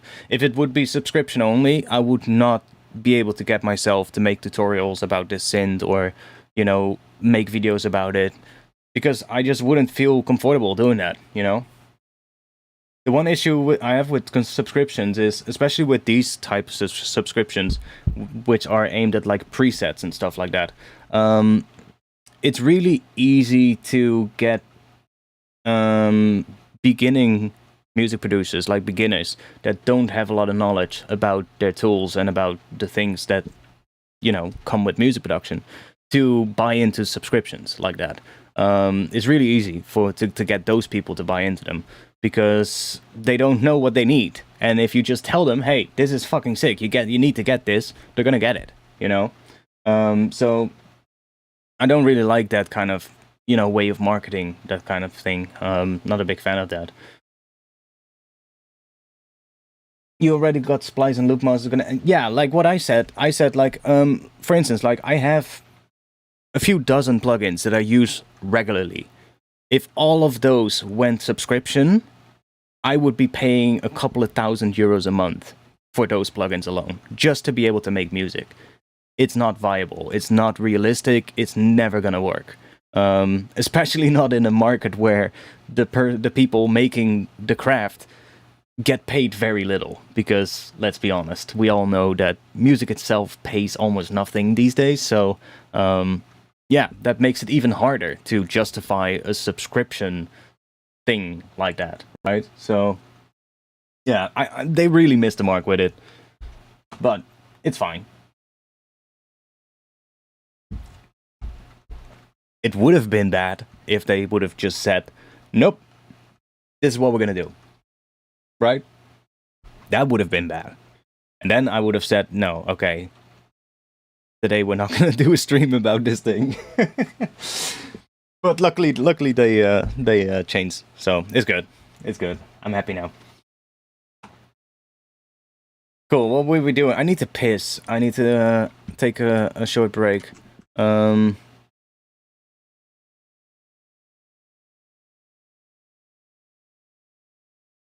I'll just play this real quick so you guys can listen to that while I'm gone. I'll be back in just a little bit, and then we'll continue working on this and see if we can make some more stuff with the synth. See you in just a bit.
Okay, we're back. Rain has gotten a little bit less worse, so I'm gonna try and do this without my headphones now. Yeah, but yeah, I totally agree with the whole subscription thing. You know, the danger of it all is when one company goes subscription and it works, that other companies are gonna see that and think, we need to do that too. That's the danger, and we as consumers should not let that happen. Like in the graphic design industry, it's kind of already happened with Adobe, and the community did push back there as well, but Adobe was just such a massive company that they just were able to just say no, and we're not gonna listen. But that's the danger, right? If it does sort of like pay off and they do, you know, make it work somehow, then other companies are going to follow shit. They're going to see that, right? They're going to be like, yo, we need to follow along because otherwise we're not going to be able to compete because they're making a lot more money off of it. Like, honestly, from a business standpoint, a subscription makes sense, you know? From like an economical standpoint, like it kind of makes sense because if you can only get like, I don't know, 500 people to pay for your subscription, and it's like, I don't know, $10 a month. What is that? 5,000 a month that you get just for that alone. I mean, that's good income already. Like, if you can then increase those numbers, that's gonna add up quickly. But from a consumer standpoint, it's such a bad thing, because you're always gonna end up paying a lot more than if you could just buy it. And I do think subscriptions can be good if they are, there in combination with perpetual licenses. But even then, I think I would much rather see rent to own than be a thing than subscriptions. Because rent to own, yeah, unlimited rent to own, I agree with it.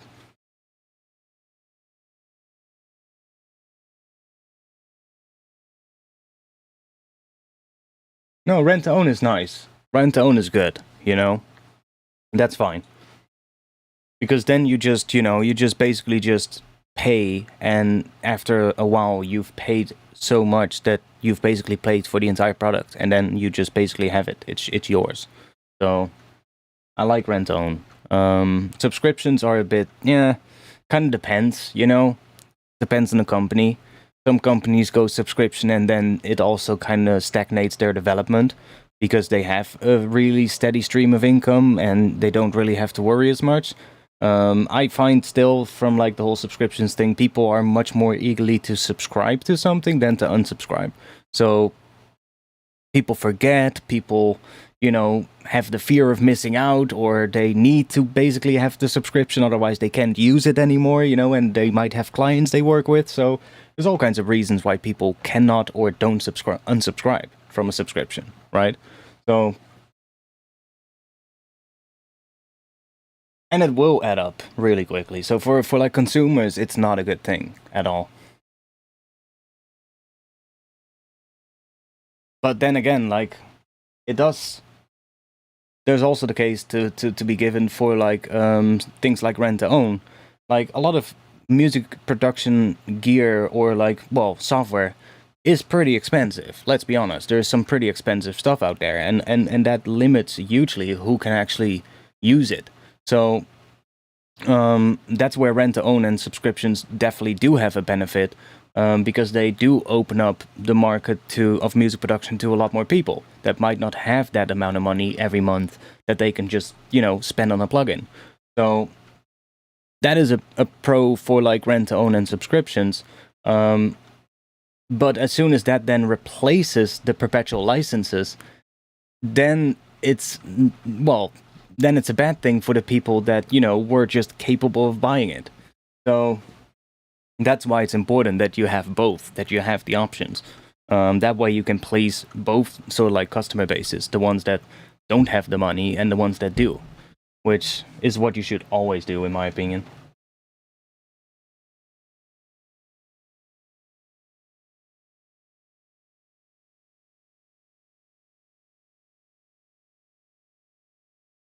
Yeah, rent own is fine. Rent own is good.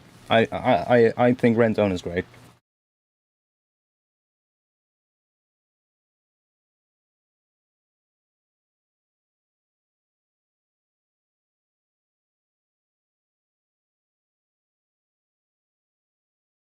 But unlimited rent to own sounds like you have to rent it forever. No, it's not like that, I think. I don't think you fully understand what rent to own is. Rent to own means that you have basically just, this is what the plugin costs, this is what you pay per month, and after an X amount of time, you've paid the full price, and thus now the product is yours. That's how simple rent to own is. I think they do have a bit of a plan on how to basically put that into work into practice, I guess. But we'll have to see. Like, right now, Minimal Audio is probably figuring out how to fucking make that transition to begin with. After having spent 2 years building their plugin for what they had in mind, and that turned out not to be a good thing, and now they have to go change it all. So let's just give them some time and see how they all figure it out.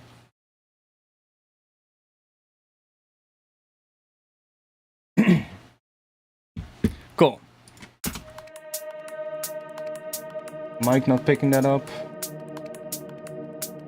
No.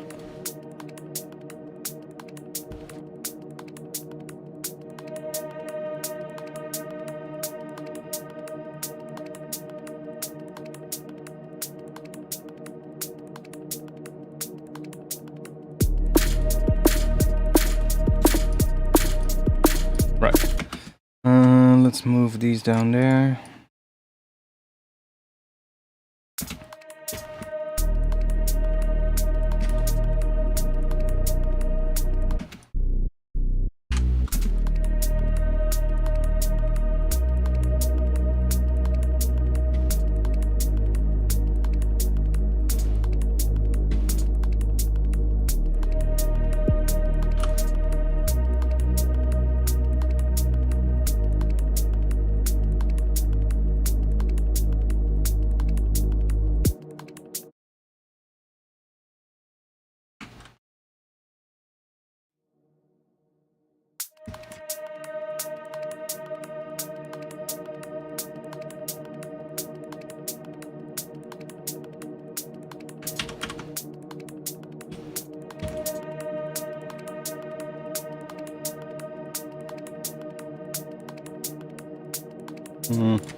Let's see, let's add some, I don't know, some kind of a chord layer or something.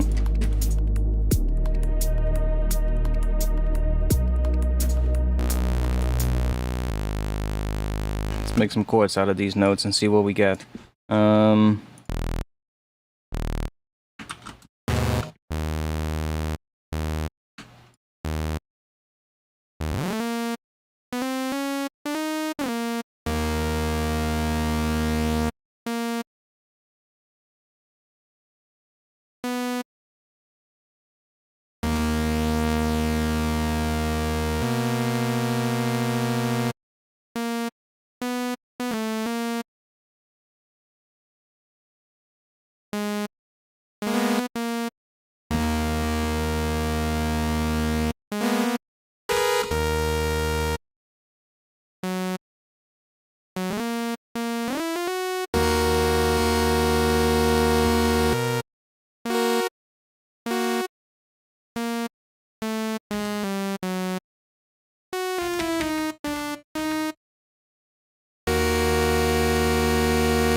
Buy the synth, pay monthly for the other content, and then use the credits to unlock permanently what you want to keep. Yeah, that is what the goal is now.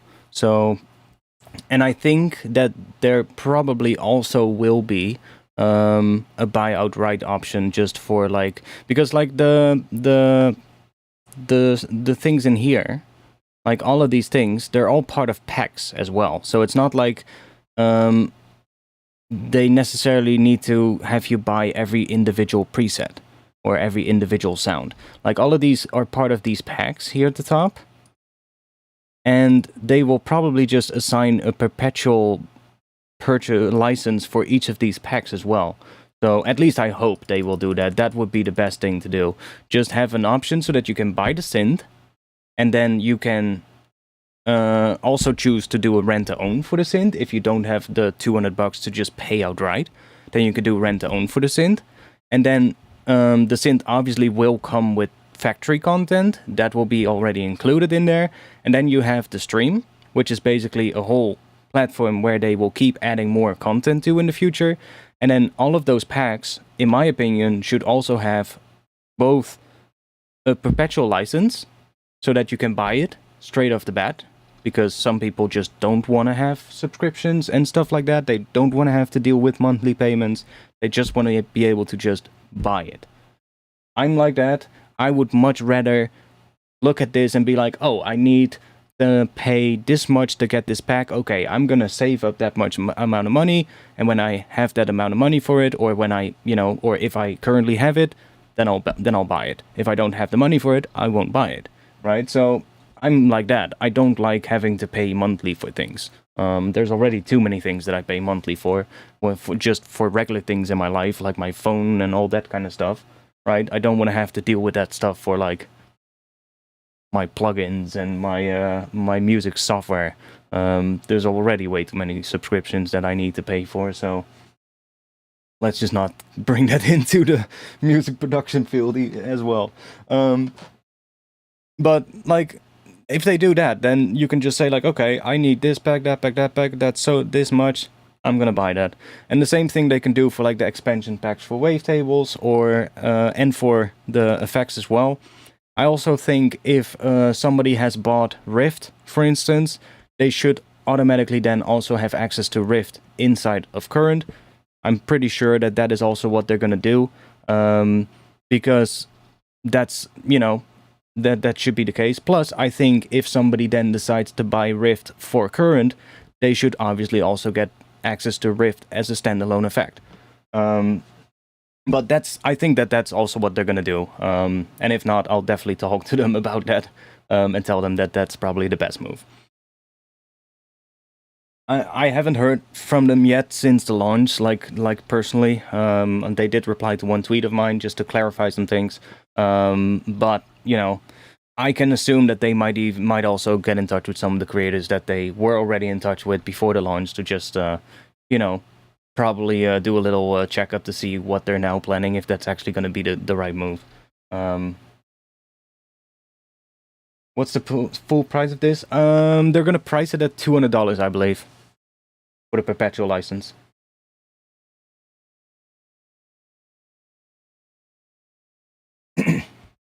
Electricity bills, yeah, everything. I'm already paying for like other things as well. Like, for instance, another good example is on my Discord, we use Me6 as like a bot, and they have a subscription as well where you pay like monthly.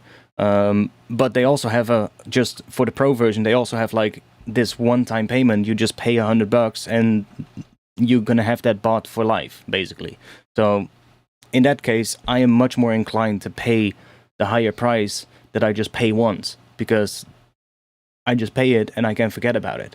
Because I know how I am. I just forget about that shit. So I'll be paying for it and I've stopped using it. Like, I actually bought it because I wanted to have like the music radio channel in the Discord. Then they couldn't get the music bot properly working and they removed it, and now I don't have use for Me6 Pro. Like, if I would be in the subscription, I probably would completely forget. And I would just keep on paying, and then a couple of months or a year down the line, you're looking through your bank stuff and you're like, wait, am I still paying for that? That's how things go, right? So I don't like that. And I think most people are with me on that.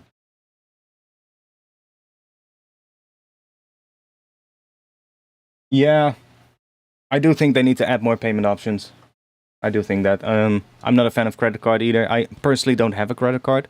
I don't need one. Like, in the Netherlands, it's actually not that standard for people to have a credit card. Here you can basically pay everything with your debit card, so like, we don't really need a credit card. It's good for like online payments though. It's good for online payments, but I usually just use PayPal for that. If I would go to like abroad, I would definitely probably get a credit card because it makes things easier. But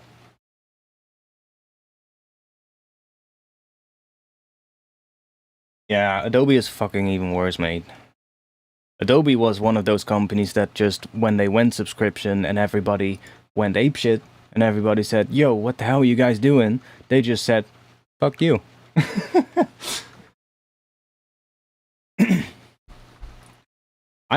Minimal Audio sent me Current. They gave me access before it came out, so I haven't paid for it. I'm just gonna be honest about that.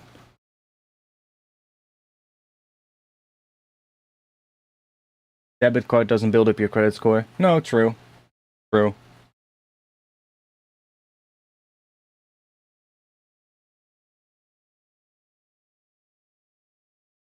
I'm not sure, but Native Instruments will make subscription. If there's one company that I see it doing, it's probably Native Instruments. Yeah. Like, it's usually the really big companies that do stuff like that. It's usually like the big market leaders, because they can get away with it.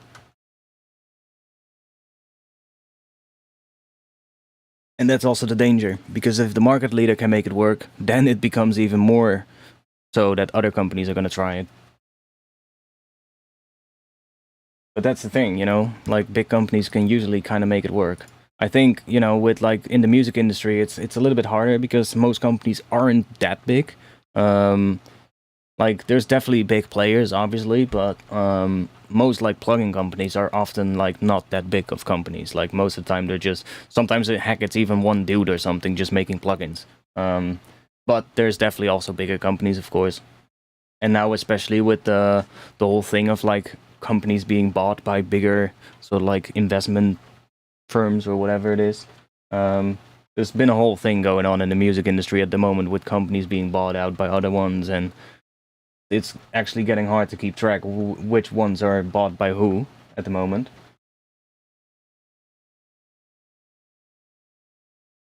Didn't Pro Tools already have something like that? I could be wrong. Like I don't use Pro Tools, but I know there's a DAW that already has like subscription, but I think it's something that like a lot of film stuff uses, or like studio stuff for like live recording and stuff. I'm not sure, but I thought there was like a DAW that did like a subscription model as well. I'm just not a fan of subscriptions. Just I don't know. I'm not a fan of it. Reason, yeah, but that's different. I feel isn't that also more like rent to own? Like I really want to make a clear distinction between like a subscription and rent to own, because I do think even though they are similar, the end so like result in terms of like how good it is for the consumer is so different. Because with a subscription, the whole point of that is you're never gonna own the thing that you're paying for. That's what a subscription is. You're borrowing the product by paying for it. That's what a subscription is. Rent to own is just kind of more like, oh, you want to buy a car, but this car is really expensive, so you cannot buy it because you don't have that amount of money. But you can also buy the car for like paying this amount a month, and then after this many payments is yours, right? That's what rent to own is. So it's different from that because you eventually will own it. Even though with cars, you've also got lease companies that you don't own the car, you just again borrow the car, you rent a car, right? That's different, right? A subscription is more like renting, and rent to own adds the addition of no, you're not just renting it, you're also building up, you're building up value over time until you paid for the full price.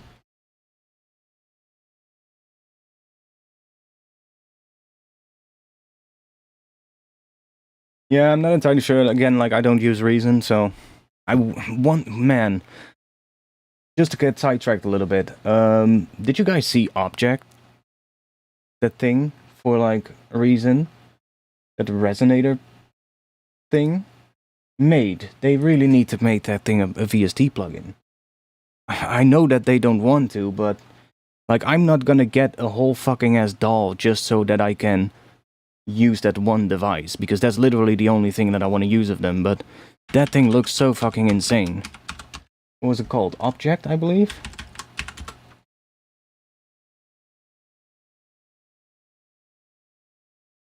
Yeah, this thing.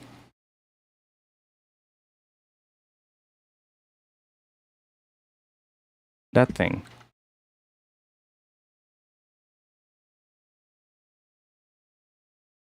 This thing looks so interesting.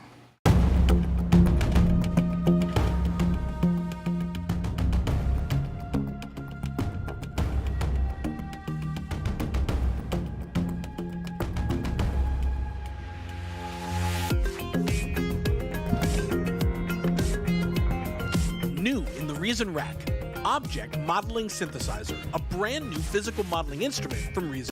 It's like a physical modeling kind of thing, and you've got like these different resonators, and then it's capable of making some really fucking weird sounds.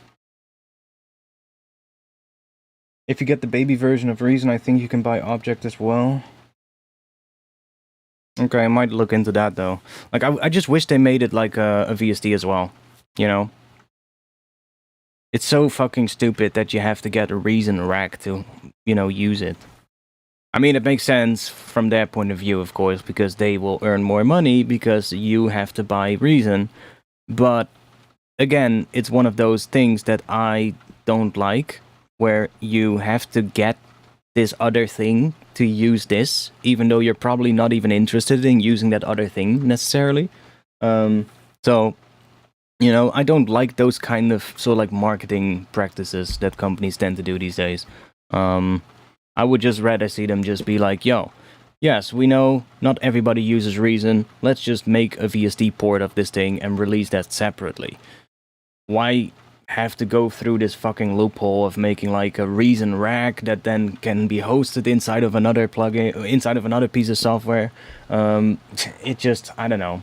It just feels like, oh, we need more money, so please buy this rack thing where you can then use the other thing, which you have to buy separately as well, so you're kind of paying for something that you didn't necessarily need, or something. I don't know.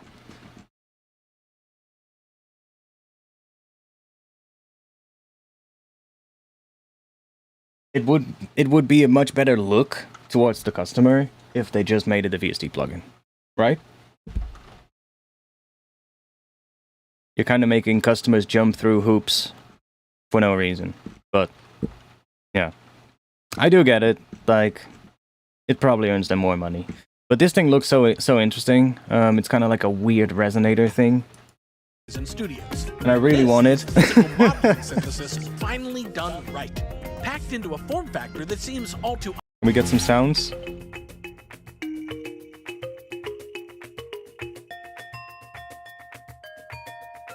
Like, that's one thing that I really need a good synth for, like physical modeling. Acoustic sounds are the combination of Object's resonators along with its exciter section, where you looks really cool. Is the gateway to Not sure if that's the best demo video though, but yeah.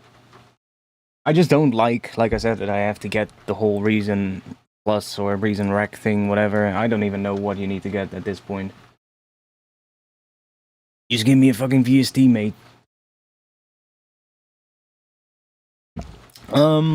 Let's see. We made some chords. Let's I'm just gonna go through some of the presets for these chords. Let's see if we can find a nice sort of like preset to play these chords with. See what we get. Let's go into here. No, let's go into here because then we can also hear them.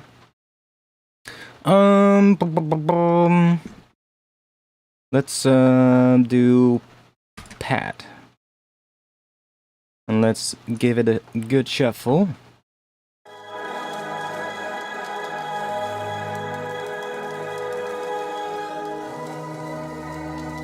I really think they did a good job on the preset design.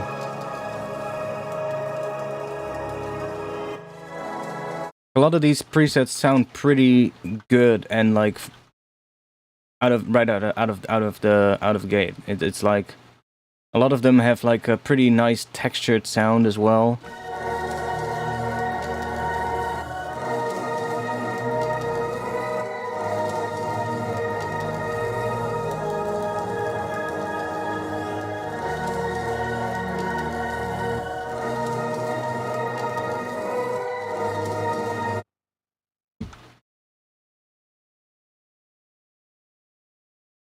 That's another thing. I kind of maybe wish that if you click this, it would just open the stream. Because I just like this browser a lot more, because you have the audio previews.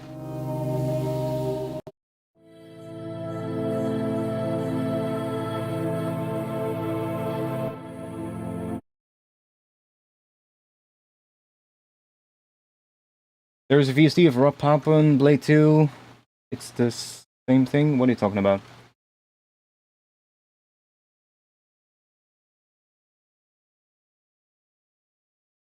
Blade 2. Didn't I have that one? Not sure if I... Oh, wait, that's probably not a VST3 plugin. Rob Papen... Oh no, I have Blade 1. But is that physical modeling?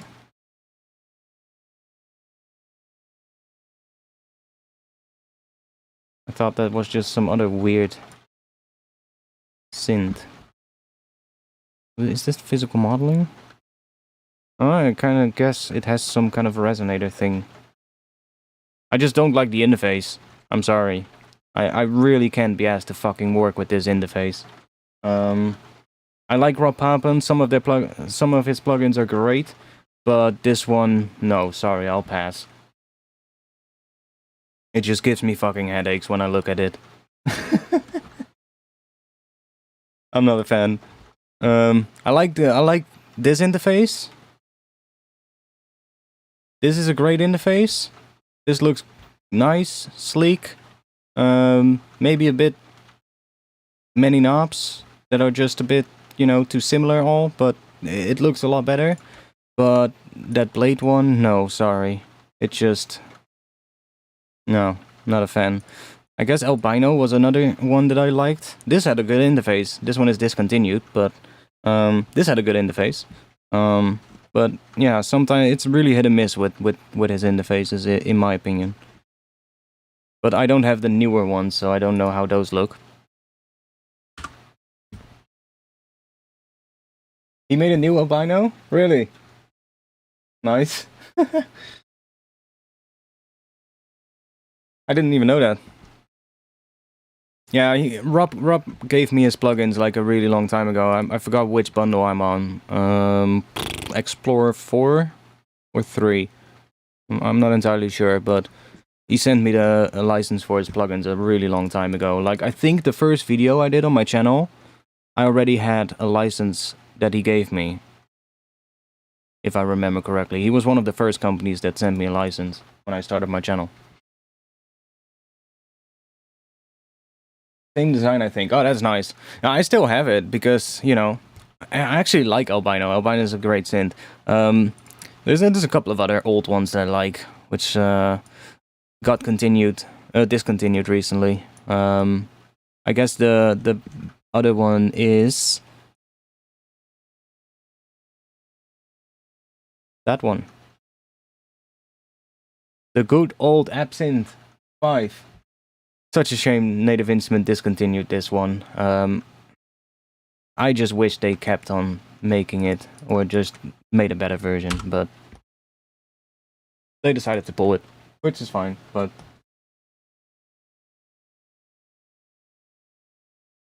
I do have Raw by Rob Papen. That one is quite nice, I agree. That one has some interesting sounds. It's more like, you know, it has some more like... And this interface, I feel, is a little bit easier on the eyes. A little bit easier than that blue one. It's still a bit meh, but it's better. It's better, for sure. This one has more like preset libraries by a lot of like hardcore and like hardstyle producers. In fact, there's probably some people from my area. Or at least... I see a couple of names. A couple of names that I've for sure seen in real life.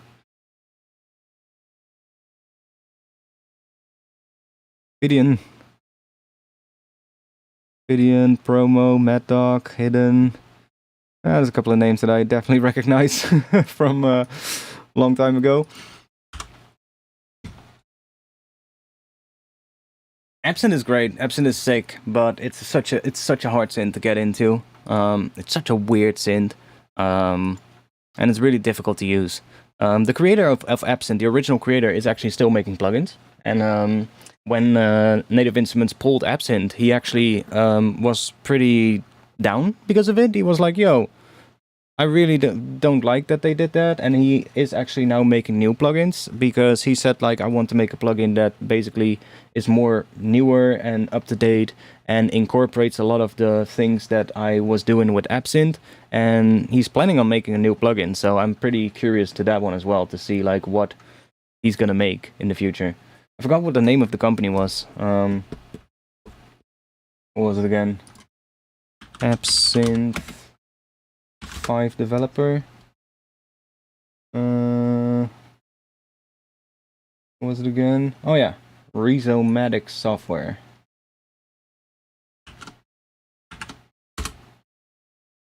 He already did a synth if I remember correctly. Oh, it's physical modeling. Hey, maybe I should look into that one. Plasmonic. Like I said, I'm looking for a physical modeling synth that I like.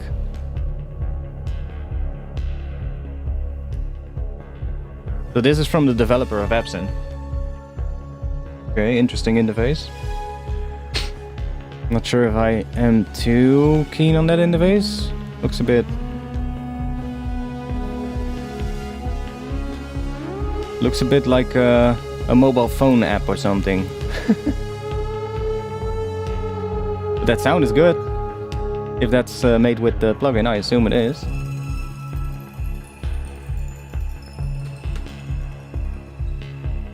That's good. I'm definitely in the market for getting a physical modeling synth, so... Oh yeah, there's a demo. Oh, I guess I'll download the demo after the stream and give it a whirl. But that's from the developer of Absynth, so Rhizomatic Software Synthesis. I think this is the only thing he's made under this company. Yeah, so far. But yeah, I'm definitely keeping an eye on this because, like I said, I loved just the weirdness that Absynth was, the synth Absynth. It had all these really weird things included in it that I've never seen in any other synth, and that's why I'm really curious to see where he's gonna take his plugins. Well, that's physical modeling, right? Physical modeling is kind of it emulates like sounds that are like I guess real world sounds. Doesn't have to, but it can emulate real world sound because it's basically like it's like resonators, right? It's resonators that, you know, just like a guitar is a resonator, basically. The strings resonate and then the body amplifies the sound. So that's how resonators work. And most instruments, well, I guess all instruments are technically resonators in some kind of way. But maybe not. I'm not entirely sure. But physical modeling is interesting. I do have one physical modeling synth, Chromophone, by, what was it? Applied Acoustics, something. Chromophone is also right, but I'm definitely looking for one that is different. I kind of like, I don't know, Chromophone is alright, but I'm not necessarily, I don't always like how it sounds, so...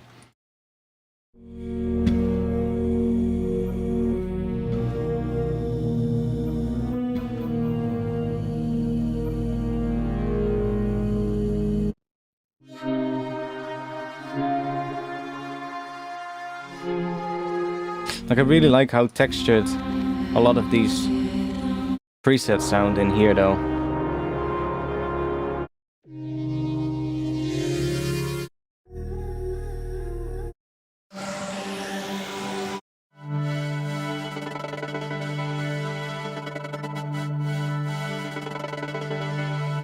There's some pretty interesting cats in here.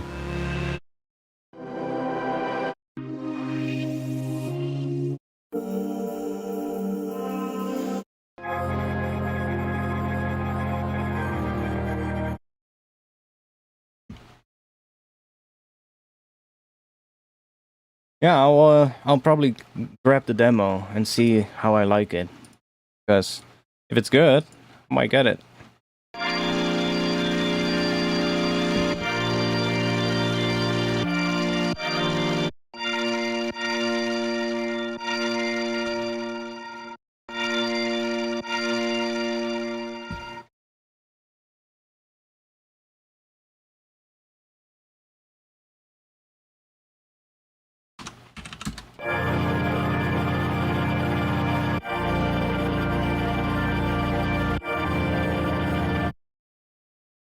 go maybe to Granular, see what we get there.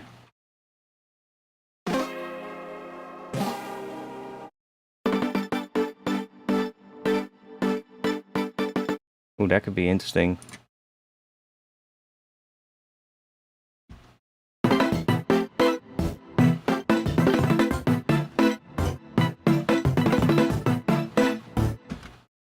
Wait, what's happening here? Is it already a chord or something? Ah, there's this chord thing that is being used. Ah, if we turn that off... Now it's playing an ARP. And if we switch this to... Do we have a chord mode? Cascade. Simple. Oh, they should add a chord node. Or a chord mode. So that it just always plays the same chord. That would be really good. Don't think there is one like that yet. No, doesn't look like it. Oh, that's a good one to add to send to them. Just add like a mode that plays a chord.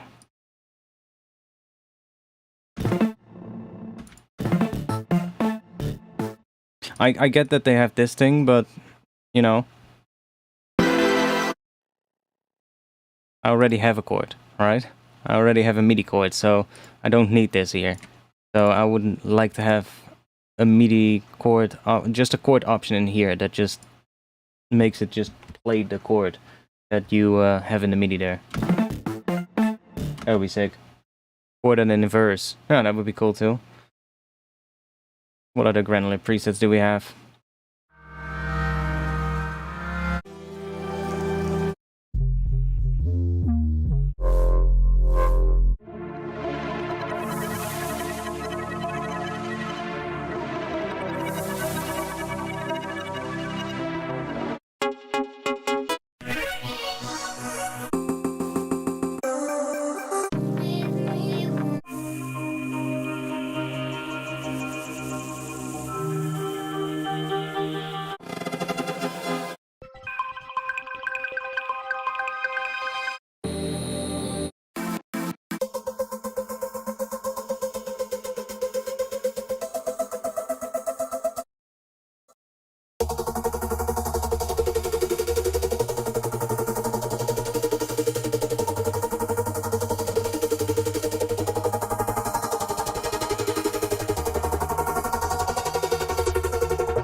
Interesting.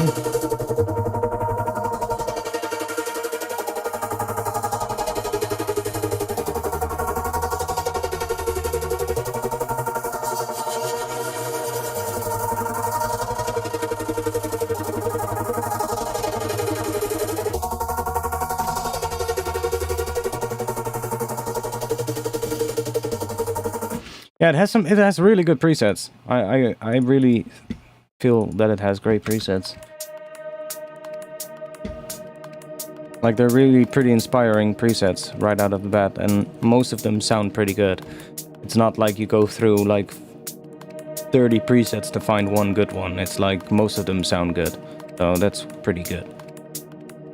Okay, I'm not entirely sure who made all the presets. I know that Aleph did a couple of ones. And they had like a bunch of people. They sent me one more. Let me check real quick. I had a Twitter conversation with them. They sent one more. Who was it again?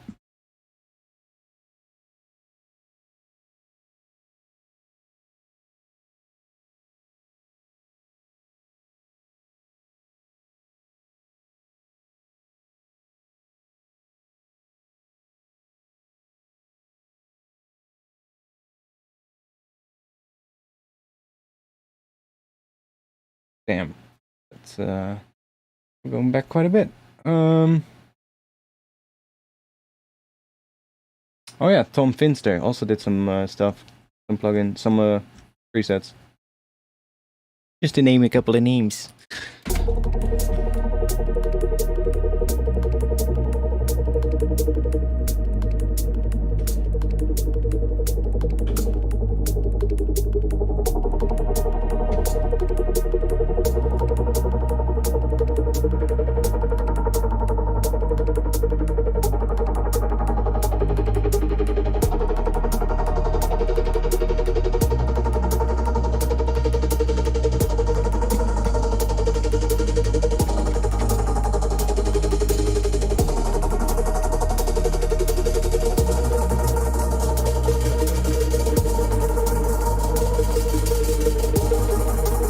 Is there a delay as well in here? Yeah.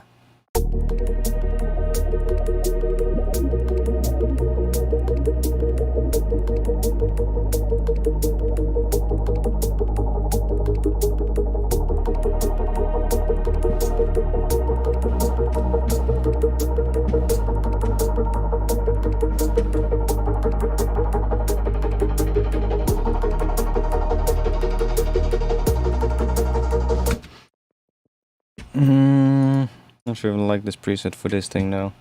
Kind of works, but I just want to have more of like a pad or something that's more like sustained instead of that rhythmic thing.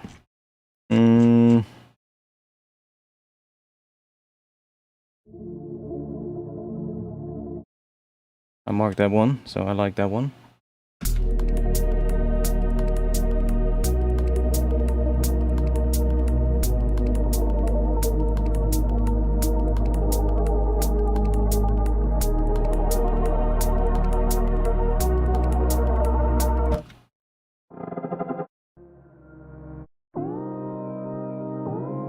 Oh yeah, that one is pretty cool as well.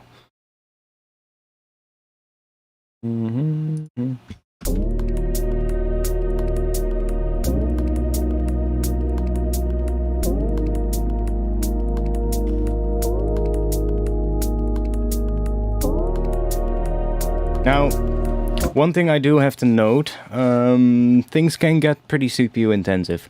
If I look at like my CPU meter now, if I play, we're getting already up to like 60%.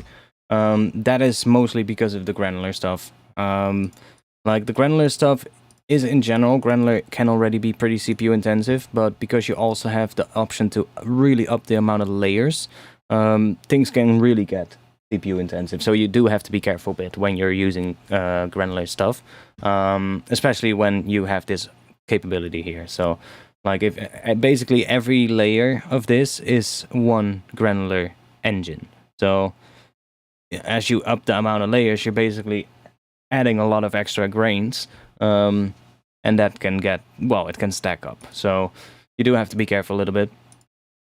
And I can see that with this one right now, because I think this one also has a granular stuff in it. Yeah. See, that one also has 2 layers of granular, and then I think this one also had granular. Oh no, this one was just a sample. So there we're good.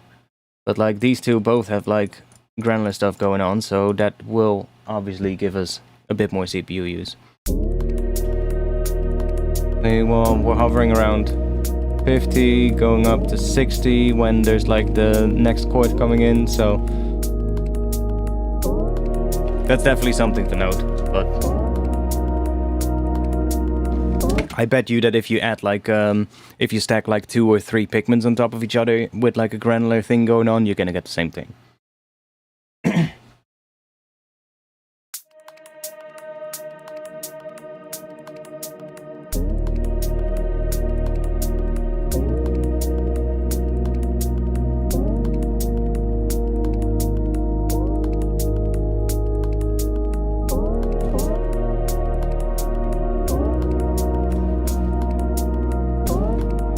Now, how much bass is there in this thing? It does have that. I love how to like out of tune it goes sometimes. That's kind of cool. Just do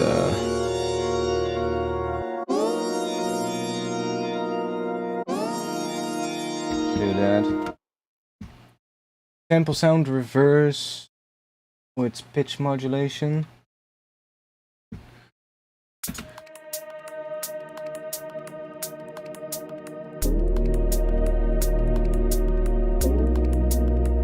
Oh, we've given the reeds a bit more space there. The dude.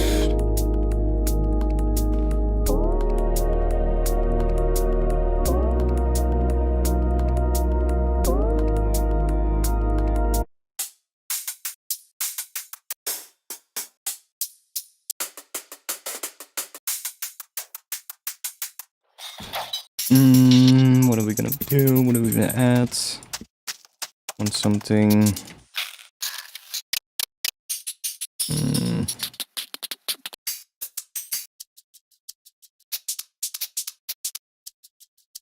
Maybe that one.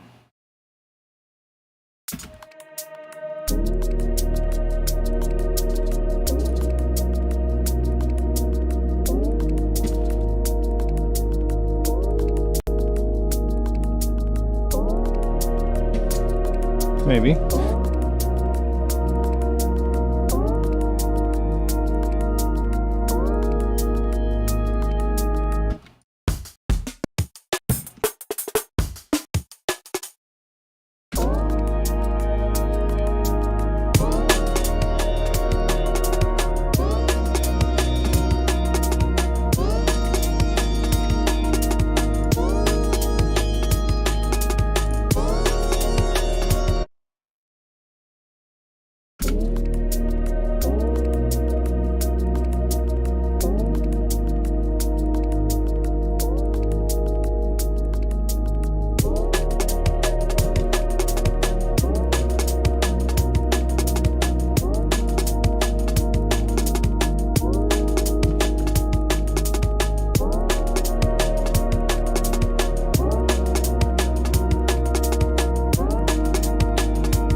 Oh, the chords. Yeah, that patch has basically that's one thing that I like as well. What they added is you can do glide on chords. So if we go in here, you can see that. Hey, wait, is this the wrong patch? No, that should be the right patch. Oh, I think they did it with an envelope. Yeah, they just added an envelope to the pitch. I think that is assigned to the pitches. Oh, it's assigned to this one. So, and to the fine tune, wave. So that is controlling the pitch there. That's that start that you hear, that detuning. Basically just an envelope set to that. But I believe you can also do glide on like chords, if I'm correct. Let's see if it can. Go minimal audio, current, and let's just do glide up. So if I play and then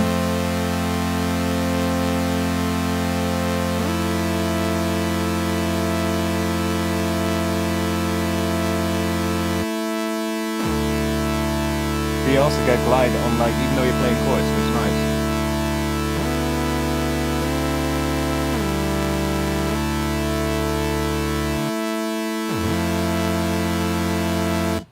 So that's quite interesting. Not every synth allows you to do that. Some synths only do glide when notes actually overlap. Sometimes they have a mode for like glide to always glide, but not every synth has that. So I like that they added that. Some synths you can literally only do glide when it's like a monophonic note so that they overlap. But when you're playing chords, you can do that, right? So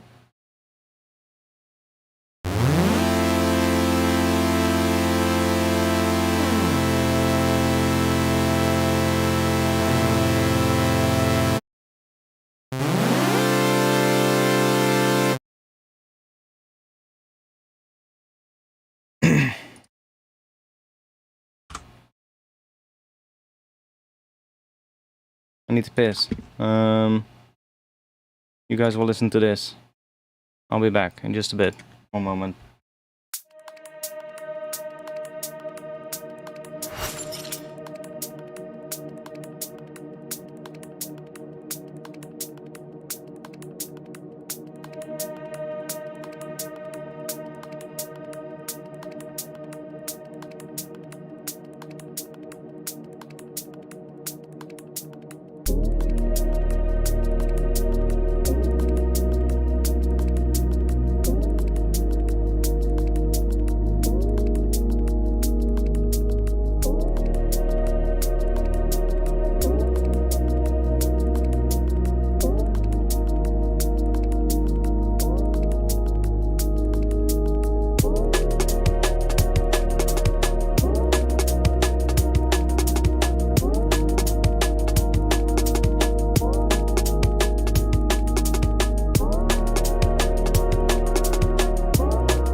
Okay.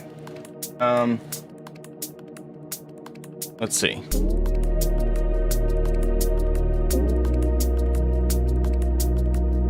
Going somewhere.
Okay, let's see what we can do here. Let's do a little...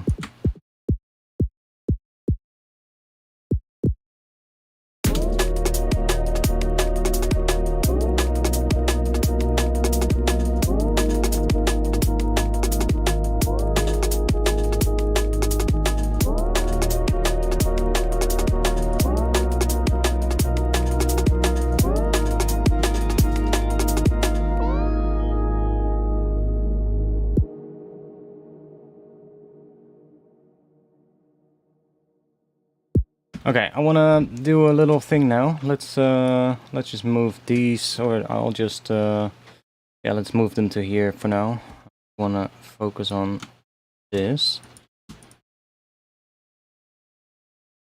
So I wanna do a little experiment right now. I think current can also be used to do more like randomized stuff and sound design, and like get it to make stuff for you, basically. I like doing that recently with Ableton, especially when I get to like bass sound design, to just make like a pattern that I like, and then just design a patch that has a bunch of randomizers and like random LFOs set up, so that it is creating randomized stuff, but in a controlled way. So you can kind of tell it sort of like what ballpark you want the sounds to be, but then it's still gonna randomize that and give you all kind of different things. So I want to see if we can do something with that and see if we can create something interesting. So let's see. Let's go.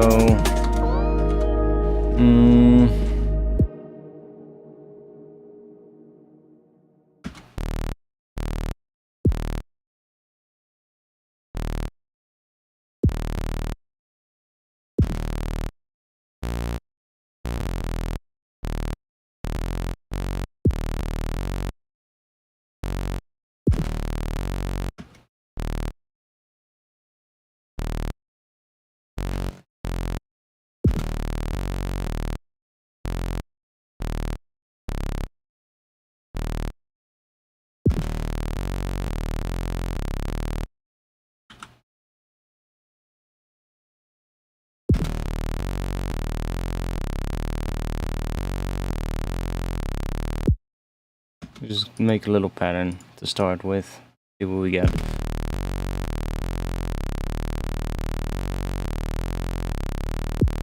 So we can go in here, and we can also go to the wavetable browser, and we can just see what we get here. So maybe grab, I don't know, just randomize it.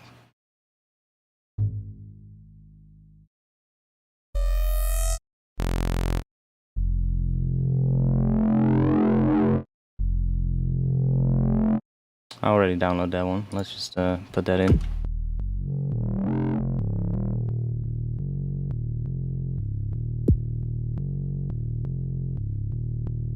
Let's do a little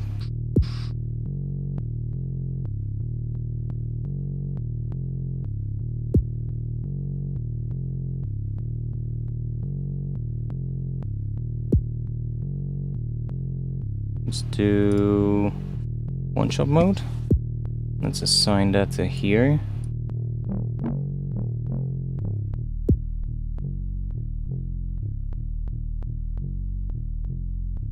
And let's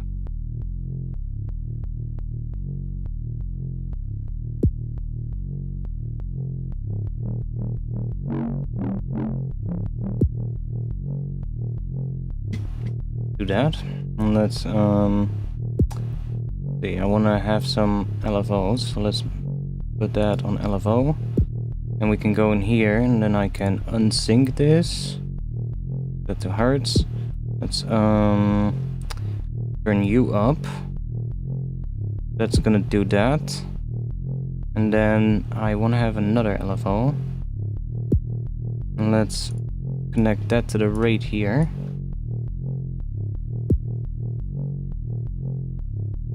And then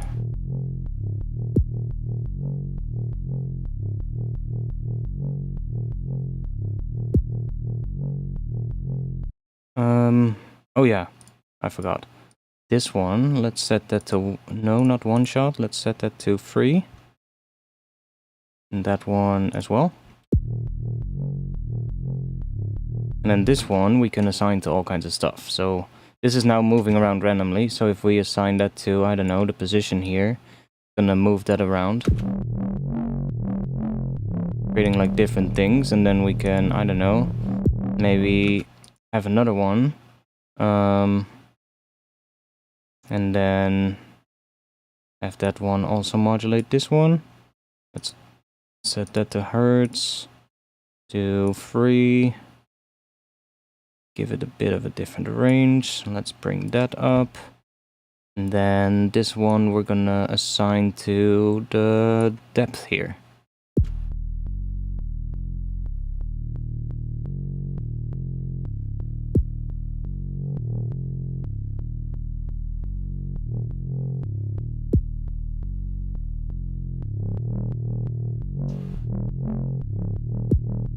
So is there a way to control?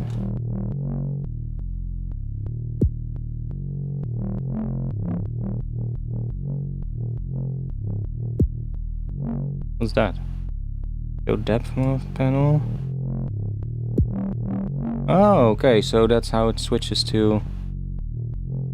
I'm just sort of like trying to figure out, is there a way to change? Oh yeah, I guess that's just how it works. Yeah, makes sense. So let's go into these modes here. Let's see what we have here.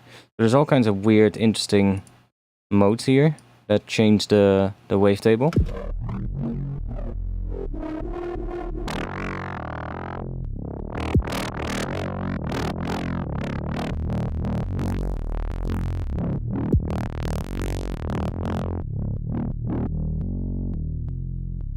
Let's remove the depth mod here for now. That one. Would you have a bit more of a static thing? And then let's remove that LFO for now as well, so it's a bit more static.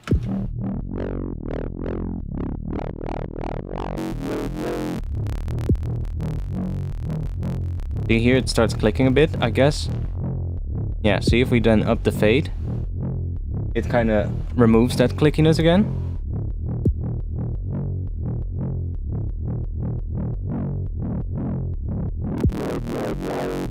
Here it comes back, so maybe need more. It's also doing that because now here it's creating a straight line because of this, how this mode works, right? So not everything is necessarily good to be modulated always, but you also got one where it doesn't do that. More like a harmonic series kind of thing.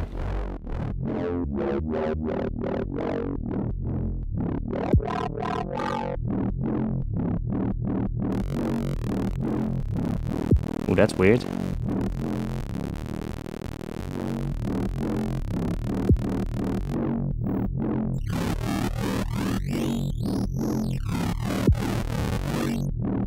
There's some pretty interesting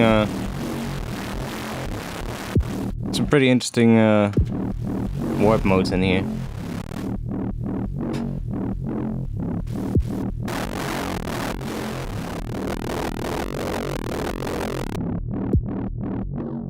But those are pretty interesting. Let's see, because we have more. We also have these spectral modes here. These do some weird shit.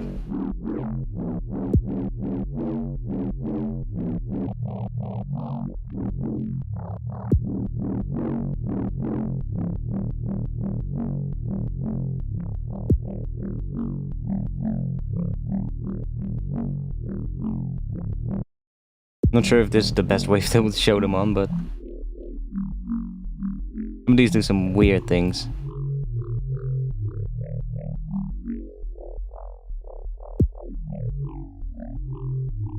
Like, we're losing bass now as well, but if we turn this up on, we'll have bass back, so...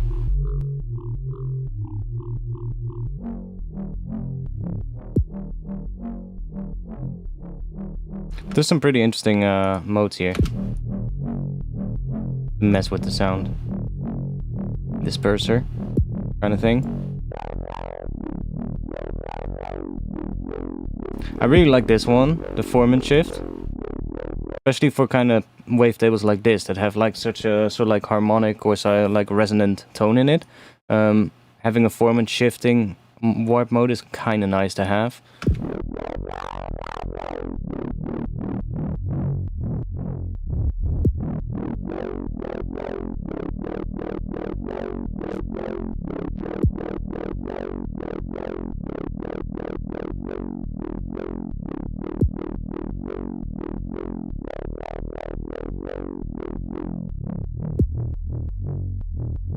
See, that's pretty nice. And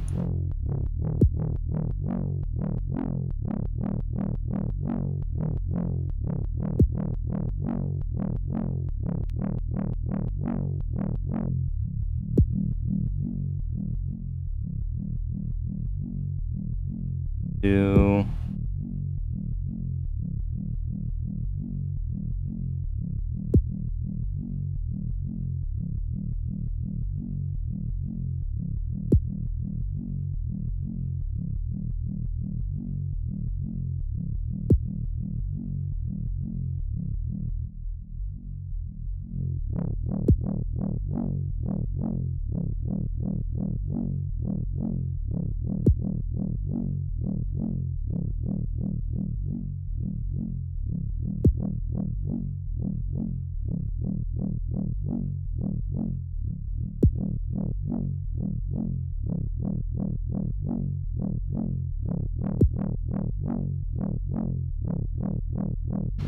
Okay, I want to see if we can do some weird shit now. Let's use you, and we're gonna map you to some stuff. Let's maybe do it on here and just that move around a bit. Maybe make that bipolar. That's just gonna move. And let's add another filter. Let's do.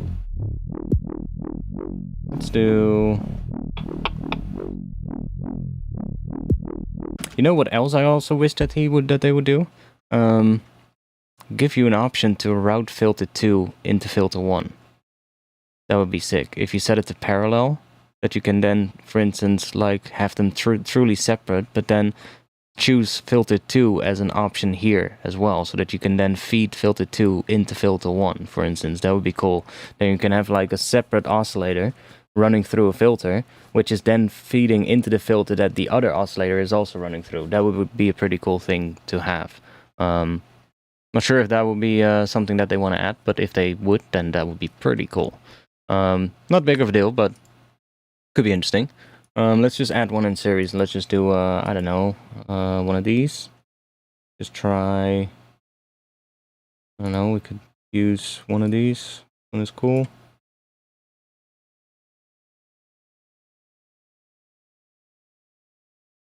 Try maybe that one. We can just take this one, put that on here. That move around a bit. Then we'll just, I don't know, take you, put you in here.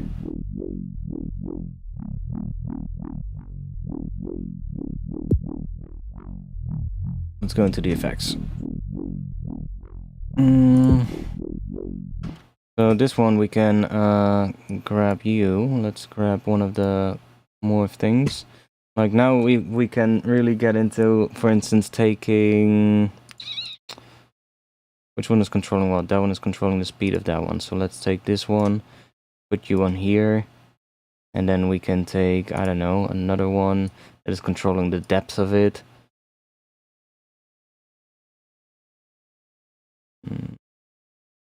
And maybe that is controlling the speed of that. So things are becoming more and more random as we do that. And this might get loud, so let's put maybe one of these behind it, all the way at the bottom. Just to kinda squash it a bit. What are we gonna use? Maybe classic OTT?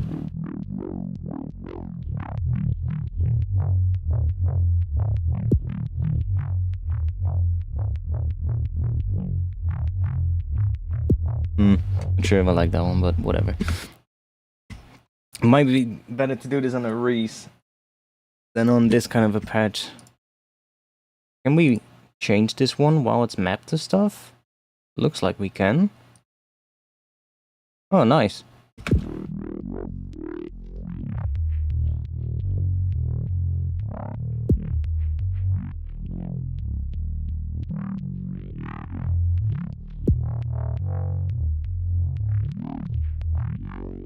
That's cool. That's interesting.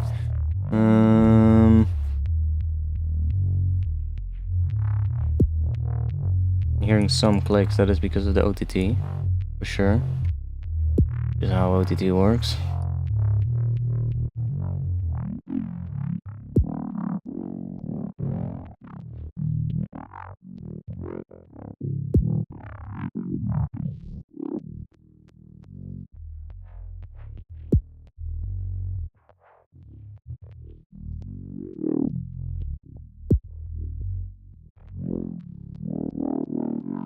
Sure. That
just taking like all kinds of things and just modulating everything with each other, and you're just gonna get all kinds of random shit.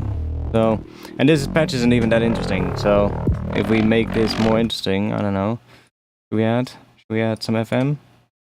Add some FM to that thing, see what happens.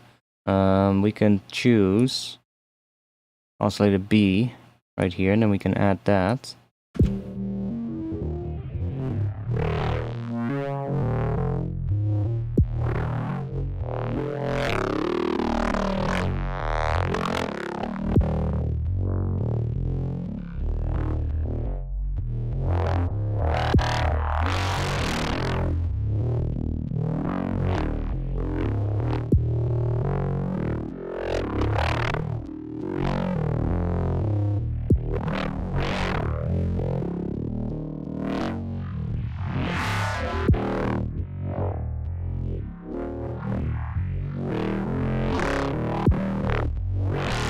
Can get pretty crazy pretty quick.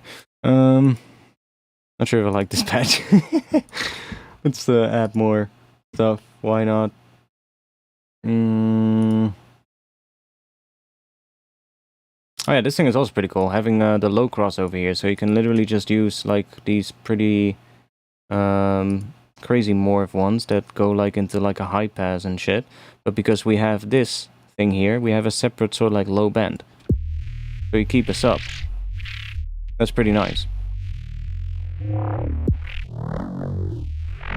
So even when it goes into like the high pass, you don't lose the sub bass.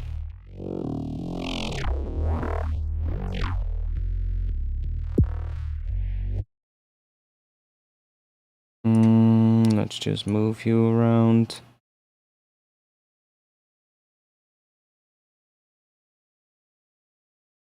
Around.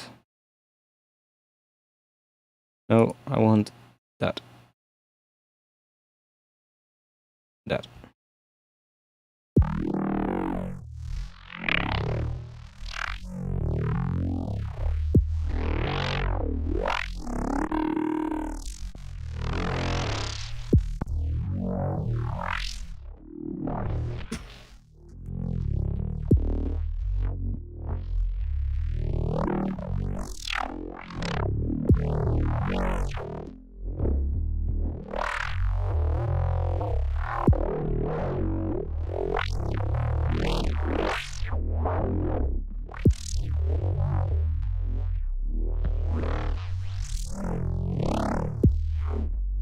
Oh, I thought it was sliding. I click and slide up, but it's just a drop down.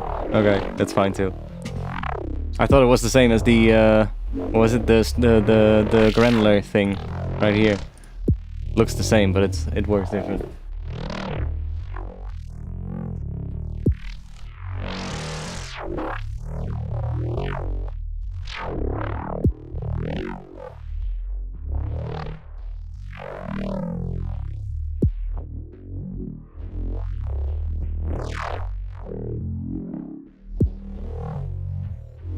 Oh yeah, I'm here. Getting it better.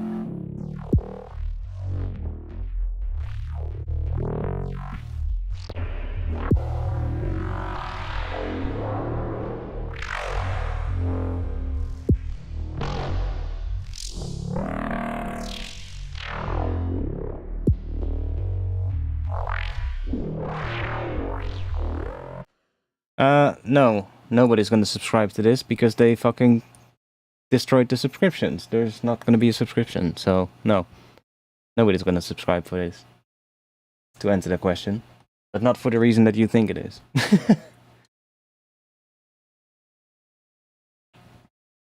It's there's not gonna be a subscription.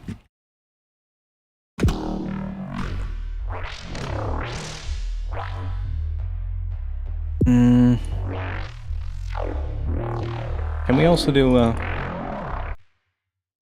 we can only... Oh, this is just to sort of like low pass, low shelf the high end. It's different from the Ableton diffusion filter. In Ableton, in the reverb, the diffusion filter also allows you to sort of like add like the low shelf, which this one hasn't. Which I think is something that I guess they could then add pretty easily. But you also have the filter here for the input, so that's pretty nice. You can really limit it to the high end.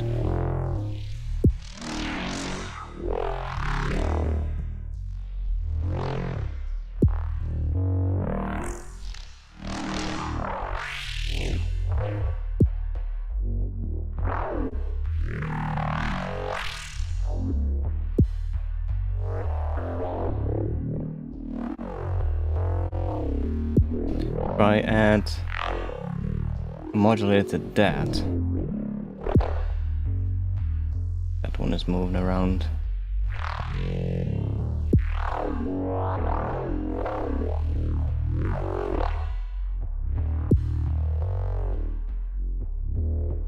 Yeah, I went over everything at the start of the stream, so if you want to see that, probably watch that. Now, at this point, I'm not entirely sure if I like this, but we can really easily go and change this and get different results. Now, it's going to go through whatever folder we are in. So if we want to have a different thing, then we can go in here and we can pick a completely different wavetable, something that is something completely different.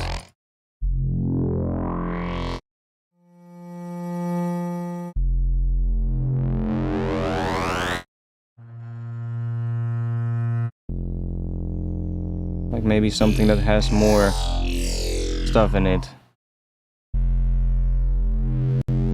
Like some more different movements, if we have some of those. Or like different tones.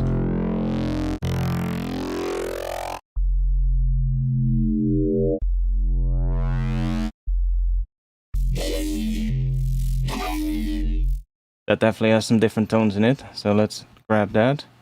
And that's gonna move around quite a lot, so we probably want to have another LFO, which we're gonna assign to the depth of this, so that it's not always gonna move up as much.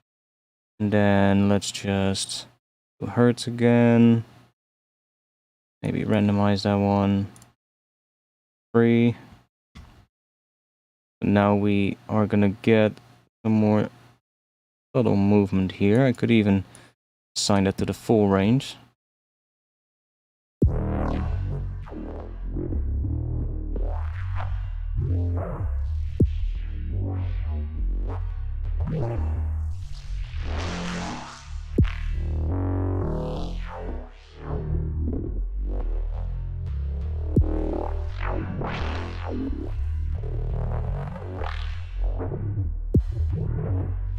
Maybe add a bit of noise as well. See what happens if we do that. Is there a filter in here? There is. They thought of it. Oh my god. They're so good. Is there also a way to... That gonna randomize the start position? It does. Nice.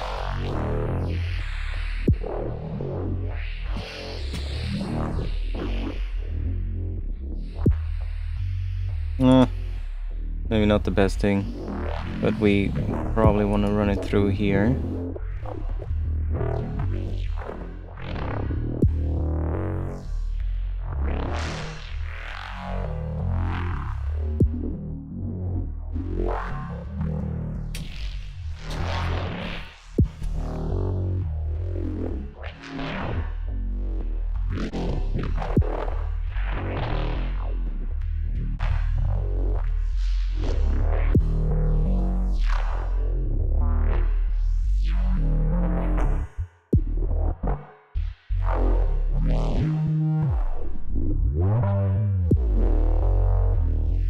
Pretty weird shit.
Yeah, it gets pretty weird.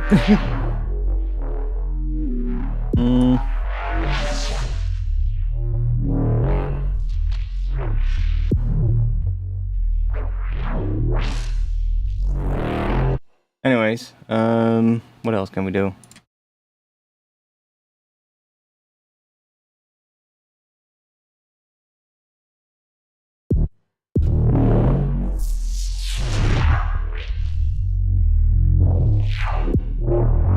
Can drive it into the clipping here as well, it's kind of nice. I guess we can use that as well. And then we can back it down here.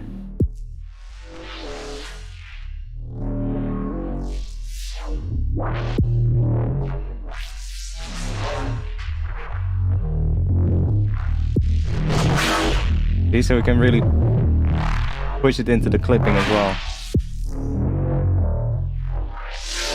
Now it is going up pretty high on here, so I would probably want to have another filter in here. That's just controlling that a bit. With like, I don't know, one of these.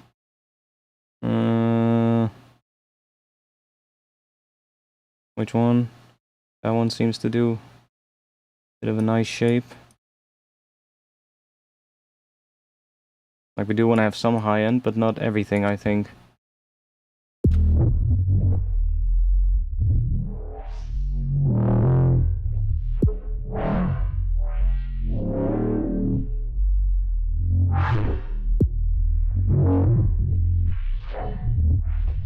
Maybe we can do another one. So that every now and then it does go up a little bit more, but only when they sort of like all align.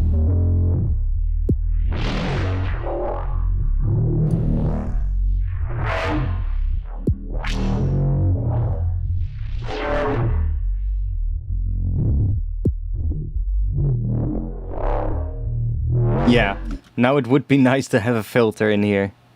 I see what the person earlier was saying. Now it would be really good to have a filter in here so that you can filter the incoming audio for the envelope follower. Because we're smashing it into the clipper, it's just seeing it as a fucking sausage. Right? So yeah, I agree. It would be nice to have a built-in filter into the envelope follower so that you could just high pass it and basically get rid of the sub so that it responds to just the mid-range. Because now this is basically just a glorified switch. And nothing more. So $200 for just the VST and stream and effects will have adjusted values. Yeah, like I said, we're still gonna have to wait a little bit to see how they're really gonna fully implement that. Like they just quickly brushed over it, just to kind of, you know, you have to understand how it all, you know, how it all kind of unfolded, right? I could see how that was very hard for someone to say. Enjoy your dying robot sounds. What?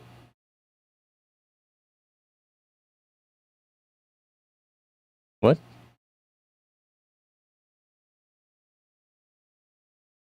I'm not entirely sure what you mean. Anyways, doesn't matter. Like, they just had to do basically a follow-up, because if they didn't, then it would hurt the company really bad. So they had to, you know, make a statement and had to basically acknowledge everything that everybody was saying, because otherwise it would have not been good. But it's good that they did, and that they moved away from doing the subscription and just decided to just do the rent-to-own instead. Makes a lot more sense. And having like the actual perpetual license.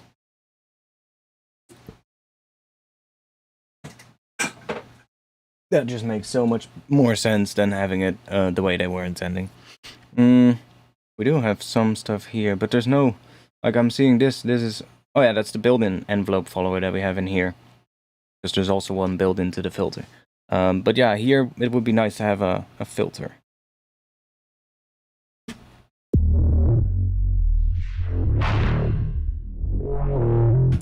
But like we're also, of course, using the multiple different nodes here. If I just feed a single MIDI node into it, just move those up.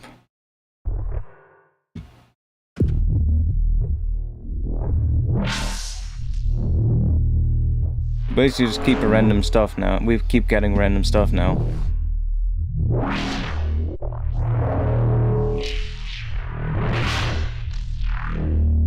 Like, I love it. I love making patches like this. Like, they don't always turn out great. Like, this one is maybe not the best one, but I love making patches like this because, especially if you then just bounce like one single note, like for instance this note, just bounce this and just bounce like, I don't know, 2-3 minutes, something like that. You're gonna have all these different modulations, and then you can take that file, throw it into a sampler, and you can basically map, I don't know, the start position in the sampler to the velocity or something like that. And then you can really easily sort of like mess with all the different modulations in there. Or you can throw it into a granular synth, you know? Throw it back into this synth, into the granular engine, and do some weird shit with that. It's really good for making those. It's not necessarily good for like, oh, I'm making a track and I need a sound here. I'm gonna make a randomized patch and just have it do random shit. That's usually probably not the best idea. But for doing sound design and just finding interesting things, this is really nice to do, because you're gonna get all these unexpected movements, because all these LFOs are kind of like moving against each other and with each other. So you're gonna get results that you probably would have never come up with otherwise. And like I said, sometimes they sound good, sometimes they don't. Most of the time you get a combination of both, and you're gonna have to figure out, sort of like find the best parts within the file. But it's an interesting way to do sound design. And the best part of it is as soon as you have a patch, you can really easily change it by just swapping out the wavetables or the samples that you've used, or whatever you've used in the patch, the effects. Like we could, I don't know, I can just go into here and just flick through the presets here and get all kinds of different results. So you can really easily make like variations on those files and then just save them for later use.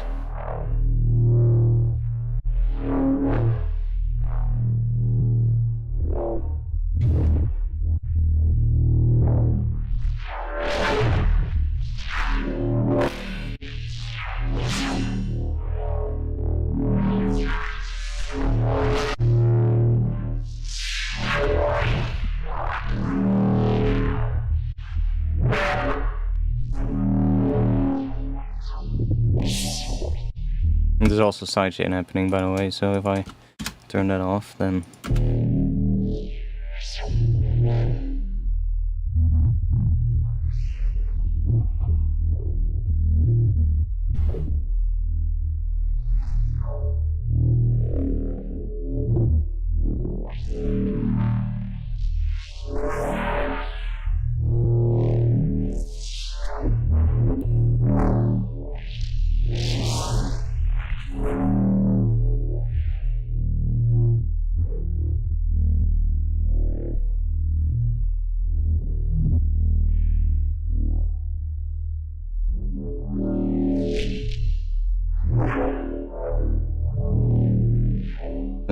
let's see, complex. We get there.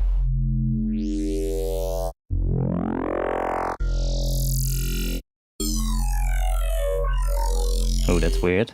Let's try that. Let's see what happens.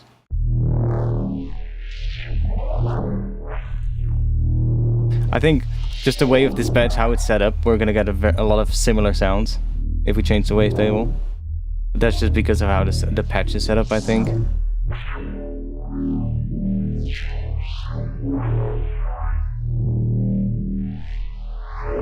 Pick a random one.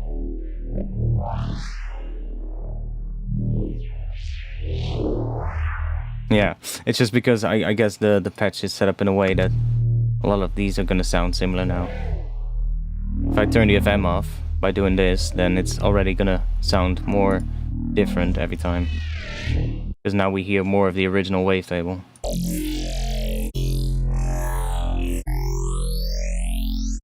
See what we have in Spectral.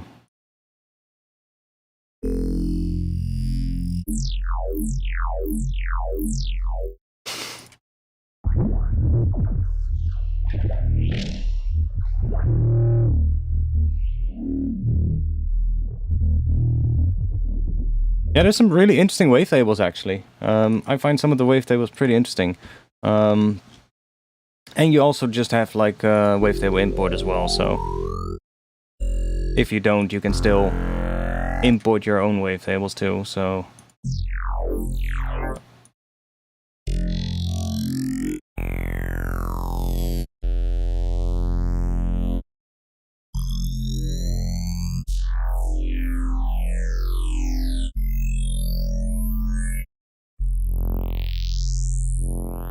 Also got morphing, that might be... that might contain some more, like...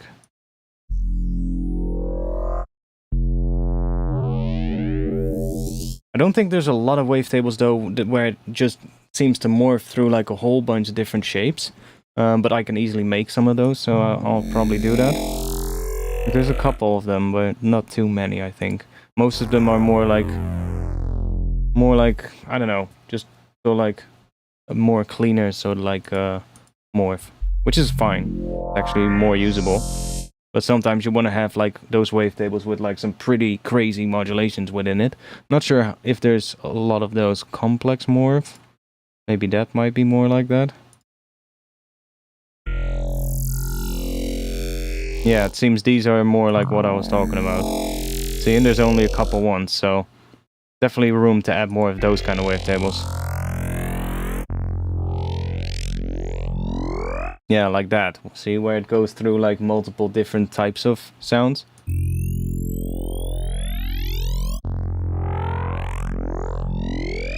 Massive had a bunch of those wavetables where it did that, or a lot of them actually. To name a synth that had some of those.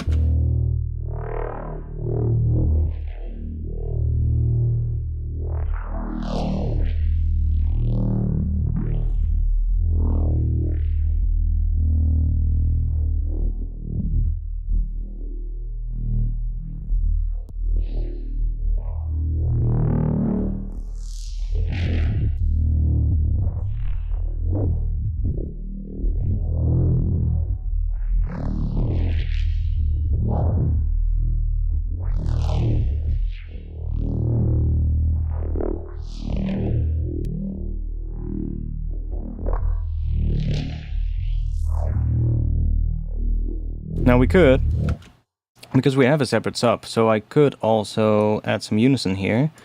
Click remove fundamental, so now we don't have a fundamental on here.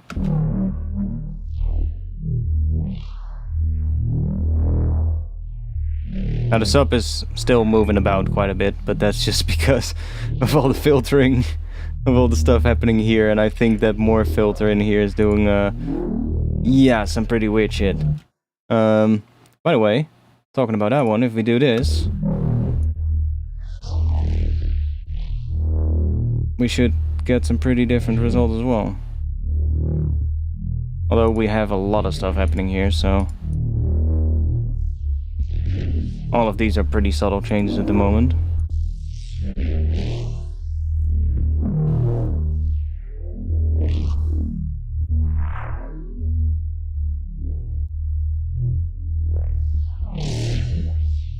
I really love that morph EQ, that one is pretty interesting. Like I said, I hadn't used it yet, because I don't have the separate morph EQ, so like the separate plugin. But I think it's pretty great in combination with having the modulators. Because you just get so many options with that.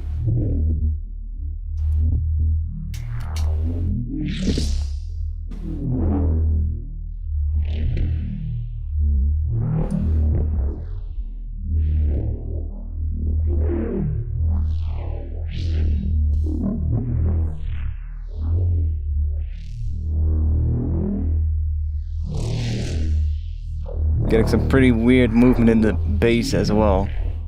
Look at that, sometimes you get some really weird looking things there.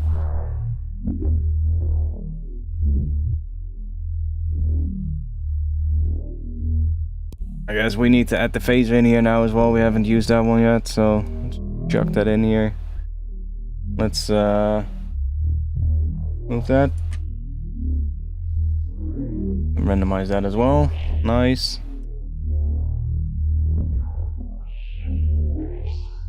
Is that gonna do? Oh, that's weird. Morph EQ is great. Yeah, I was showing something earlier. I still have it in here, I think. Yeah, here. I was showing something earlier while I was messing with this thing.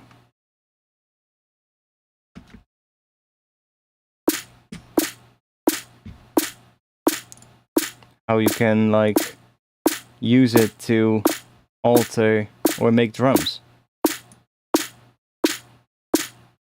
Like, I'm having, what was it again? This one, this curve here is controlling the morph of the morph EQ. And then I'm using these points to basically set a position it's morphing to. And then every time the snare hits, it brings it up to that point and then goes back down. So you can get pretty creative with drum design.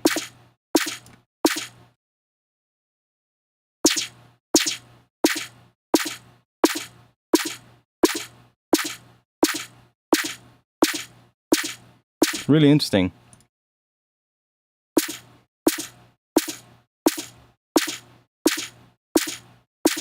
And I love that we have this Granular engine because, like I said, this thing is actually I just have a sine wave here and some white noise here. So without the Granular stuff, get a regular snare. But then there's so many of these the sound sources in here, and there's a lot of Foley ones as well. And these are great for making drums. That kind of shit, right? If we drop that into the grain, it's a slightly different one. It's a bit lighter one. What else do we got? Ooh, that could be good. Grains. Let's make that a bit longer as well.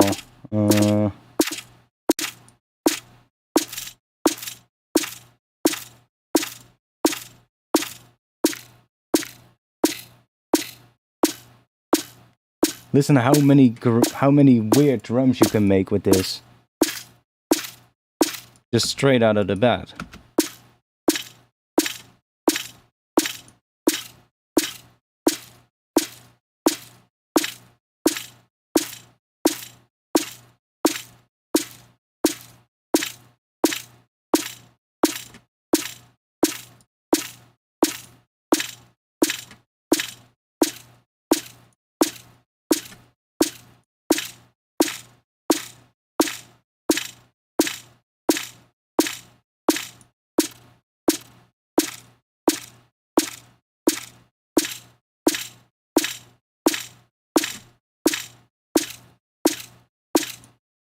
So weird.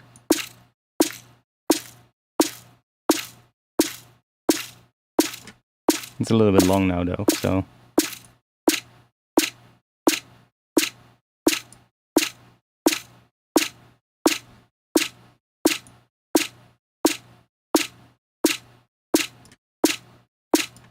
So I really like how good this is for drums. The only issue I have is that some of the curve LFO needs a quicker speed.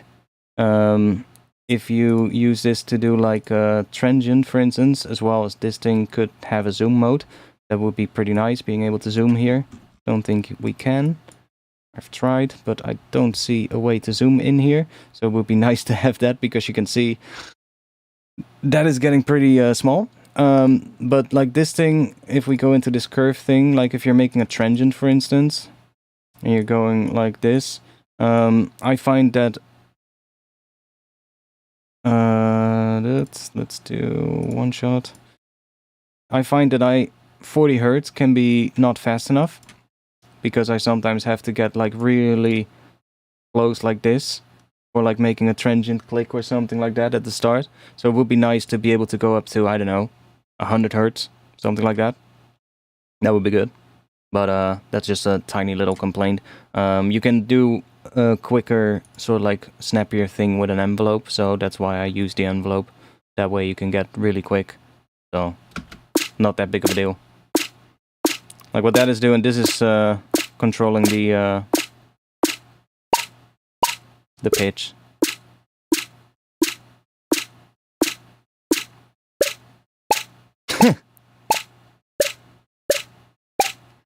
inverted snare.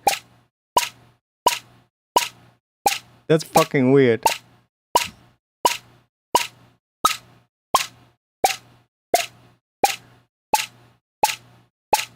That's fucking weird.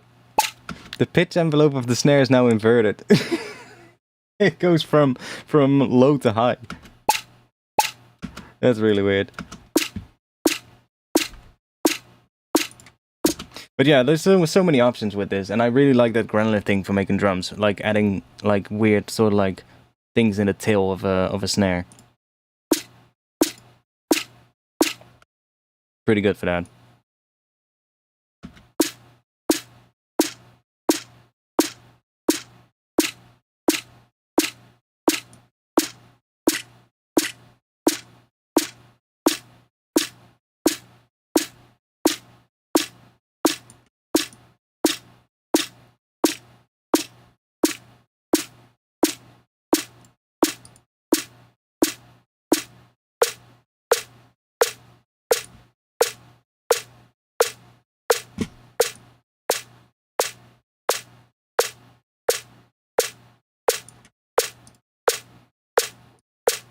But yeah, it's not bad actually for making drums.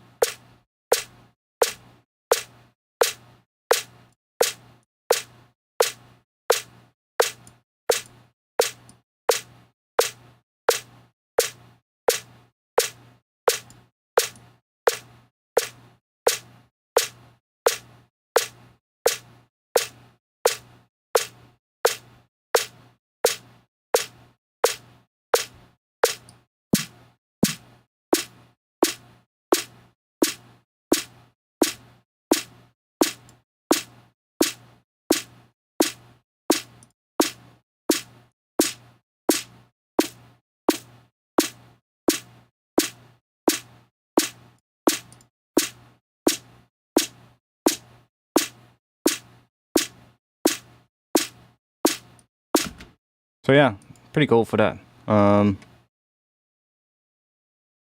Definitely gonna play more with that. I really like all these poly texture kind of things. Definitely gonna be interesting to mess with those as well for like making pads and like layering texture on that. Oh, that's another great one. Put that into the grain thing.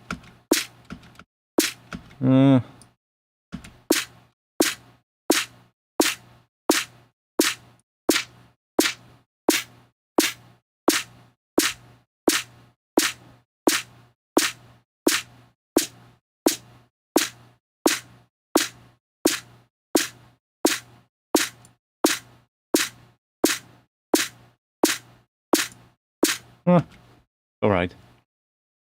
Some of the longer ones are better for that.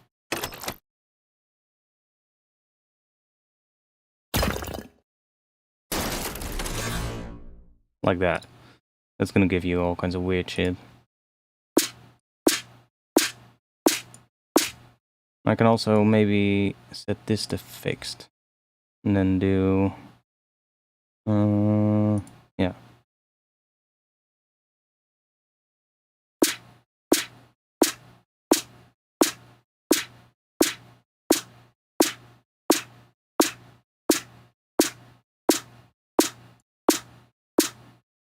Sure what it's now playing. Yeah, it's playing really low pitch.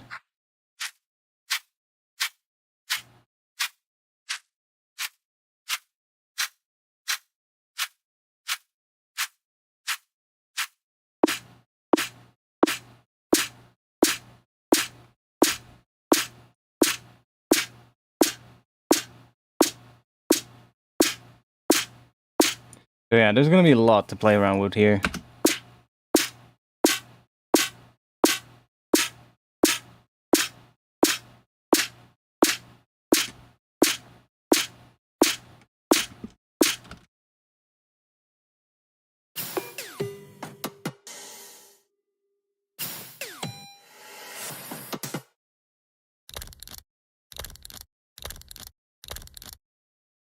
Bit short. Bubbles. Bubbles. Do some water bubbles. So go back to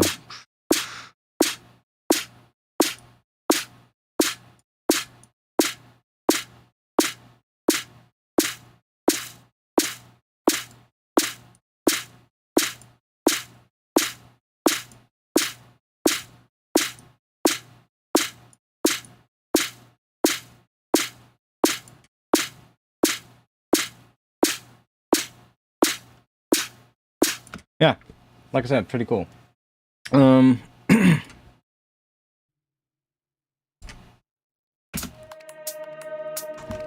How late is it? It's 2 a.m. I think I'm gonna stop streaming soon.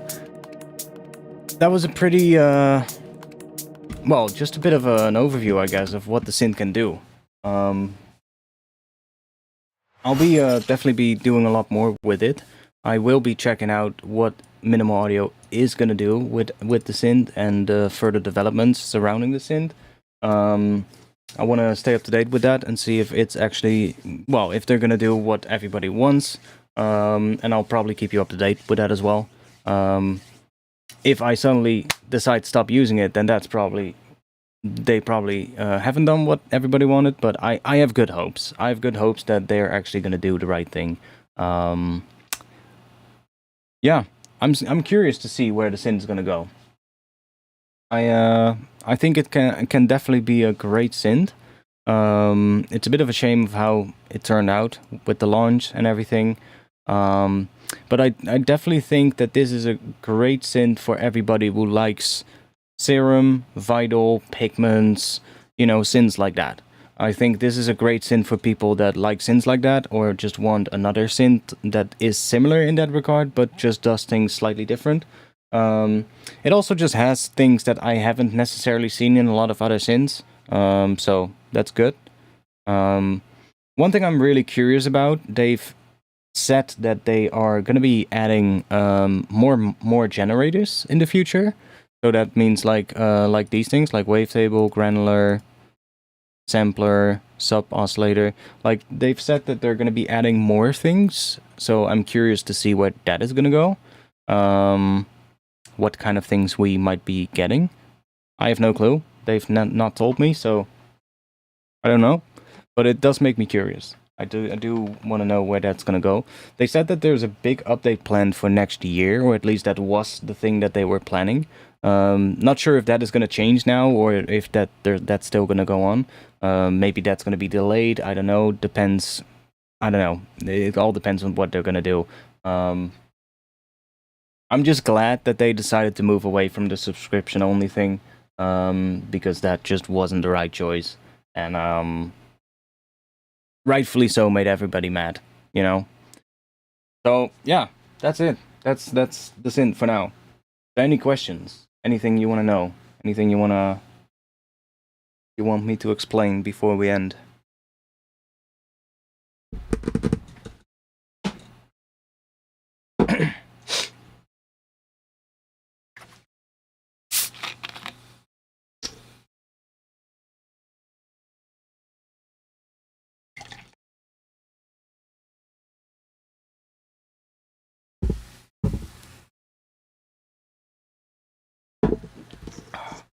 Is there still somebody watching? I mean, it says 22 people, but nobody's saying anything, so if nobody's gonna say anything, then I'm just gonna stop the stream.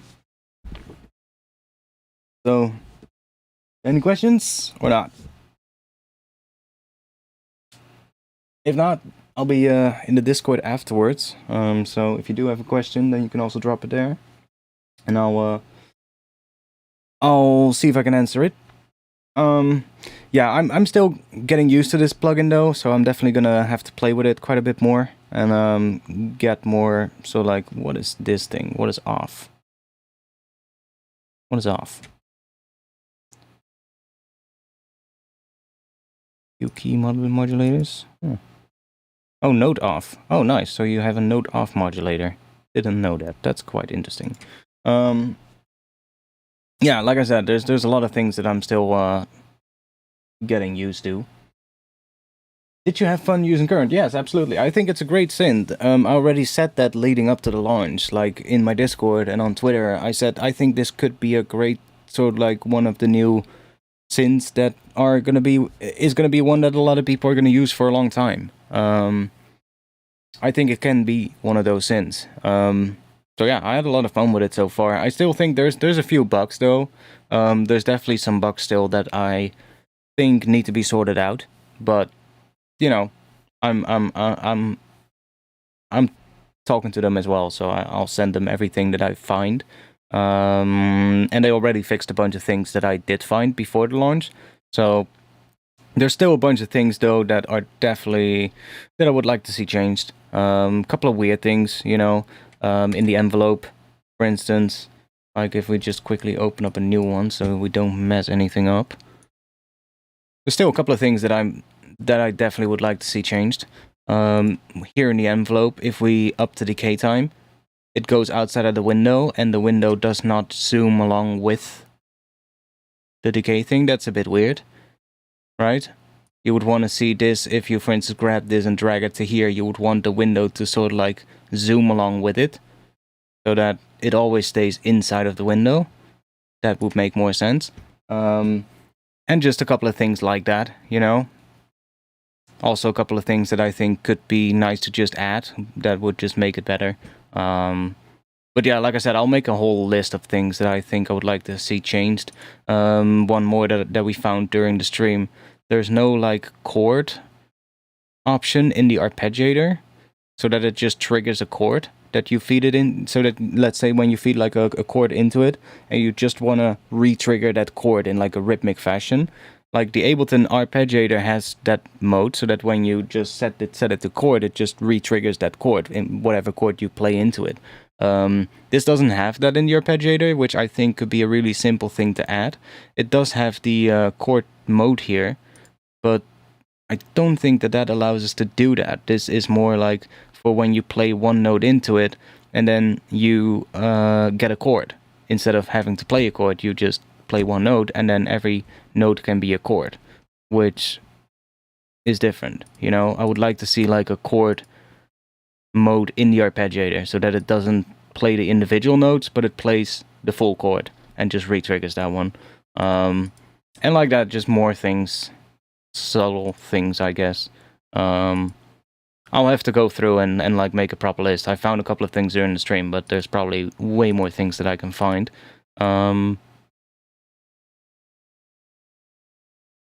What else was there? Yeah, I think another one, like when you have the filters in parallel, being able to feed filter 1 or filter 2 back into filter 1 would be nice, since you're using them parallel, right? So that should be a thing that could be interesting, having like a way to do that.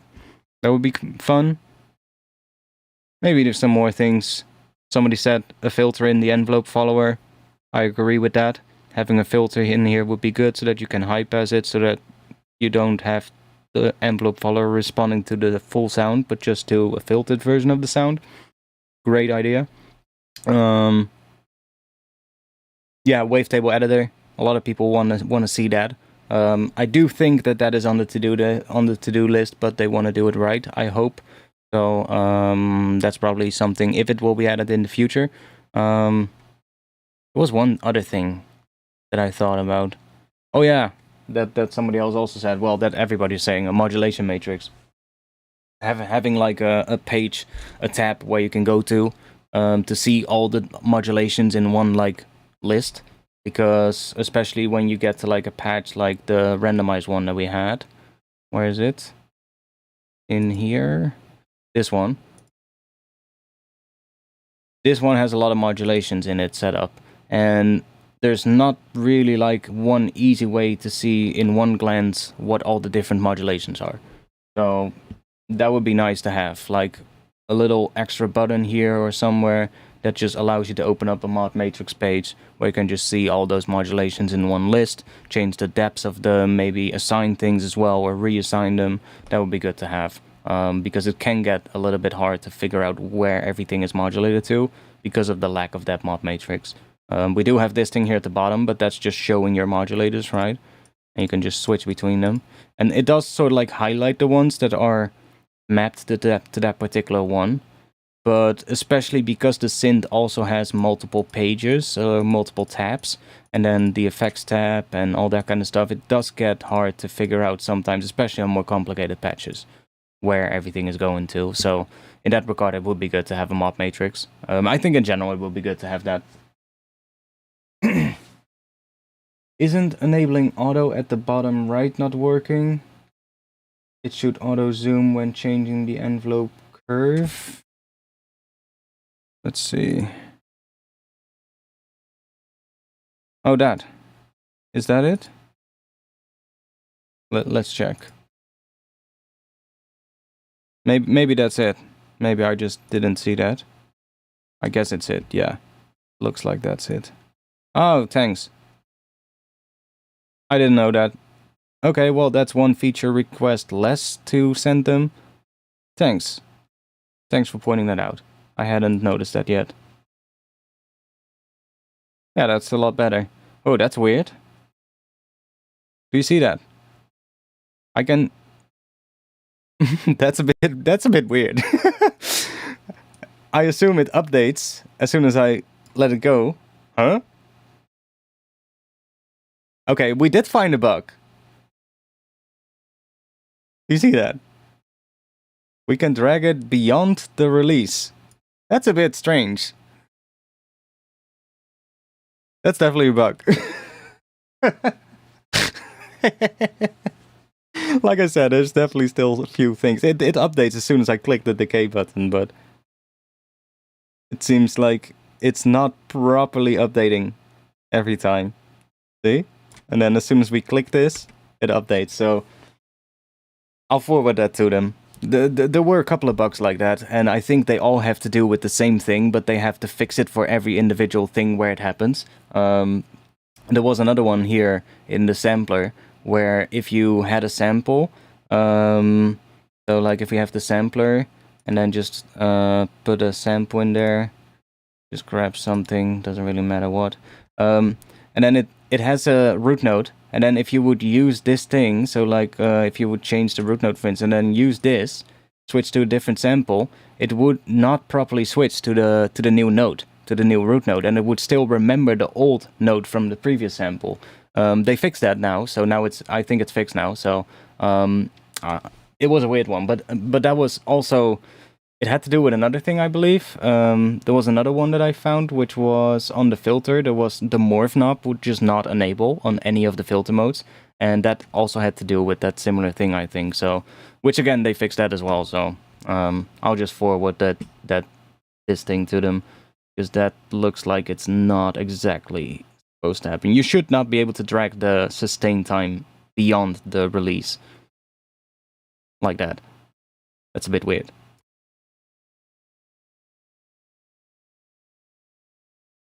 Does it also happen?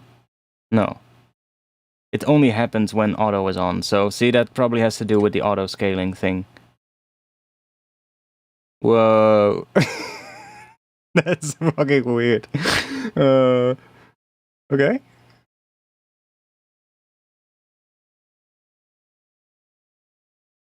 Interesting. Yeah, that's definitely a bit strange. But yeah, I'll forward it to them.